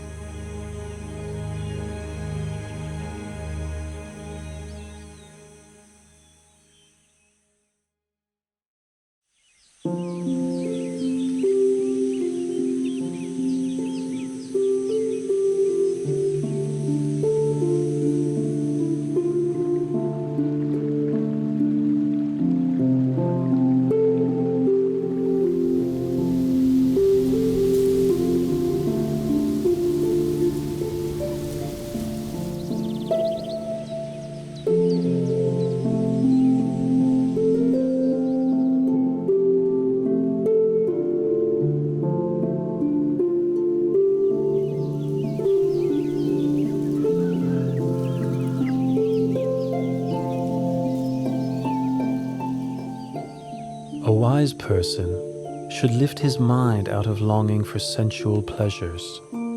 Give up this snare of Māra, using mindfulness for restraint. A wise person is able to control himself, able to attain victory over himself. Lord Buddha, in addition to coming to stay in my mango grove, you have also given me a Dhamma discourse. You have shown such kindness to me, Junda, the goldsmith's son. Tomorrow morning, please accept my invitation to receive alms food at my house.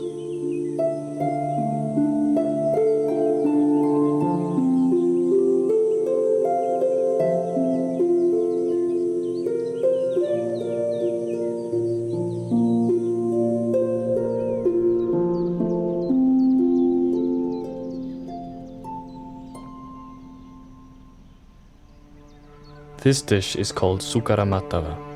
It is a fine and nutritious food. Please may the Lord accept it. Junta, this Sukaramatava is food that has been prepared, especially for me, and is suitable only for me. Apart from mine, no stomach could digest it. I give you the remaining portion to please bury in the ground. And for my monks and disciples, please bring them food of another kind to eat. Yes, Lord.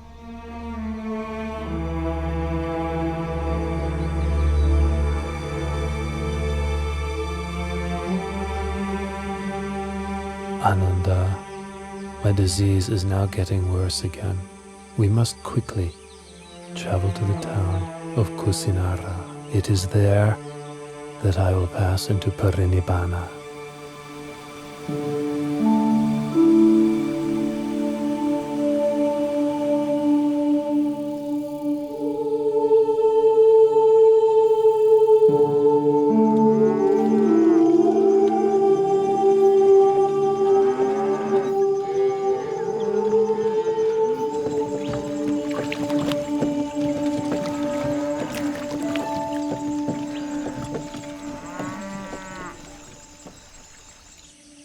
Ananda, let us stop and rest under this tree.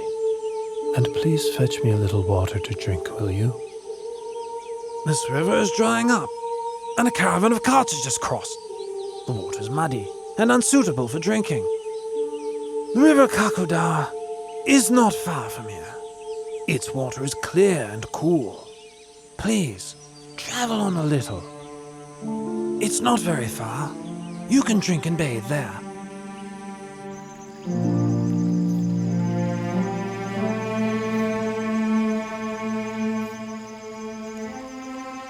Even though I advised the Buddha that the water is muddy and murky, he still says he will drink it.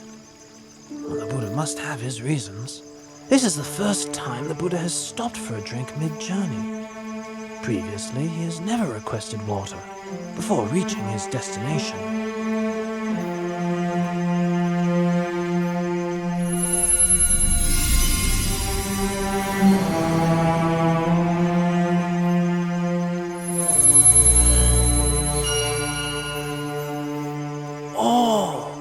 How great is the Buddha's power!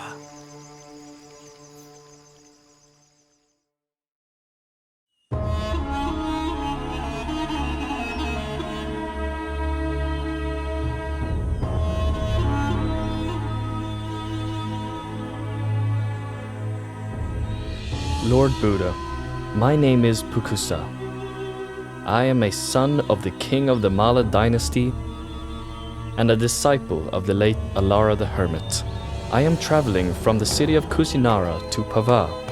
What great fortune it is to meet you. I had made the determination in my heart that I may have the opportunity just once to hear the Buddha's teaching. Listen, Pukusa. This heart is luminous, but it is obscured by incoming defilements.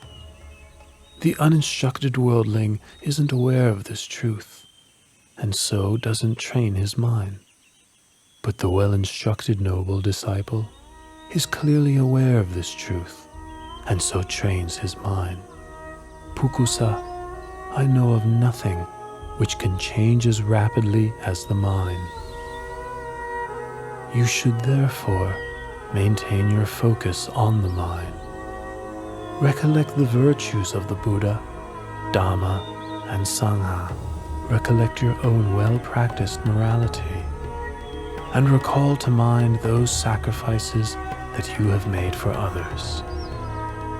Reflect on the heavenly beings, come to various happy states through cultivating generosity, morality, and mental development.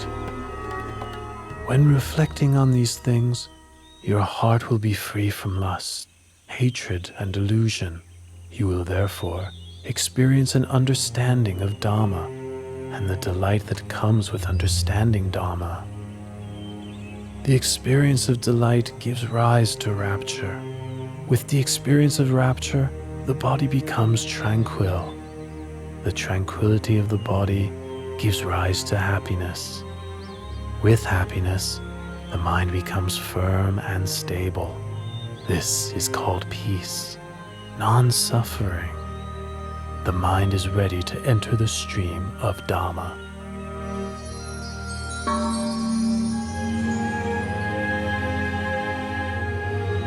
These 2 pieces of Singivana cloth are very valuable. The cloth is fine, delicately woven with a golden glow like the coals of a warm fire. May I offer these cloths to you as a gesture of worship? Please accept them, Lord Buddha. Pukusa, I would like to accept just one of your cloths. The other, please offer to Venerable Ananda, my attendant.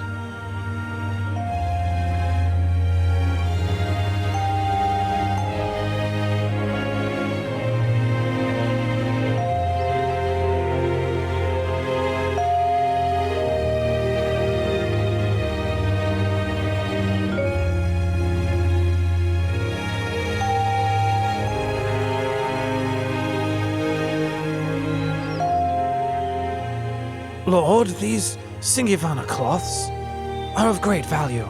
Please accept them both, and wear one as a lower robe and one as an upper robe.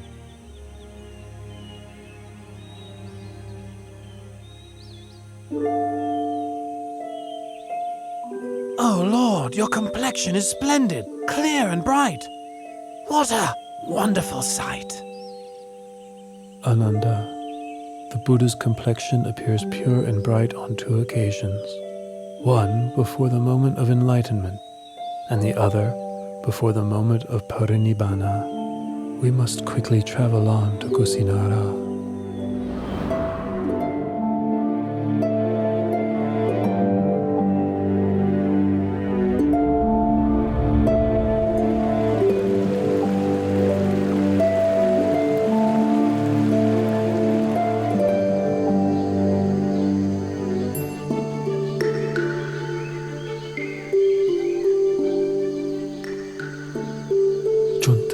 Gave me my last meal, but unless I make the matter clear, people may think that his alms food was the cause for my passing away.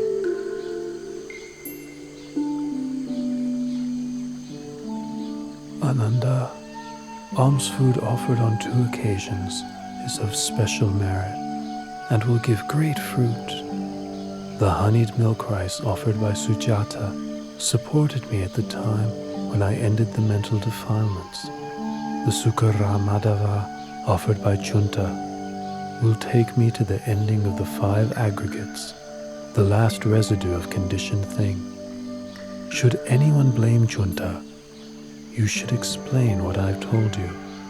Should Junta blame himself, you must ease his worry with these words of mine.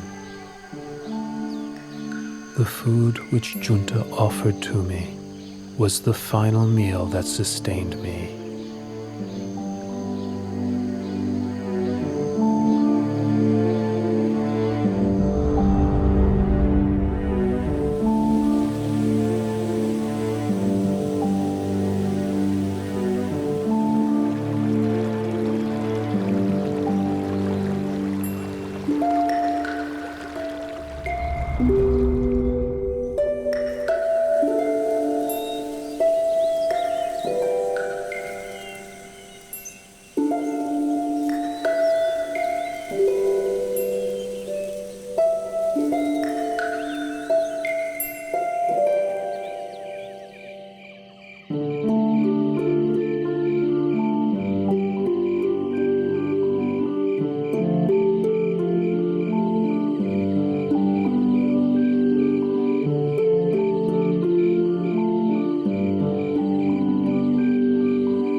I will not rise up from this place again.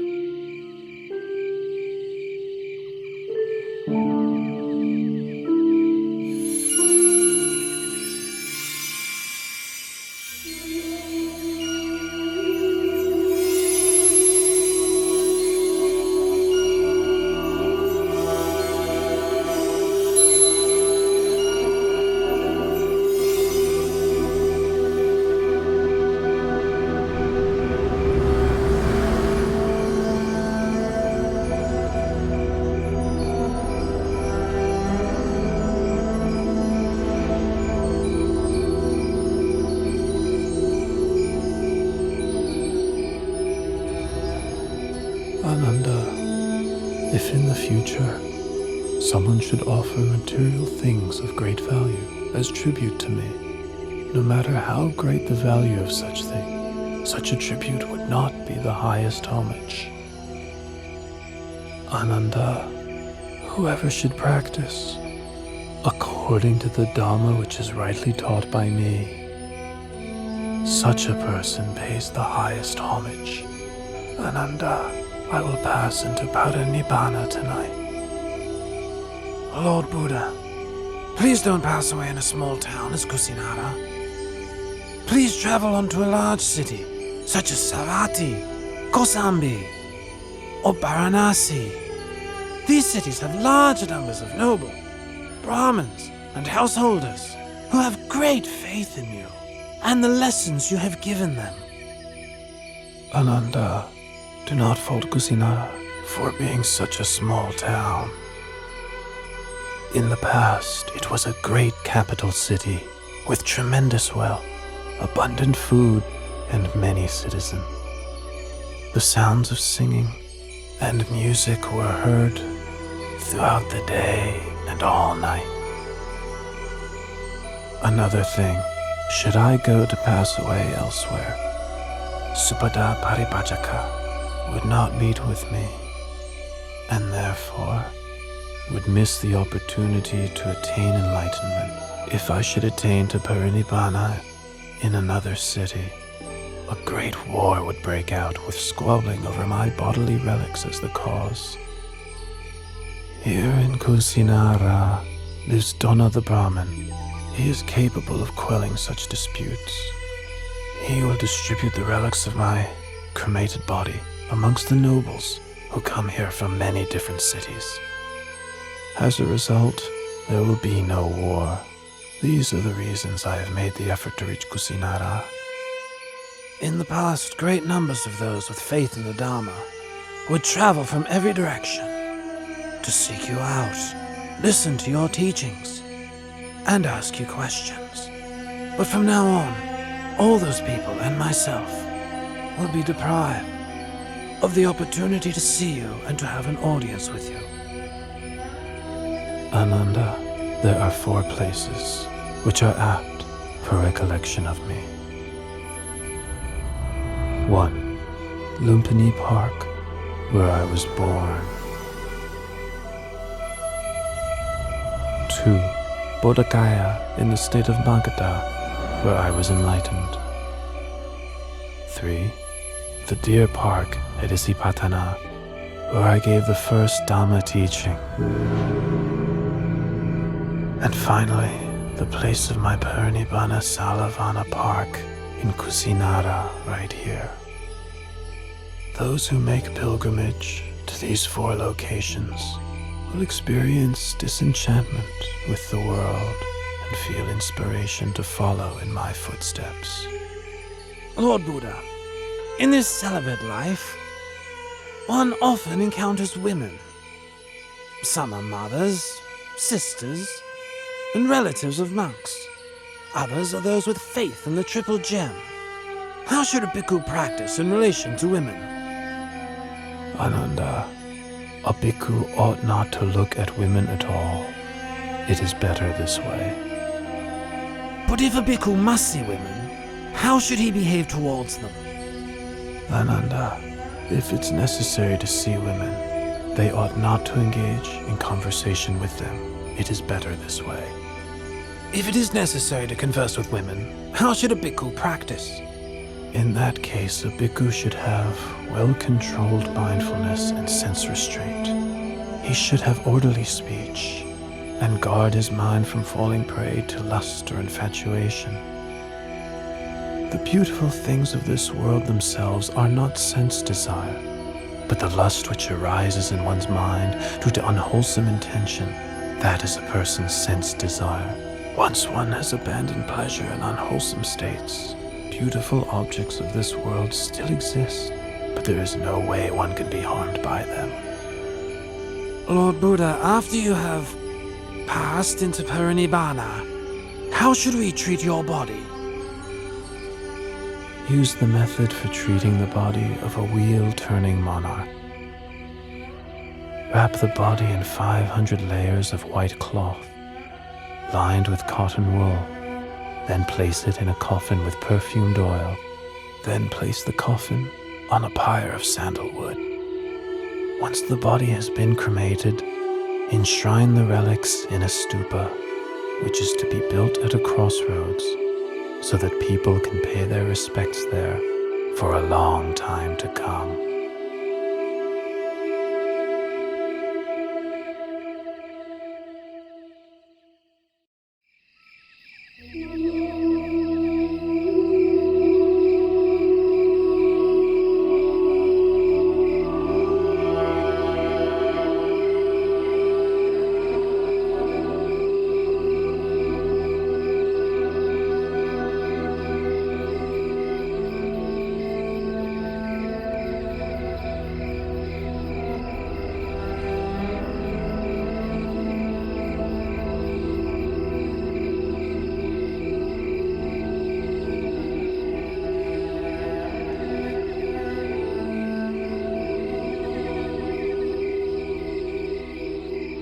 Sujātā is intent on having audience with the Buddha.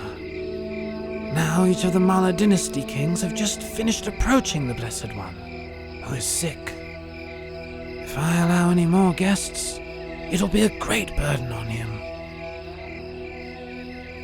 Sujātā, I can't permit you to see the Buddha. At this time, he is seriously ill and must rest. Ananda, please allow Sujātā to come to me. At this time, there are 6 renowned schools of doctrine. Each has many followers. Of these 6, can you tell me which are led by an arahant? Sujātā, in any faith which does not have the Noble Eightfold Path, there is no true samanas to be found there. Should bhikkhus or non-bhikkhus continue to practice the Noble Eightfold Path.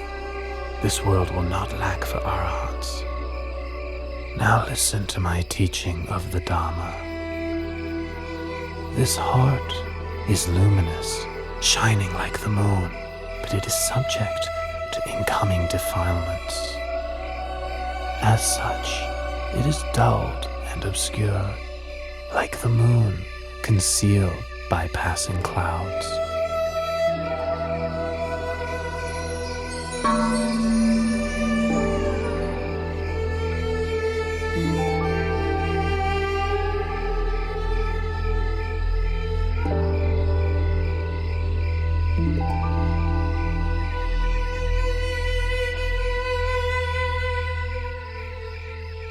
Lord Buddha, teacher of the most excellent Dhamma, you make right that which I've wrongly seen for so very long. Please may I take ordination in the Buddha's dispensation? Ananda, please take on the task of ordaining Supata as a bhikkhu.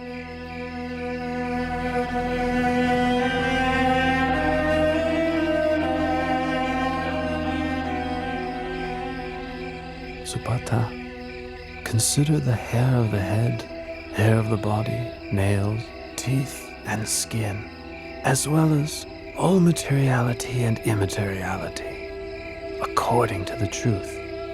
Such things are changing, decaying, impermanent, suffering and not self, not a being, not a person, not I, not mine, not myself, not him, not his, not himself. Supata, your supports for the holy life will be alms food, simple robes to cover yourself, the base of a tree for lodging, and fermented urine for medicine, following the ways of nature.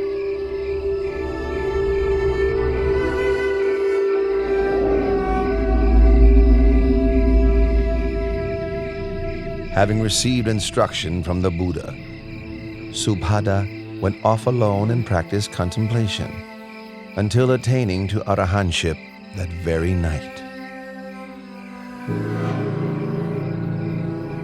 Venerable Subhada is considered to be the last disciple who attained to enlightenment while the Buddha was still alive. Loyal bhikkhus, when I have passed away, the 84,000 teaching of Dhamma Vinaya will be your teacher. Don't think to yourselves, now that the Buddha has passed away, we'll have no teacher.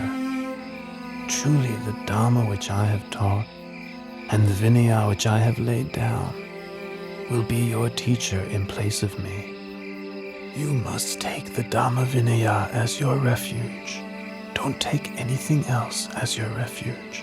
Even I, the Tathagata, am only the one who points the way.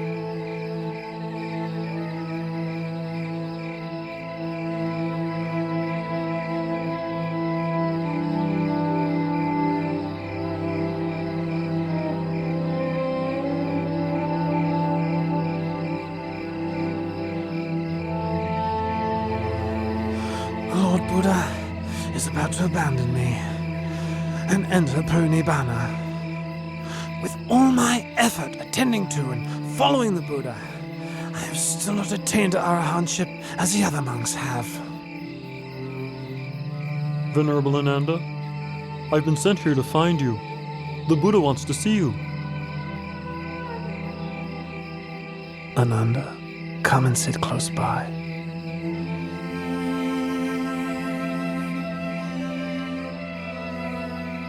Ananda, don't be consumed by sorrow.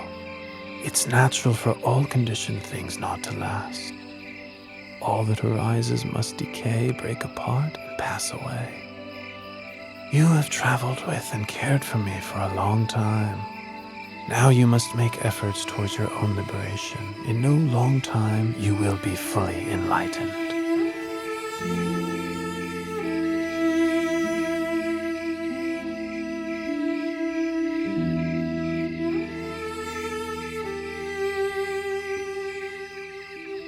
Ananda, Chana Bhikkhu has views of self-importance because he's been close to me since the household life.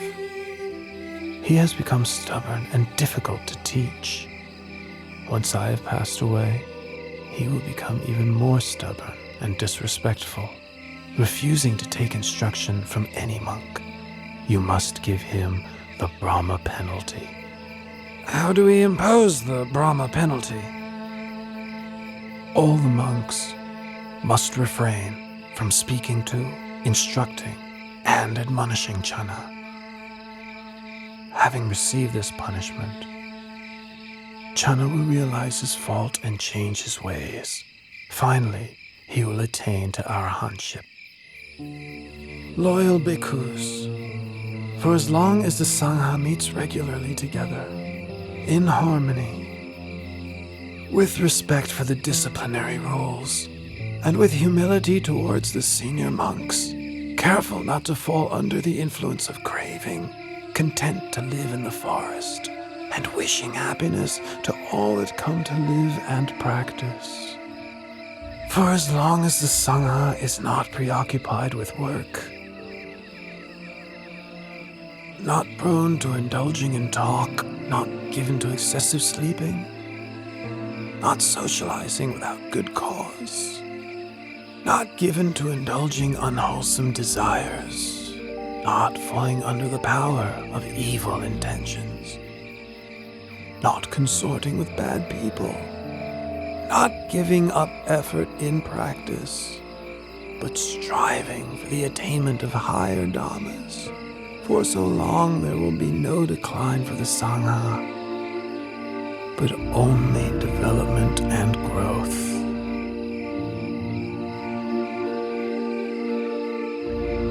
Bhikkhus, I remind you that all conditioned things are of the nature to decline and cease. Free of heedlessness, develop yourselves and benefit others to the utmost.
After the Lord Buddha's cremation ceremony was over, Dona the Brahmin was given the task of distributing the relics of the Buddha amongst the nobles and Brahmins who had gathered there.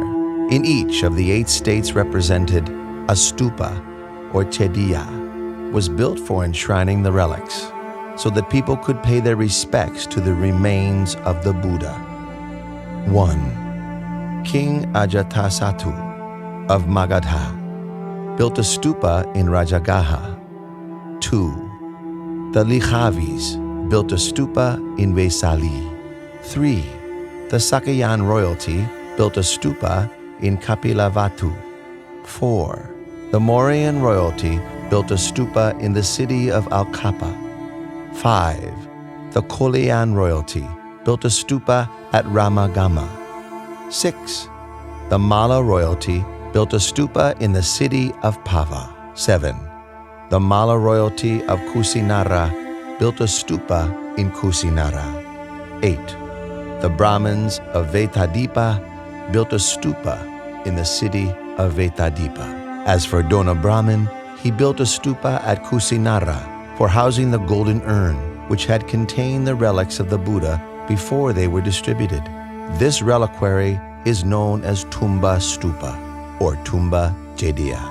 3 months after the Buddha laid down the khandhas and attained Parinibbāna, Venerable Maha Kassapa led the Sangha in the first rehearsal of the Dhamma Vinaya at the cave of Satapana on Mount Vebhara, outside of Rajagaha, with King Ajatasattu as the royal host. After the duration of 7 months, the first rehearsal of the Dhamma Vinaya came to its conclusion.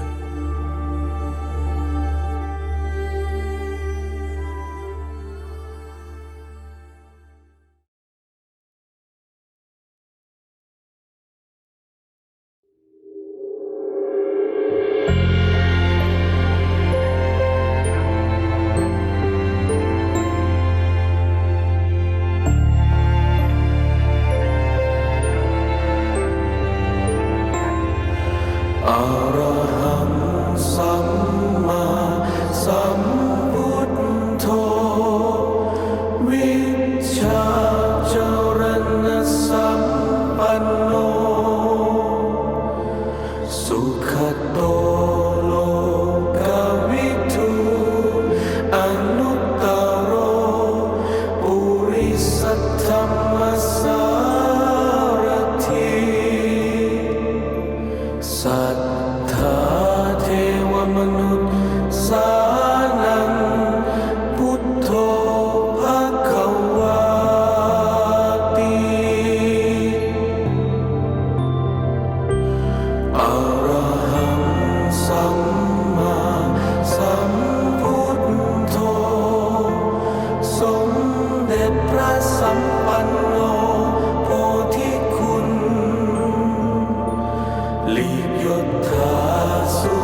Aniccaṃ